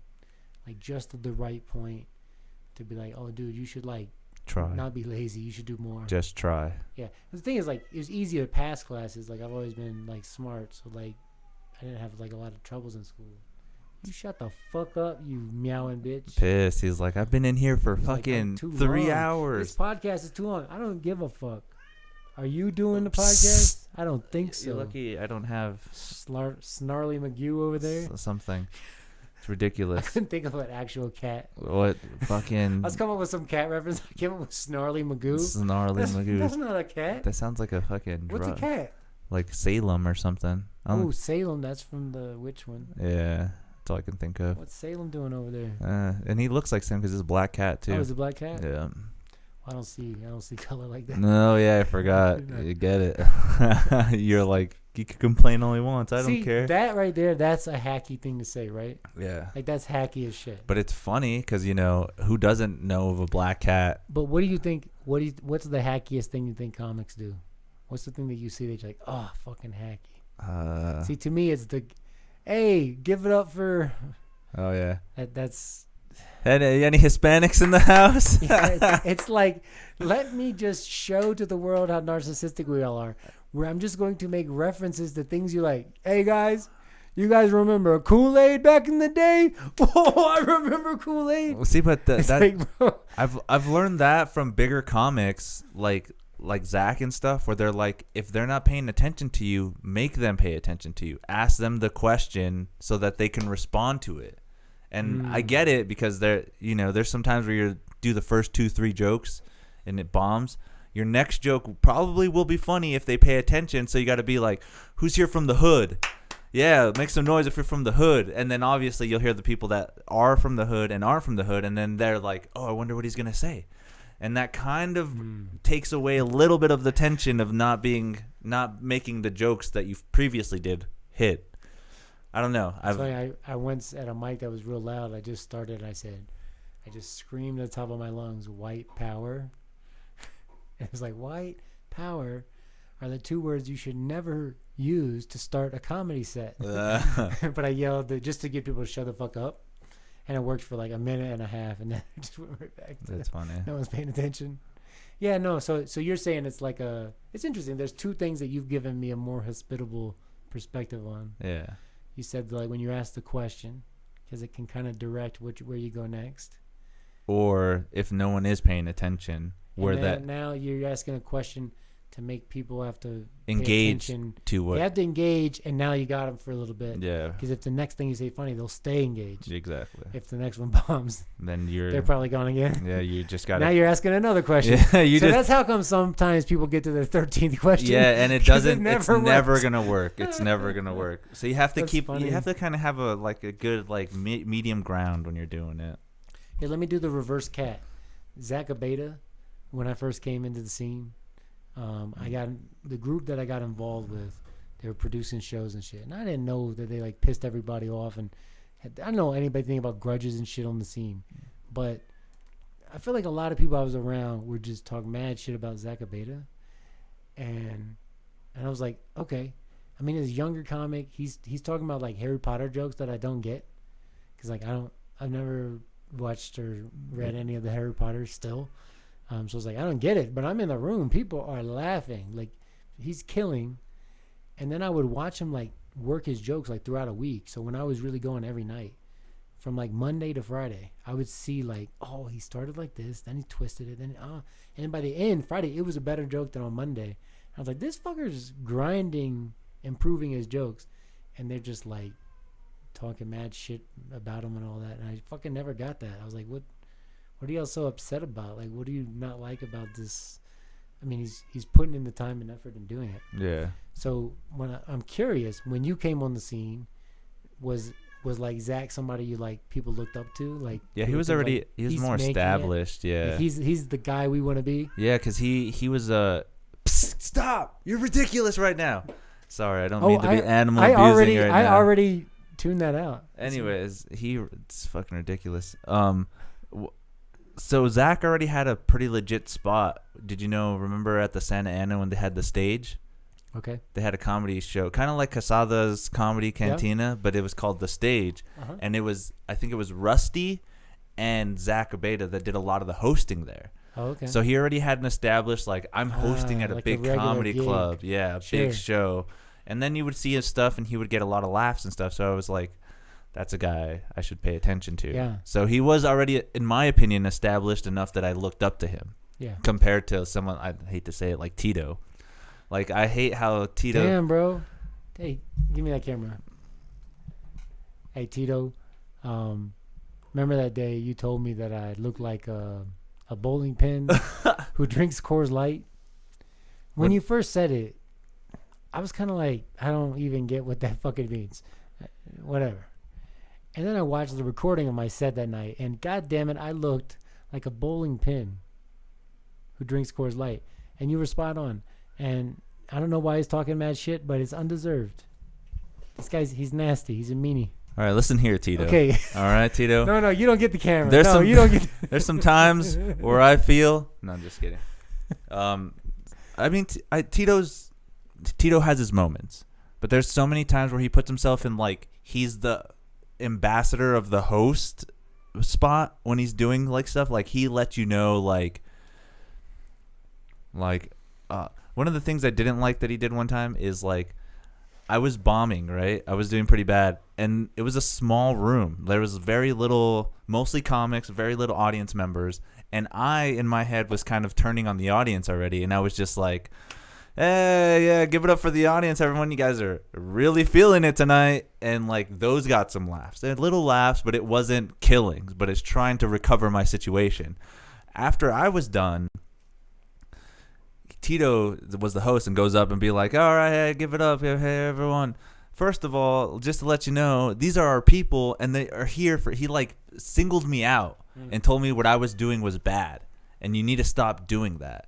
And then I thought about it. He was probably right. But the way he did it was such a pretentious asshole. I was like, dude, you could have put me to the side, or you could have done it so you don't make yourself seem like, oh, I'm such a genuine host that I'm recovering this whole show. Hey, audience, just so you know, we're not all like him. Yeah, exactly. We actually like you, and we appreciate that you're here, and we think you're doing great. It was kind of like that, yeah. When people are funny up here, you're laughing. When people aren't. Not like that unfunny cunt. And you know the worst part is, like, Alex went right before me. So he literally compared me to Alex. And that's what made me upset. Alex, I don't know why he keeps bringing you up. I was so upset. Clearly, I know he wants to sleep with you. I want more shows from you, asshole. Alex, he needs to be on your shows. I can't. Apparently, he doesn't care about the payment situation that I had. I told him I can play, and he said, hey, not my piggy, not my farm. Oh, man. Which I thought was a weird expression coming from a man in his 30s. Not my piggy, not my farm. I was funny. But I figured out what he meant. He meant he doesn't give a fuck about me getting paid. But he wants more shows. All right, back on the Tito hate. Hey, so Tito. Just kidding. So yeah, that was my only grift with Tito. Ever since then, I've kind of like been more aware of that situation, but I was just very unsatisfied with the way that he presented it. Yeah, like I don't know where this list. So I had first time I ever hosted at it was a mic that was like a. Wait, are you trying to go anywhere? No, I live here now. All right, I need to go take a piss. Oh my god! I had to let the stupid fucking cat out. Fucking rookie. So bro. you go ahead and like rant at the camera. And, is it just gonna stay on? Yeah, I'll put it on you. I can't stop it. Like if I stop it, then it ends the whole stream. Don't stop it then. All right, I'll be right back, guys. You guys listen to the rants of Mateo. Mateo más feo. Okay, por algunos minutos aquí voy a hablar español. ¿Está bien? Just kidding. I don't know what the fuck I was saying, so I'm just gonna rant. So this is what y'all been looking at this whole time, huh? These Pokemons behind me. Hey, you guys think I should steal some of his Pokemon? I should, right? I bet he won't recognize this one's missing. Hold up. I've seen these videos online. I don't think he edits. I don't think he's gonna see this. Hold on.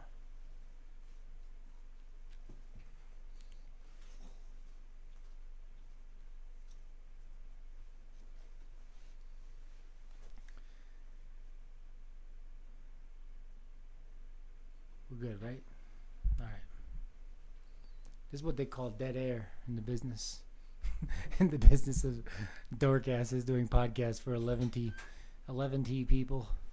All right, I'm back. All right, he's back and he's black. Hey, and he's here to give you a heart attack. Dude, let's look at the message that my boss sent me. Let's read it. Let's do it. I'm gonna read it out loud. All right. Because I was looking at it now in the bathroom and I was like, oh my god, it's totally a joke. Okay. I forgot to text you yesterday, so Resident Blank wanted me to tell you since you weren't in your desk yesterday, he was going to burn your desk and see if you noticed it was missing. He tells me, make sure you let him know. I know it was a joke, but I'm pretty sure you heard about the fire behind the building last night. I didn't know there was a fire. I'm sorry. I was just getting high. I was going to him today. I think you went too far just to joke around, but didn't see him. Okay, that was it. So that's crazy. That there was I myself would never threaten to steal anything of yours. There's nothing good to steal. Hey, you stole that. What the fuck are you talking about? Hey, look at where's my Umbreon? I think I knocked it. The black one. Oh, you know the names of them? Yeah, dude, I love Pokemon. Oh shit, he actually knows this shit. My goodness. What's his name? Umbreon. Umbreon? Yeah. Do you want to point them and I'll tell you?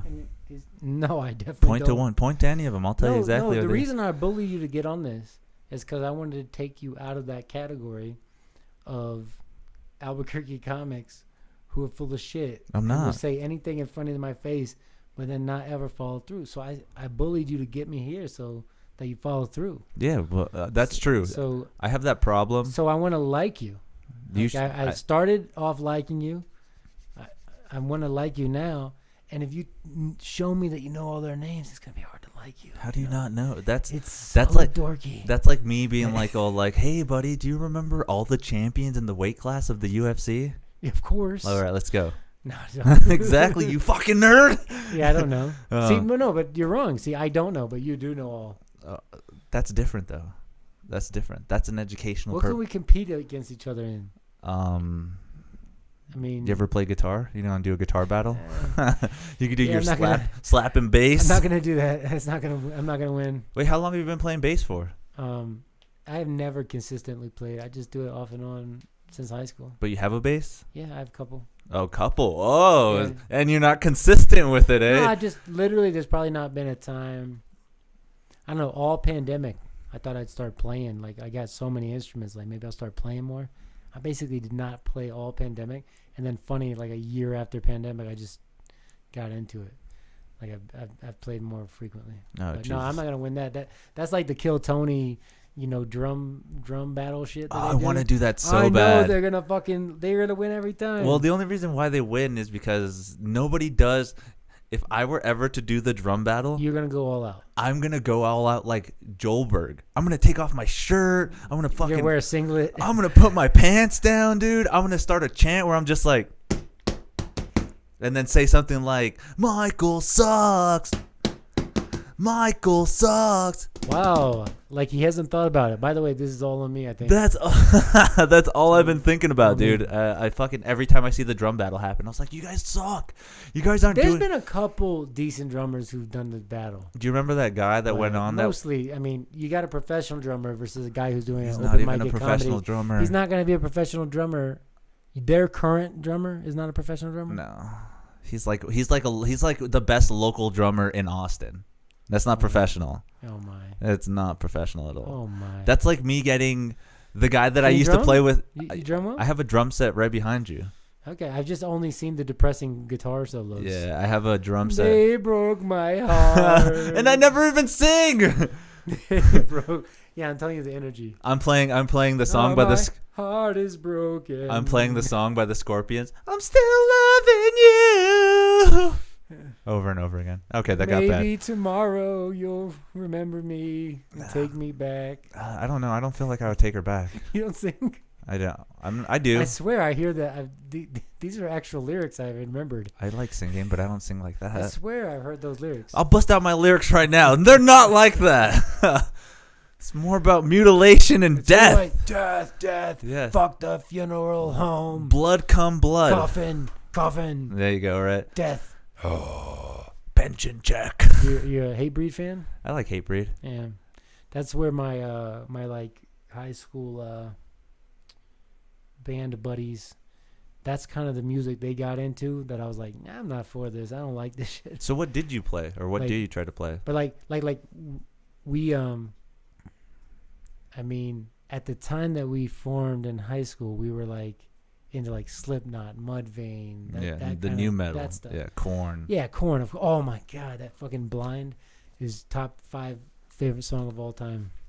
And you know who has a really stupid fucking take about Korn? I do, because look at my dumb tattoo. No, that's fine. That's fine. I did that in high school. Big. Look, Mark Norman talks mad shit about Korn. Have you heard him? I don't think so. Dude, he thinks they suck.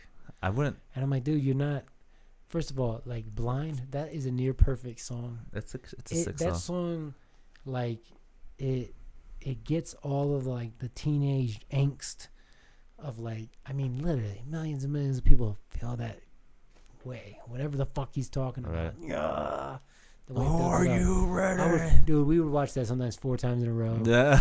just and it still hit. And the drum is just perfectly offbeat, doing weird shit the whole time. And then the bass guy, he's just a... Fieldy's doing a weird bass riff, like he's doing weird shit. It's such a great song.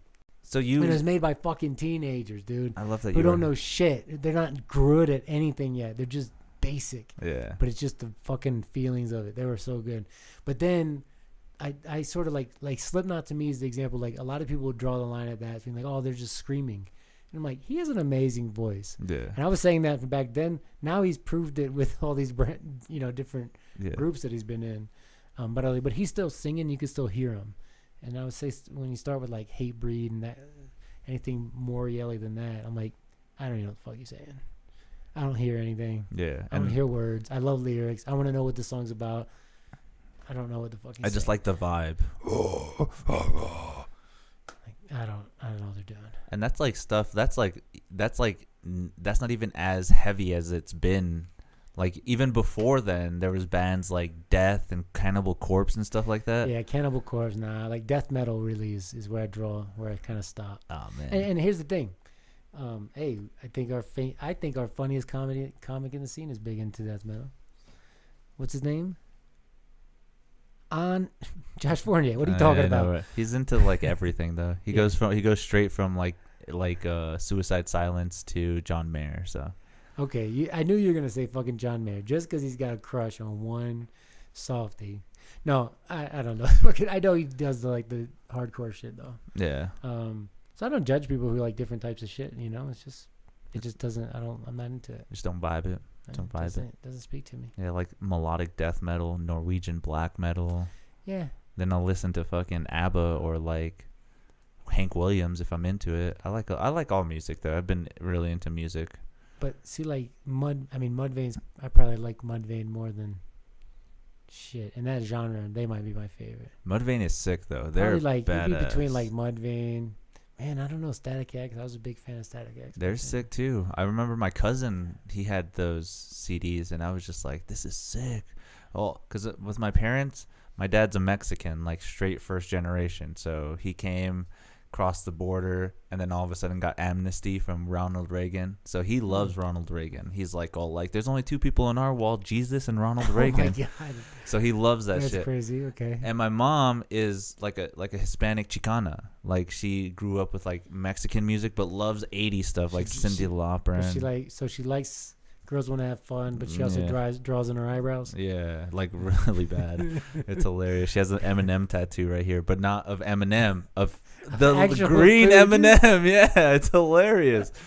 But she got me into music, which like sometimes she would listen to Metallica, sometimes she'll listen to that. But my uncle was the guy who's like all Slayer and like Sepultura and all this stuff. Yeah. And then I went to go live with my grandpa, and then my cousin was into the new metal stuff. He Static X. He didn't like Mudvayne. He loved Creed. Oh man! I was like, this is so crazy. But that introduced me to another. I liked Creed for a period of time, but I told you I became very devoutly religious at some point. And is that what made you like them? That's what made me leave the band. And then that's where I listened to I listened to Zayo. Okay. Do you know who that is? I don't. Can I look this up? You could look it up. They're like a death metal band, but Christian metal. Christian, yeah. So they're Jesus, die for your sins. Zayo, Z-E-O. Z-A-O. Z-A-O. Zayo, the band. Oh, the Funeral of God. Oh my God, The Rising End. Oh my God, these songs, they look so deadly. Yeah, dude, like.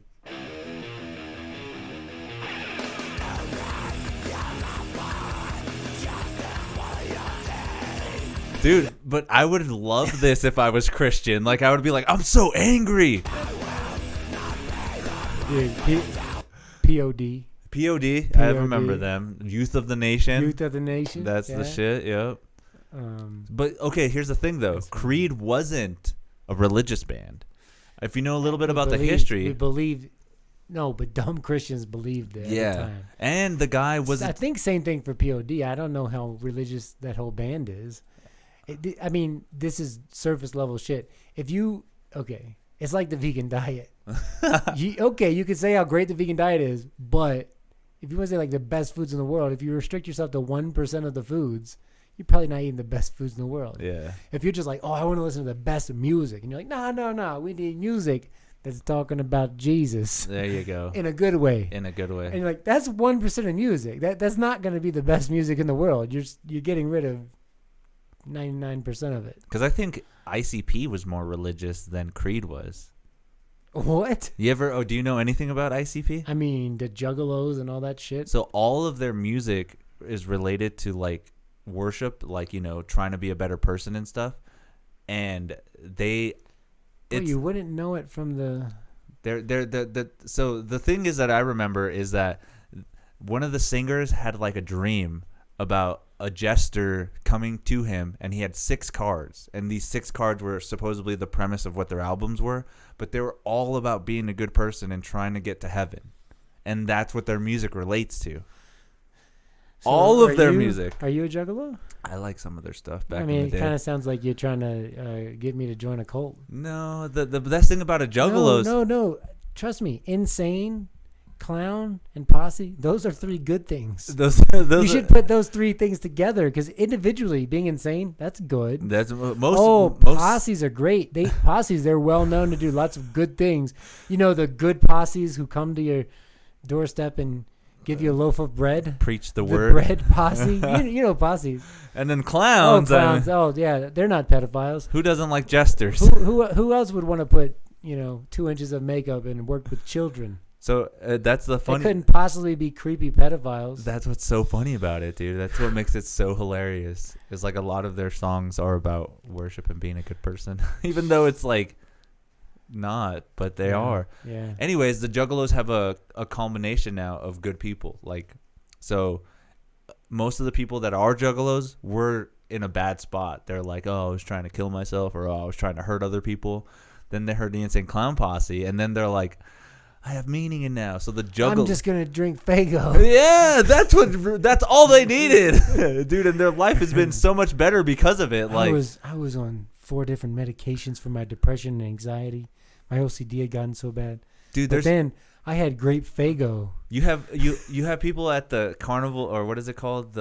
Twisty J. What's his fucking name? Yeah, Twisty J. What the fuck? That's not his name. What is the name of their festival? I thought it was like the Gathering of the Juggalos. Yeah, the Gathering of the Juggalos.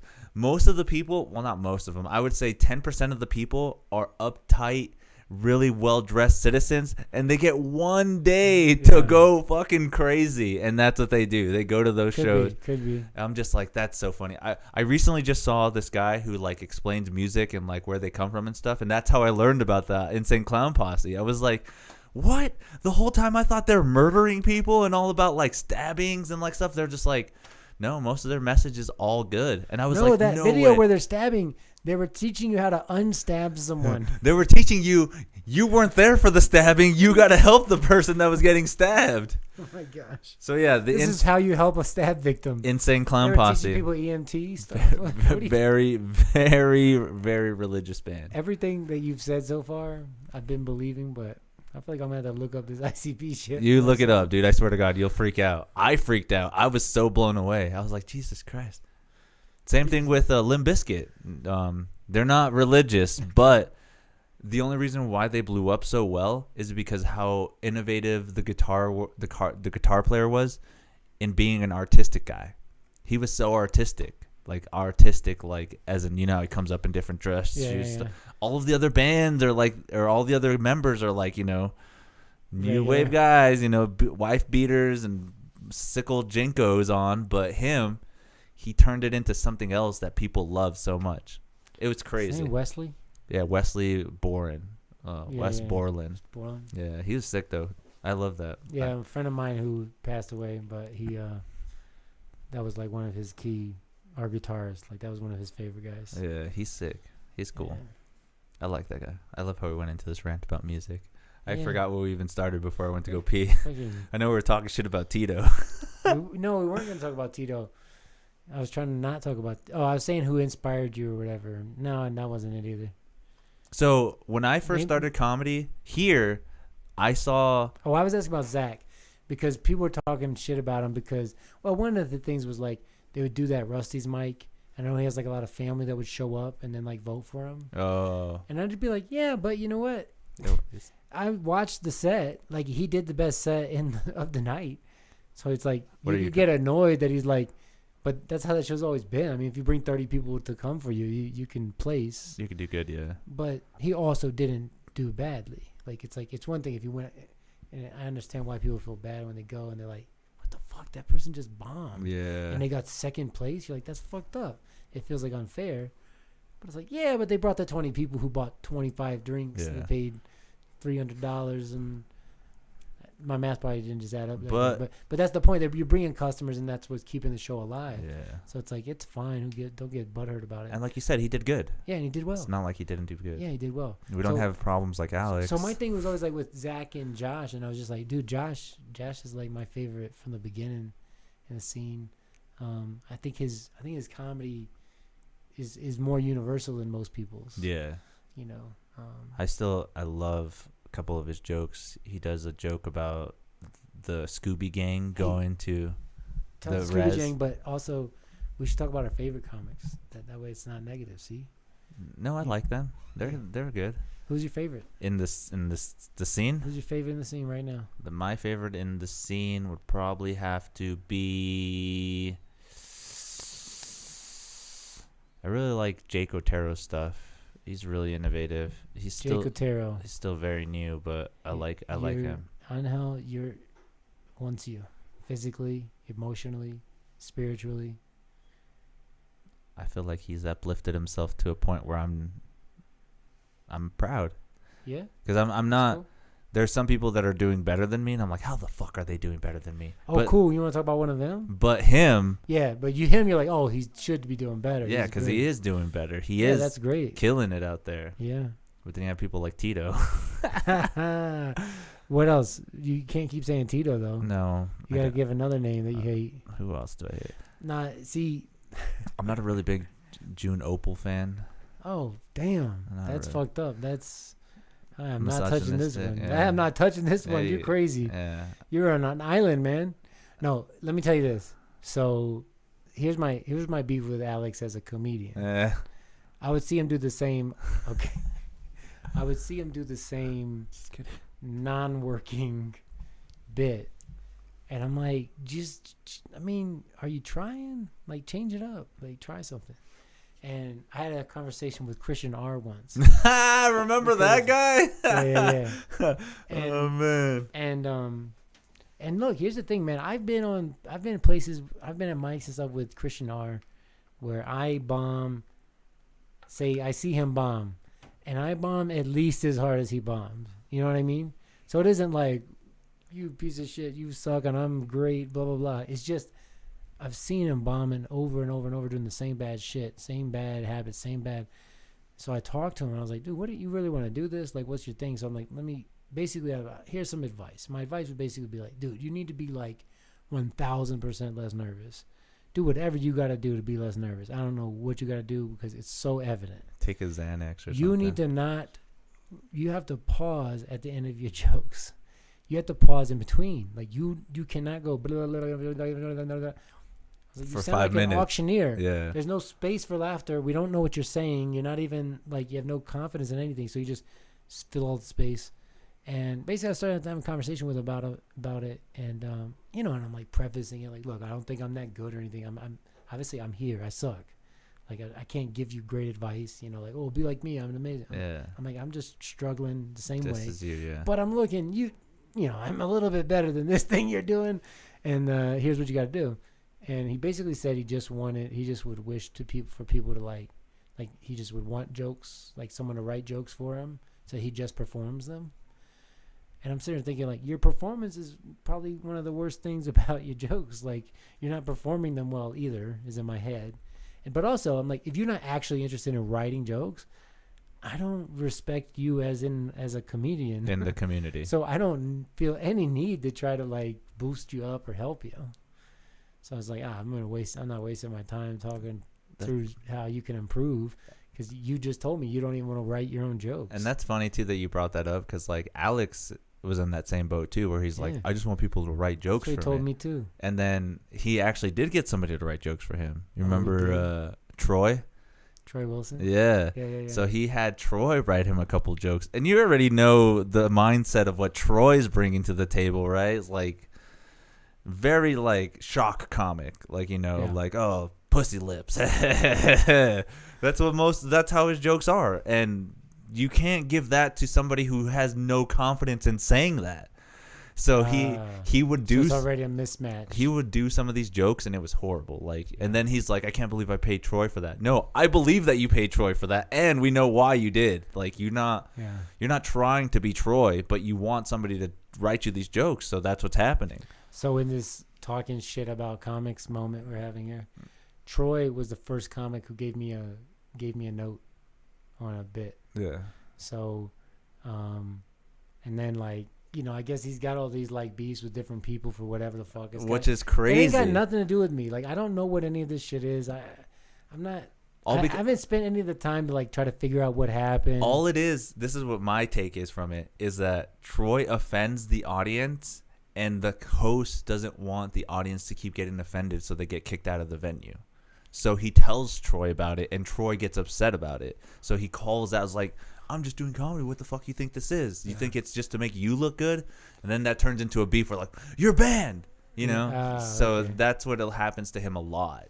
Interesting. So which is shitty, because like you should, I mean, I get it. You want to run an open mic so more people come, but you also run an open mic so you can help people get better at their craft, right? Yeah. So it's like, we get that we're trying to be edgy, but we don't want to blow it up and then it's gone. Yeah. But here's the thing. I did a mic with him that was called like the Dirty Dozen, I think. Okay. Was that a mic, or was that like a showcase? It was a mic, but we were limiting it to 12 comics. So it was Dirty Dozen. And it's supposed to be like anything goes comedy, like anything goes. Because I think he ran one at Monk's that had closed. I don't know, like he probably had a few different things that closed. And then the first fucking night, I'm pretty sure this is the first night, I'm up and there's a kid in the audience. And I was going to do some like blowjob joke. And I was like, I shouldn't do it because there's a kid right here. And I thought, you know what? I'm tired of like, we get to a place, we have a mic for a little while, it doesn't work. We have a mic. I was like, we may as well just test it out now. So I just did the blowjob joke straight to like a 9-year-old. Hey, buddy. Yeah. And the owner was laughing and like, we didn't hear. And I was like, okay. So that tested it. Like that's the goal, was to like have an anything goes mic. It's cool. We'll do it. And then it was fine. Like the mic was, it's like all mics, they hit and miss. Like sometimes they're good nights, sometimes it's bad. But overall I was there, and then just the business failed. So the mic shut down just because like the place shut down. And they've done. I mean, that used to be called. That was Bosque Burger, I think it's called, or something like that. Wait. What was? No. What? It was a burger place. Then Kevin Kennedy was doing shows there. It's right beside the Guild. The pub. Could be. What was the pub before the pub? I don't know what it was before the pub. It's been like 3 or 4 things since I think it was Rustic Burger was what it was. Okay.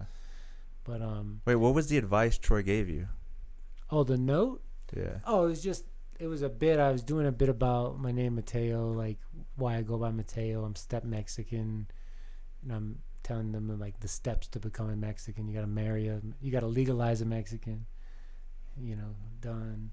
You got to have Mexican kids, and then you have to have like the mother-in-law living with you, whatever. There's like a count, like 1, 2, 3, and then one was like a wording change, and one was like a pun on the I'm trying to remember what it was. There's basically somehow you could make something. I say something, and then I could do like a gesture, and then would make it a pun, like I'm meaning it in 2 different ways. Okay.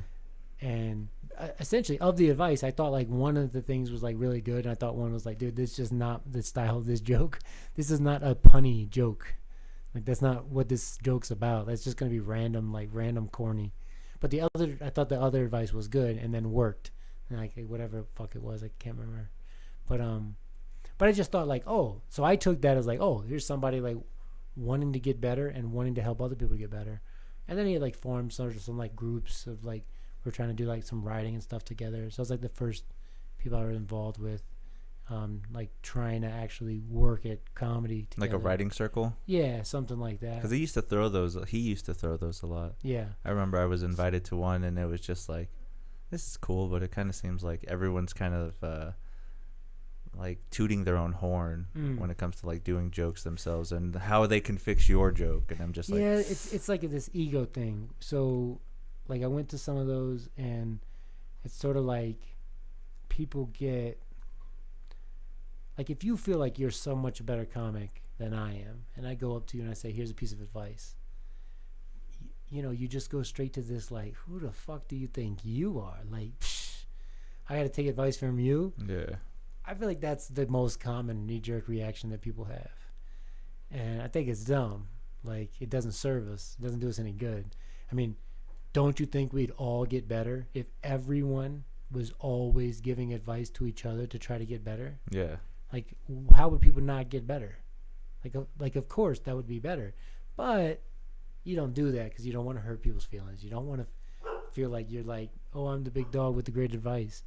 Like, we see each other's shit from like a different angle, and it's like, yeah, take it or leave it. And I don't know, I might be giving you terrible advice. Like, I remember I gave Caleb I gave him, like, it's a gift. Yeah. I suggested like a different tag to one of his jokes or whatever, and I saw him try it, and I feel like he didn't do it exactly as I was suggesting. So it was like 90% there, but it didn't work. And I sort of like, hey, I respect the fuck that you just did that. You know, like I gave a suggestion. You tried it. And you're like, yeah, didn't work.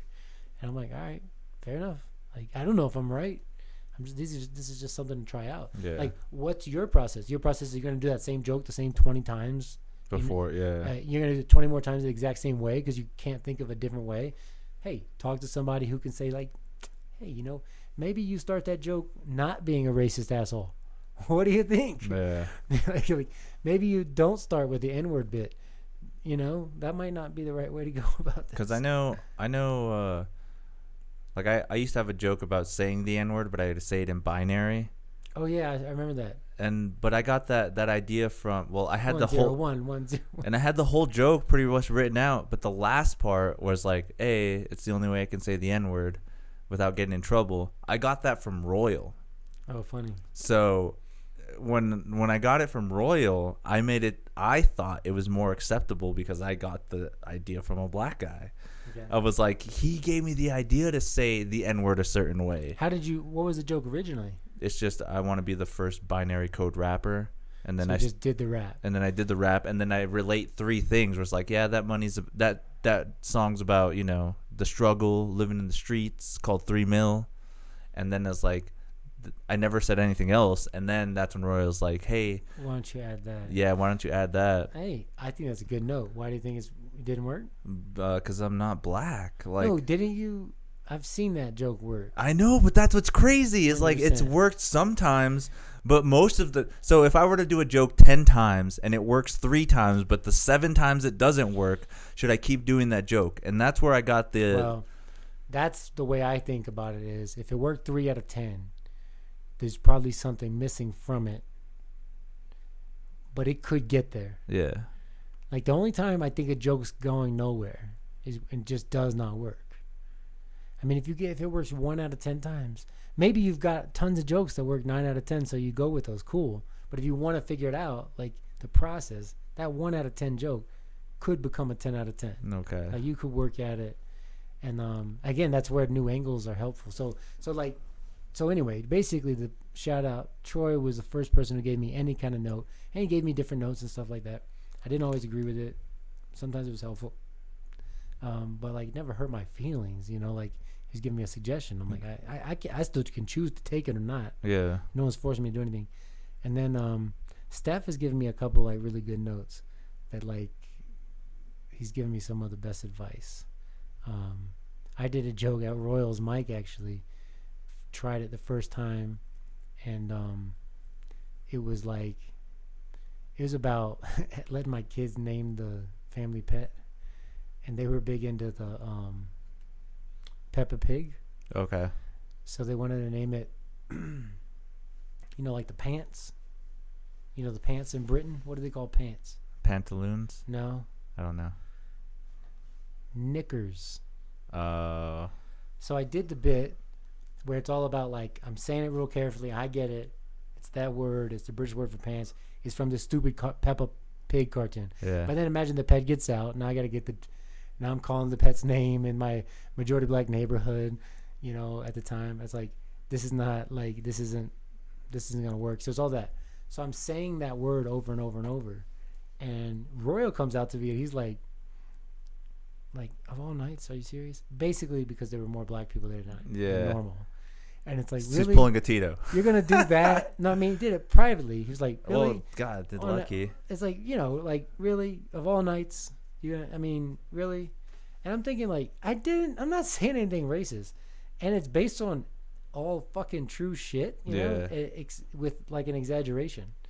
But it's like, okay. So, and then Steph's immediate advice was, you only got to say the word once. Like, you keep saying it. And as you keep saying it, it's kind of like, okay, what the fuck, dude? You're like trying to get away with saying it. So it's like, once you know what the word is, now, I mean, there's like, you know, 6 or 7 punches throughout where it's like, I mean, the ending is, it's not even technically an N word, it's a K word. And it's like, yeah, but you didn't have to be calling it. When you're on the porch and you're calling out the name, and then people are confronting you, and I'm like, no, like the pants. And there's all this like miscommunication being like, and here's the thing, the joke wasn't ready because I wasn't ready to perform it. Like, it's a very performative joke where I've got to like create a scene of chaos. So I'm doing like dialogue back and forth. But the simple thing is, Steph is like, just say the word once. Yeah. Or even just imply the word. You don't even have to say the word. And then the rest of it, it's fine. Okay. Because it's like, why do you have to keep saying the thing that's so close to the N-word? Yeah. And you're like, you're right. I don't. That was a good point. And, you know, I don't think the bit was good enough to like try to salvage or whatever. So like, not like working on anything. But I mean, I thought it was like, that was a fucking good note. Something like I wouldn't have thought of. Like, just say it once. Just say it once. Steve gave me another. He's given me like a couple good ones. Black Mike gave me a good one that was like one of the best notes I've ever gotten about how to take a blowjob bit into like some more directions, like just stretch it out, like. Oh, okay. More tags and stuff. And I was like, no, that's good. I'm like, that's good. So then I had him do a show where I was hosting, and this is for like work people who were in town, and I tried to like do the enhanced version of that joke, but I fucked up a little bit of the beginning, so it didn't even work as well as it normally works. Yeah. Before it all fumbled until. Yeah, I was like, God, I feel so bad because like you gave me this good note. I wanted you to see what I did. I fucking did what you said, and I didn't take the exact thing that he suggested. Like the specific suggestion he gave, I didn't do precisely what he said, but I had like my angle on the point of what he's saying, which is like, because I'm like getting a blowjob because I'm putting chocolate syrup on my dick, and it's like, what, you know, people keep noticing all the syrup's gone. Why are you buying so much syrup? Like, what? So it like it kept escalating to like, what? I think because he was suggesting like, how come you're always inviting this lady over now? Like, why is she babysitting the kids? And he made it more about the woman. Okay. Like coming over a lot, like my wife being like, why is she over here all the time? And I took it more like, I was like, well, I don't want to do it with the person. I did it more with like the product. How come we have a pallet of chocolate syrup? And my kids are like, can I make some chocolate syrup? And it's like, no, that syrup's for daddy. I need it. like being obsessed with like not letting them use the chocolate syrup and shit. And that was like new. And I now I'm saying I should go try to work that joke out next time I do a set. That makes sense. Because I've never nailed it. But basically, to me, if anyone has given me advice, man, it mattered to me. I'm like, thank you. Like, I appreciate that for real. Even if I disagree with it. Because I've talked with Steph a little bit about some stuff and where I sort of disagree with him. But I was like, I still appreciate you saying it. You know, like, you're making me think about it. Even if you come at me with something and I disagree with you, based on that disagreement, I'm going to understand better why I feel the way I feel. Yeah. So it's like you helped me strengthen my argument. Of why? I was like, I'm telling you why I want to say a bit that has the F word in it, the gay slur one. Yeah. There's a specific reason why I want to have a bit that has that word in it, and where I'm going to say it. And you think that's not a good idea. I get it. 9 out of 10 times, I would say the same thing to other people. Like, just don't do jokes that rely on using, you know, Yeah. So fragile. That's like one particular word has to be there or it's not funny. Which is like the shock value instead of the laughing value. Yeah, and I'm like, I get it what you're saying, and I get it. You watch my joke and you're like, you shouldn't have done that. I'm like, I know it's not there yet, but I gotta practice it. Like I gotta improve it. Yeah. And those are the jokes I perform the least. Like I'll work on a joke. I'll keep coming back to it, even though I haven't I haven't performed it. You know, but I've written like the 5th version of it or something. Yeah. You know, because I'm like, it's not there.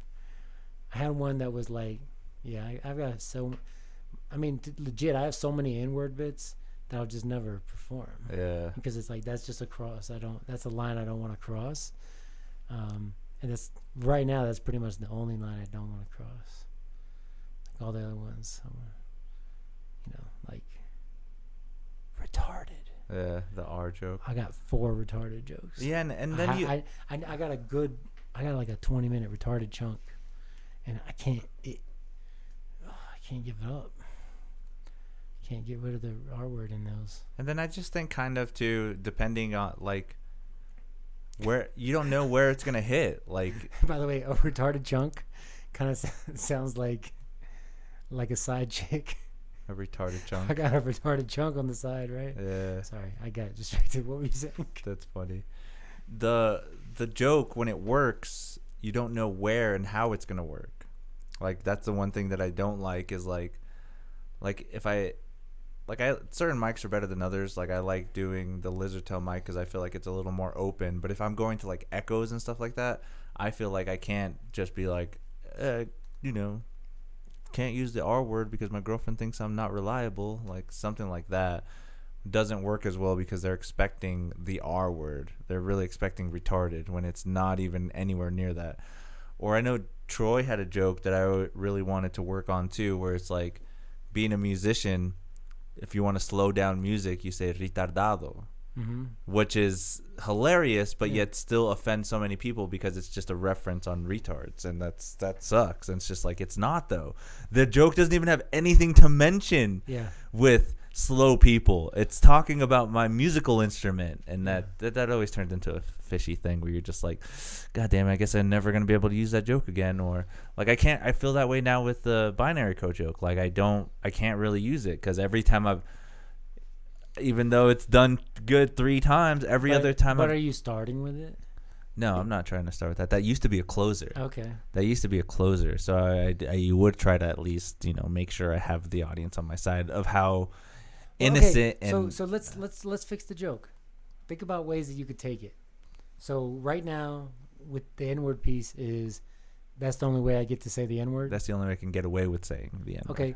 What if you flipped it towards these are all probably going to be bad ideas, but I'm just thinking, what if it was, I'm so sorry, everybody. I didn't mean to say the N-word.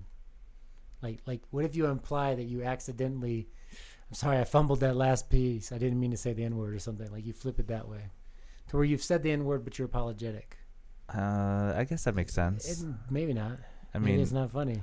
But I see what you're saying. Like it's not me intentionally saying it because the end of the joke kind of makes it seem like hell yeah, and I'll say it again and again and again. Yeah, it's the only way I could get away with saying it, and I'll say it again. But I get what you're saying. Or what if you flipped it to like you try to get people to say something? Say 101-0011. I used to do that too. 101-011. Excuse me, that's the N-word. Yeah. Like you put it on someone else. Like they mistakenly said it. I don't know. I'm just saying. Like maybe there's like there's a way to guide it to a higher probability of working. Like, I mean, I say like, literally I have a fucking article on this on my website. It's not like ingenious or anything. It's just like a comment about what I sort of told you here. It was like the tale of 2 nights, where a night where I said this bit and it worked, and then a night where it failed horribly. And I was like, oh my gosh, duh. Like I wasn't likable yet. Like I just start with something. I look like this, and I just start with something that seems kind of racist. Yeah. And it's like, I just fucking looked the part, I guess. And I guess it kind of. And I didn't realize, like, I didn't know, like, you gotta.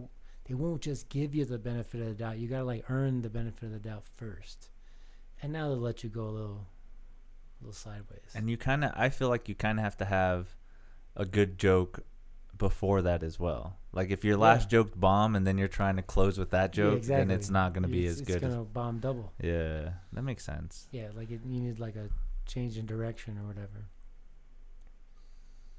But yeah, that comedy. What's your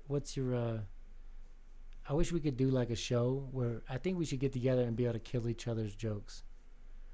Didn't they do that? Had you ever heard of that show called Bit Bandit? No. So how's it go? So what they do is like you write 5 jokes on a piece of paper and you put them in a hat, and then people draw, and if they get whatever they draw, they have to do your jokes, either in the style that you do them or riff off of them, whatever the case. But it's called the Bit Bandit Show. I think Holly Berg. What happens? You just riff off of the jokes that you pulled out. But no, what I'm saying is that we need to be able to kill each other's jokes. Like we should be able to you should be able to get like enough votes to be like, he's got to stop telling that fucking joke. Oh. Like I'm so fucking tired of hearing that joke. That's funny. This guy, I don't want to hear that fucking joke again. Where you're just it hasn't worked the last 82 times I've heard it, or it's worked very tepidly every time I've ever heard it, and you haven't changed it. I'm tired of hearing it.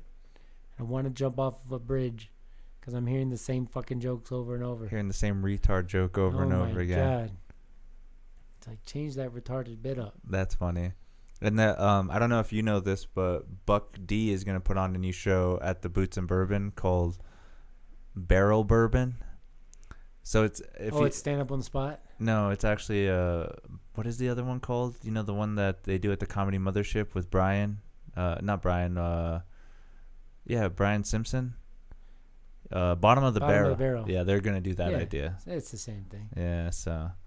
You know what stand up on the spot is? Yeah, with Jeremiah Watkins. So you're just saying they're not calling it out; it's written down. Yeah, it's written down. That's the same thing. I think that there used to be something called on TV. It was called something like stand up with no net or without a net. Oh, okay. Like this concept's been so back to you ask a question of the audience because they're not paying attention. Yeah. I discovered upon this format, basically the stand up on the spot format, not ever hearing of. I mean, this was before he was like posting stand up on the spot and shit, because this was like pre-pandemic. Yeah. But I think probably these shows already existed, you know. That's what he was probably doing Jeremiah was probably doing stand up on the spots already. But anyway, I realized that Sidewinders, like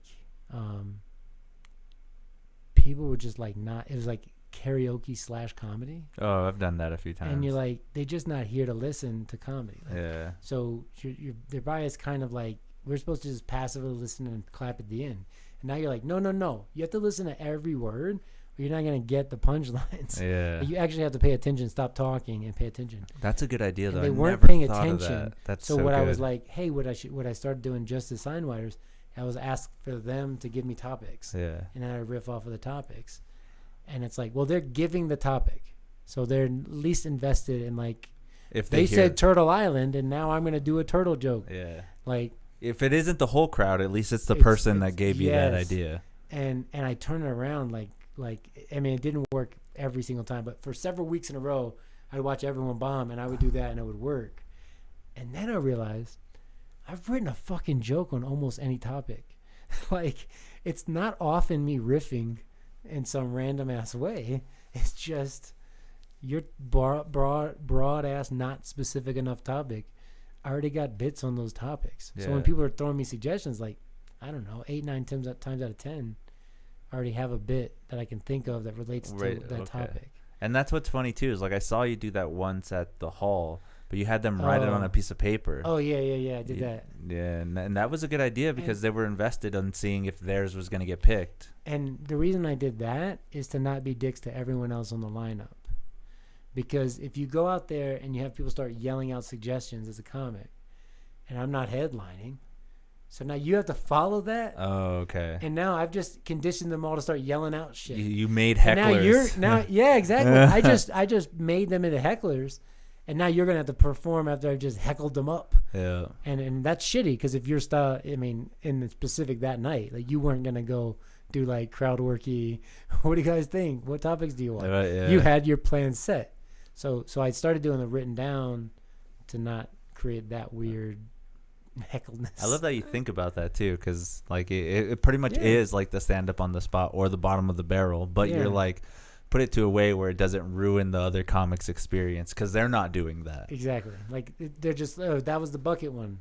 That was eventually I started calling it the fuck it bucket. Okay. And this was after that but what I turned it into is every time I bomb a joke as like a sort of self-punishment, I have to pull from the bucket and try to do a funny joke on this random ass topic. That's good. Because I'm like, I just failed doing what I thought I was supposed to be doing here.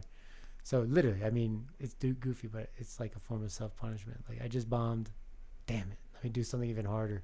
And I like that idea though. I really do. Like I was really trying to pitch. I'm kicking myself while I'm down. Yeah, I was trying to pitch the idea to Sarah Kennedy where like, hey, you should let me host a show called In Too Deep, where you draw from a bucket and you just do that idea. But she didn't really want to go for it, and I was like, that's okay.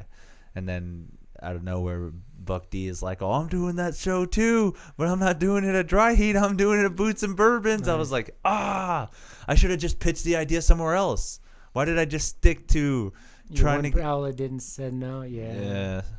I don't know. That's fine. Yeah. Have you done production at all? Not any at all. Oh, actually, no. You seem to have like like so fucking... I did put on a couple shows at an anime con. So in Phoenix, Arizona, they have this big 4-day con. Hold on, let me see that camera. Hey, ladies, did you hear that? Angel goes to Anime Con. I'm gonna get laid here soon. Ooh, you never know. But so the premise was I actually invited 4 comedians like Tyler Lovely, Caleb Mulkey, me, and Jared. But the only one that showed up was Jared because he had to drive all the way from Albuquerque to Phoenix to do the show. And I was like, dude, if you come, I got a free hotel room. They're going to let us do the show. We got a whole hour. It's going to be at a con, so there'll be people there, which we packed out the room. Like, they have individual seats in, like, conference rooms, and we got 50 to 55 people. All the seats were full. Some of them were standing on the side. But it was just me and Jared. So we turned it, instead of doing a comedy show, we turned it into, like, Cards Against Humanity riffing. So, like, you would like take a Cards Against Humanity and try to riff off of the premise of that, which worked pretty decently. So that's why I wanted to do the idea some more somewhere else. Gotcha. And it went pretty good. And then I did one here in Albuquerque, another anime con. I had Tyler Lovely, Steph Darnell, and Zach Abeda. And I hosted the whole thing, which went very well. It was another packed room. You had the fat, what are they calling themselves? Or people were calling them like the Fab Five, or you know what I'm talking about? I didn't know they had a title for themselves. Yeah, like Josh, Zach, Steph, and Buck. They're calling, or maybe people were calling it them. I'm not saying they came up with it. Yeah, but you don't know what I'm talking about? I don't. I'm blanking on the term. That's the Fab Four or something. It's not the. Was it the Fab Four? The Fatal Four or something? I don't know. Something like they're the top 4 or 5 comics or whatever. Yeah. Never mind. I'll figure it out. And I kind of, it was a little easier because I know Tyler likes to riff off of like anime stuff, so I knew he was gonna do good. Steph already has a bunch of like anime and funny jokes where it's like, oh, I'll rob you and run around like Naruto. Like I thought that's hilarious, so he's gonna do good. And Zach Abeda did actually really good too because he did more riffing than he did his actual material. So nice. It worked out pretty well. So now I could probably put on the same place in Arizona wants to put on a comedy show, but they want one every night of the festival. So it's a 4-day festival, Thursday, Friday, Saturday, and Sunday. And they said, if you can come up with the comics and the time, we'll give you an hour every day for those 4 days. I'm just like, fuck, now I got to come up with like a spreadsheet and like all of the material and the people that are going to be on there and like how much we're going to get paid for it. And I'm ready, like, that's so much work. I don't know if I want to do that, but I need to. How did it work out financially for you, the first one? I got a free hotel room. Okay. So that was the only financial good thing is that it cost you to go there. Yeah, I still had to pay to get there, but at least I didn't have to pay to sleep there. Okay. So that was good. And now, if I can come up with the idea of like how I would do this whole thing, they would pay for a bunch of it.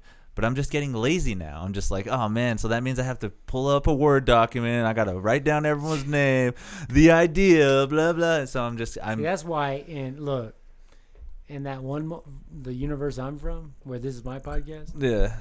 I already sent that Word document. You already got it going. Got it, bro. You're on the show. I'm just here in to September. tell you that you're lazy, dude. There you go. Stop being lazy. I've heard that so many times too. Like my music, like I'm very good at music. Like I can shred, I can come up with good melodies, crybaby melodies. I can do it all. Yeah, man. But I just don't put it out there for the world. I've never put out any music out there except when I was in a band like 8 years ago. What are you talking about? Your podcast? Are you playing guitar to?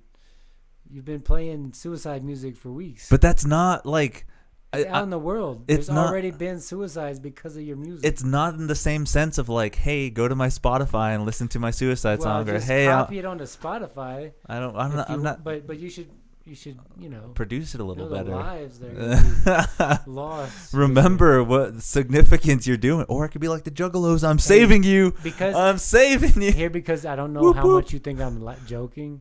I want you to know I listened to probably 8 minutes across a couple of podcasts of you playing music.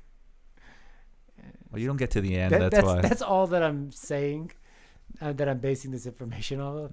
I don't actually think you're making depressing music for the entirety of your podcast. Hell no, I shred at the end. But I'm just saying, I this is based off of such a small sampling. You're like, I've heard. I don't want you to get like self-conscious. Like, have I been playing depressing ass music for weeks? I'm kidding. My fucking my Instagram reels do pretty good, so I mean I can't complain about it. Sure, but I get what you're saying. They do really good. And 7 likes, 400 views. I'm cool with that. I'm out there. Yeah. What's your baseline?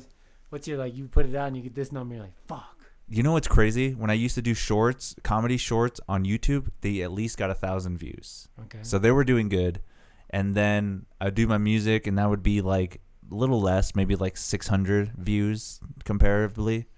And now I fall off and I don't do it for like 6 months, and then I go back to it, and then I have to start all over again to build the audience. That's the biggest problem, is that like I get in a relationship and I'm just like, I got to spend my time with my woman. I don't want to just seem like that neglectful boyfriend. And then she tells me like, you're an idiot. Go fucking do your music. I'll be here when it's over. And then I do it, and then I'm just like, I bet you she's annoyed that I'm in here for 4 hours trying to play music. And that's me getting in my own head. See, and I have my own self-consciousness about like, oh, if I'm not entertaining the girl that I'm with, she's probably going to not want to be with me. Or she's probably not going to like me as much as she did when she first saw me. Mm-hmm. And then that's where it just spirals in a circle, and then all of a sudden I'm just like, that's over. That's why you just get somebody with a drug habit. And see, that's what I'm looking for. You get the drug habit, and then you feed the drugs. And what are they going to do, wait? Yeah. They're like, I'm going to go suck some other dick for crack. What are they going to find another person in Albuquerque with meth? Like, who can't? Who can't at this point? Also joking about that. Don't do that. Meth is bad, except if you're trying to progress your life and like play guitar for 8 hours straight. I used to do Adderall. No, meth is bad. Adderall is horrible. It's just like a prescription meth. Meth is generally, yeah. I'm on prescription meth. You are? That's not bad. That's horrible. No, it's not. I used to do it so much where I would literally play for like 8 hours straight, and then my fingers are all calloused up and stuff. And I'm just trying to be a little more focused for little pockets of time in my life, and it helps. But it's meth. And I'm taking just a little bit. Just a little bit. Just a little bit. A little bit. You see a pill? I cut it in half. I'm doing good. No, dude. If you want to, if you want to book on drugs, there's one called drug use for grown-ups, and it'll break down like real safety profiles of different drugs. Where there's drugs that have like a bad rep that are relatively safe if you do it in the right way. Like mushrooms and LSD. Well, that people already are on the board. That people already know that. Way more, right? Yeah, but this drug this book talks about shit like heroin. Like how you know. Are you talking about Carl Hart? Yeah. Oh wow. Yeah, you know this? Yeah, I saw the podcast with Joe Rogan, and then oh my god, I forget everything's connected to Joe Rogan. It is. I saw the podcast with him, and then I was like, I want to do more research on him. So I saw a couple of his videos and stuff where he talks about it, and it's like there's an extensive use and there's a baseline use that actually like put you in a state of mind where you're not destroying your life. Yeah. But then where is the balance point? Like. Well, I mean, you know, some people I work with, they'll say like, yeah, you're just kind of like playing roulette because you don't know what drug you could take. That one hits. You want more and more and more and more, and you know that's when it becomes uncontrolled. So So anyway, I'm not in. He's not a drug advocate. I'm not suggesting everybody should just go try every drug, but what I'm saying is, if you want to get in your high horse and be like, oh my gosh, I can never talk to someone who's used heroin. Well, you know, you probably don't know 80% of the people in your life that have done heroin. Yeah. You just don't know because the stigma, they don't tell you. You don't know the people who are doing it and have managed life. You don't know the people who do it, once in a while, and it's not like a big deal. You know, they use it recreationally just like anything else. Yeah. Like those, they keep it in the, they're closeted in their use. So then when you think of somebody doing heroin, you picture the dude, passed out on the street with the needle in their arm, homeless. That's what you picture. But I mean, in the grand scheme of thing, only a third of people who ever try heroin are going to have any kind of problem. Look at like high-end businessmen or like people in power. They're like snorting a little bit of coke and they're fucking taking over Wall Street. I feel like there are. So this is the thing that Carl Hart's about. He's against what do they call it? He calls it drug exceptionalism. So a lot of people do that with like mushrooms or LSD or like psychedelics. They're like, oh, I don't really do any drugs, just psychedelics. Like psychedelics are a class of its own. They're exceptional. Like, oh, I wouldn't mess with those dirty, nasty drugs over there, but I do psychedelics. And he calls that drug exceptionalism. And people do the same thing for cannabis. Like, oh no, I wouldn't even touch alcohol. Oh, that's terrible. But I'll smoke some weed, yeah. Some ganja. This was given to me from Jah. Like so he's against drug exceptionalism, which I'm like 80% on board with him. Like mostly I get it. Like, yeah, you're right. You should stop thinking of like, this is the one drug that no one can use. You take one hit and they're addicted for life. Like no drug like that actually exists. It's not what happens. Shit ain't going right in your life and you're looking for relief. And you find something that gives you some temporary relief, but it doesn't work in the long term and things get out of control over time. And that happens. But like, it doesn't happen to most people who try that drug. There's not one drug where most people who try it go on to have a problem. The highest one is tobacco, and that's a third. A third of people who get exposed to cigarettes will at some point develop some kind of tobacco addiction. Yeah. For heroin, it's about a quarter, so it's 25% of people. Alcohol is about 20%. But a lot more people try alcohol, so a lot more people are out there with alcohol problems compared to these other drugs. Yeah. But there's other things that I'm like, dog, fentanyl, come on, man. This is in a class of its own. Like, the overdose risk is so high.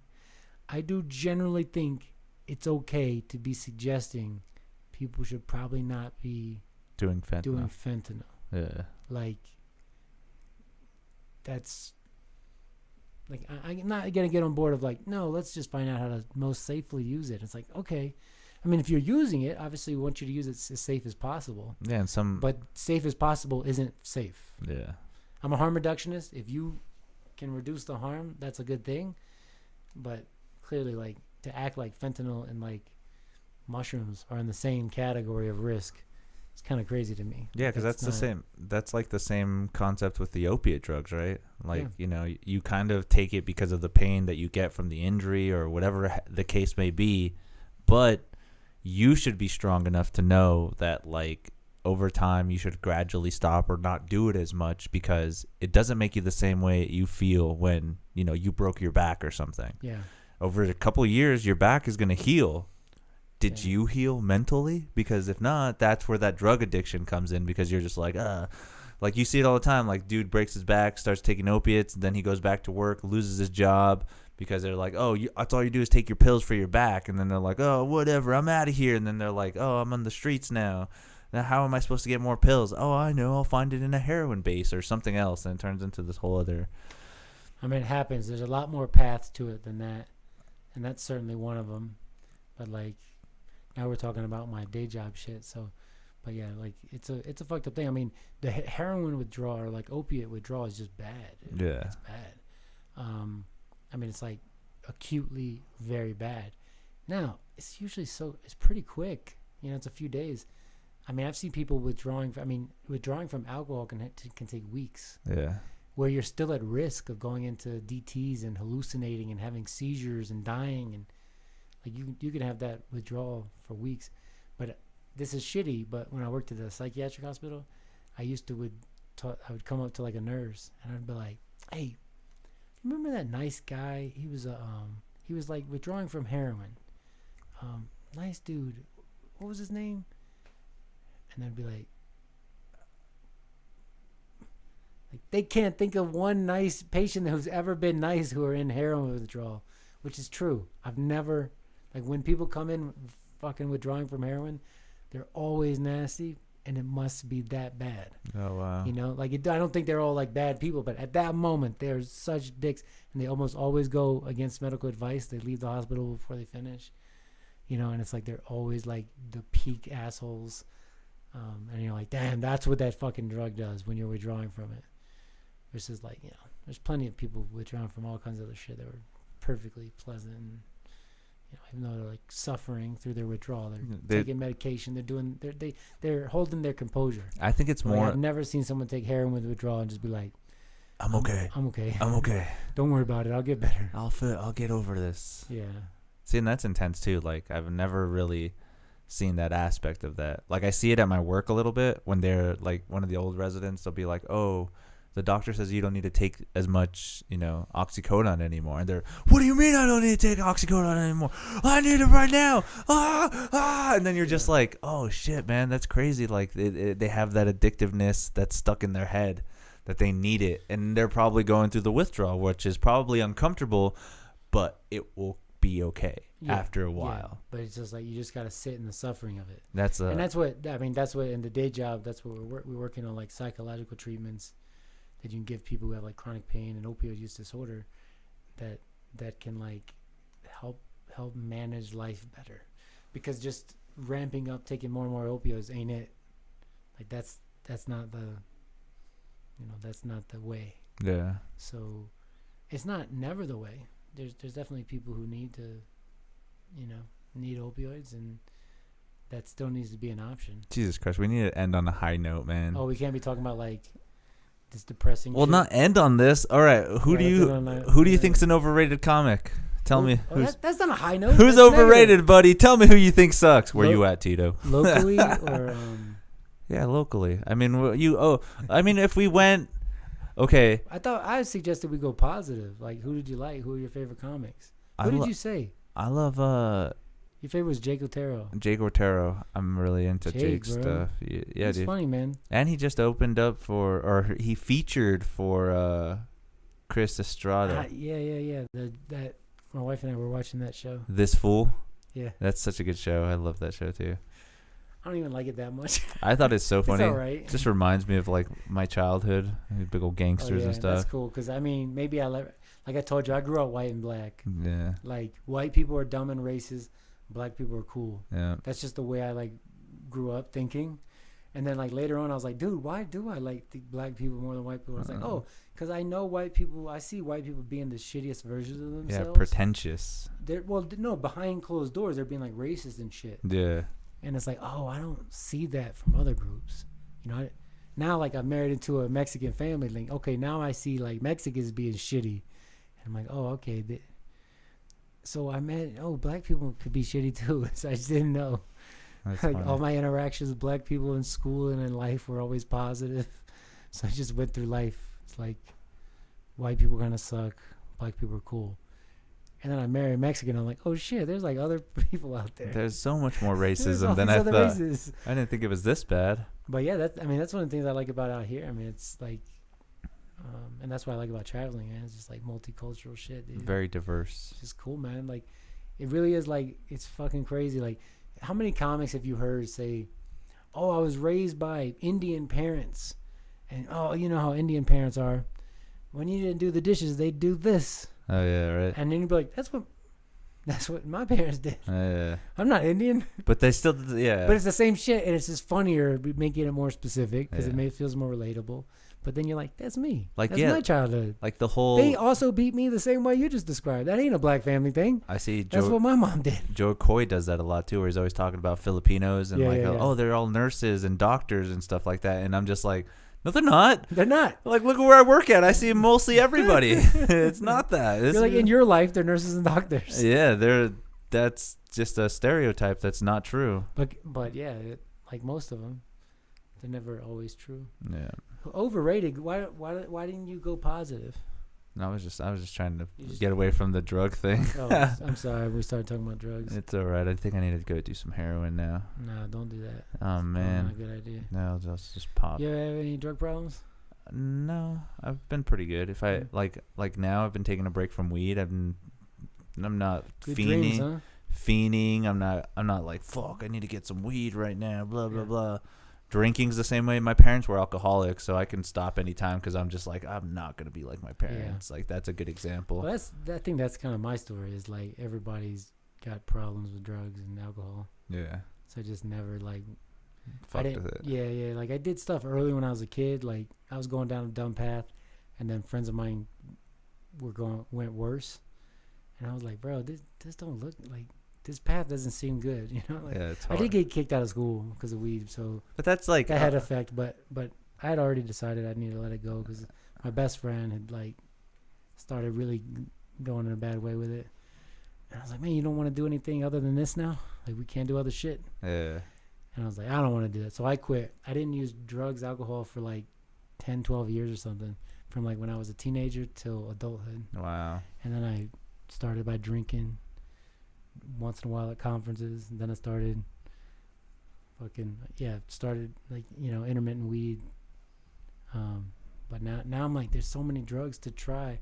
I don't want to misuse any of them because I want to have all those experiences. Yeah, that's how I felt. I have so many drugs on my list, but like, you know, my life's list is much more important than those. I'm just speckling them in. Yeah.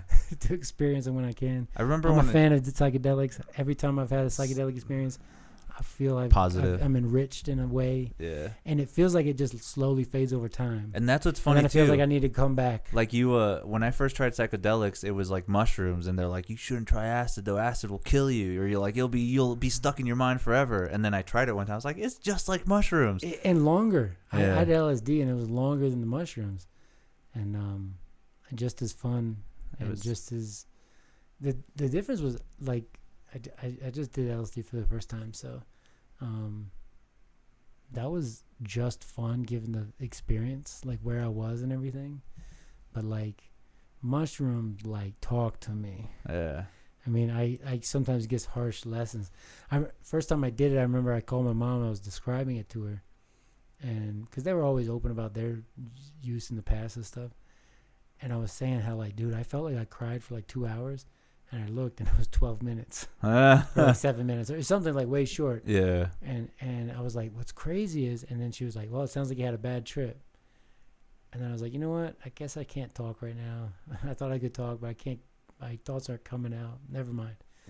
And right there, I learned, I can't talk to people about this in a way like, oh, you had a bad trip because you cried. No. I didn't. Yeah.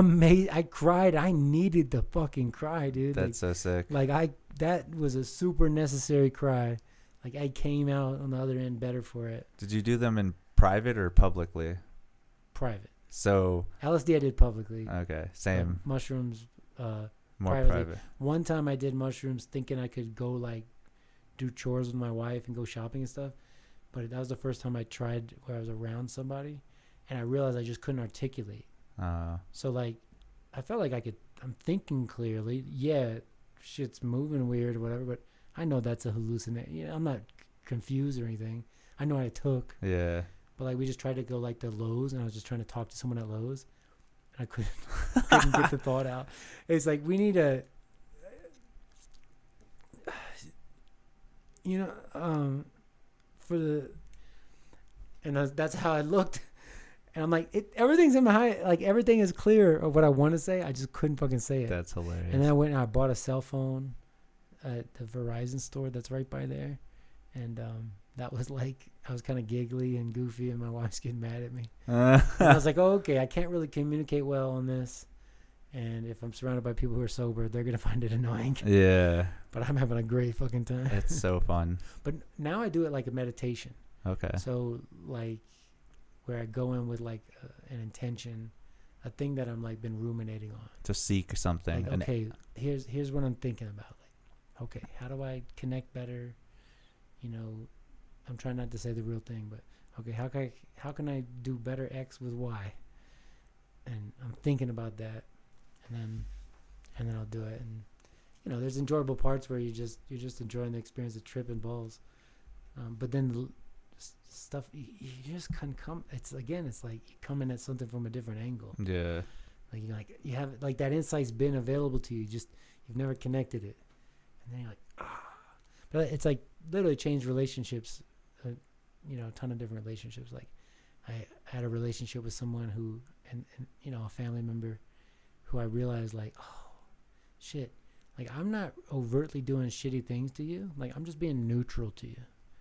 But based on like your traumas in your past with how you've interacted with men, like me being neutral is being shitty to you. Like I feel like I'm blank. Like I haven't done anything wrong. I'm not doing anything negative, but by being just kind of like not being real positive, I kind of was like. It's essentially what it looks like when when a relationship is about to get bad. Is they used to treat me really well, and now it's like neutral, and that's like. That neutral is what happens before it goes bad. Yeah. And I was like, oh, I've been on neutral with this person. So like I'm like they think the embodiment of what when shit's about to go bad. And I'm like, damn, I would have never fucking had that thought. Would have never had that thought just on my own. I don't know. I never thought that way. Never had any, and that just came from like that experience. I was like, damn. That's sick. And it's like, okay, I realize I'm not going out of my way to show positivity. That's shitty to someone who's been through trauma. Yeah, that could probably use some positivity. Exactly. Yeah. So yeah. There's often a, hey, was that more positive? Do drugs, guys. Sometimes, you heard what that means? Sometimes if you do a safe amount of psychedelics and you're an adult, and it can benefit you. Dude, no one's gonna listen to this. This is almost 5 hours. That's why people are gonna listen. That's so fun. No, it would be really nice if I break the record. I think you did. Of the low. Oh, this is the longest? The longest, yeah. No, that's not the record I want to break. I want to break the lowest viewership record. Do you get like metrics on this, right? Yeah. You'd be like, there's 2 views total. It'll post after I finish the stream. YouTube does its thing or whatever, and converts it and then it posts. Yeah. Like automatically too, so I don't even have to. Oh, you don't have to do anything? Edit or anything. It's all just live stream. Dude, so. I talked mad shit about so many people. Hell yeah, you guys heard it here. Yeah. Where's this fucking money, Alex? You guys are awesome. Dude, thank you so much for coming. It was thanks awesome. For having me. It was fun. Dude, there's the beautiful thing about podcasting and like talking with somebody is like there's always new ideas, always different things. So I would love to have you back sometime. We'll get it going. I'll invite you without you having to threaten me. I'll no longer threaten you. You've done the one. That was all that was required. And if it's from here on, it's up to you, buddy. Yeah, that's all the best thing. You guys know what to do. The whole like, subscribe, everything. I appreciate you all coming. We're listening to some more jazz. You guys have a good night. Be safe.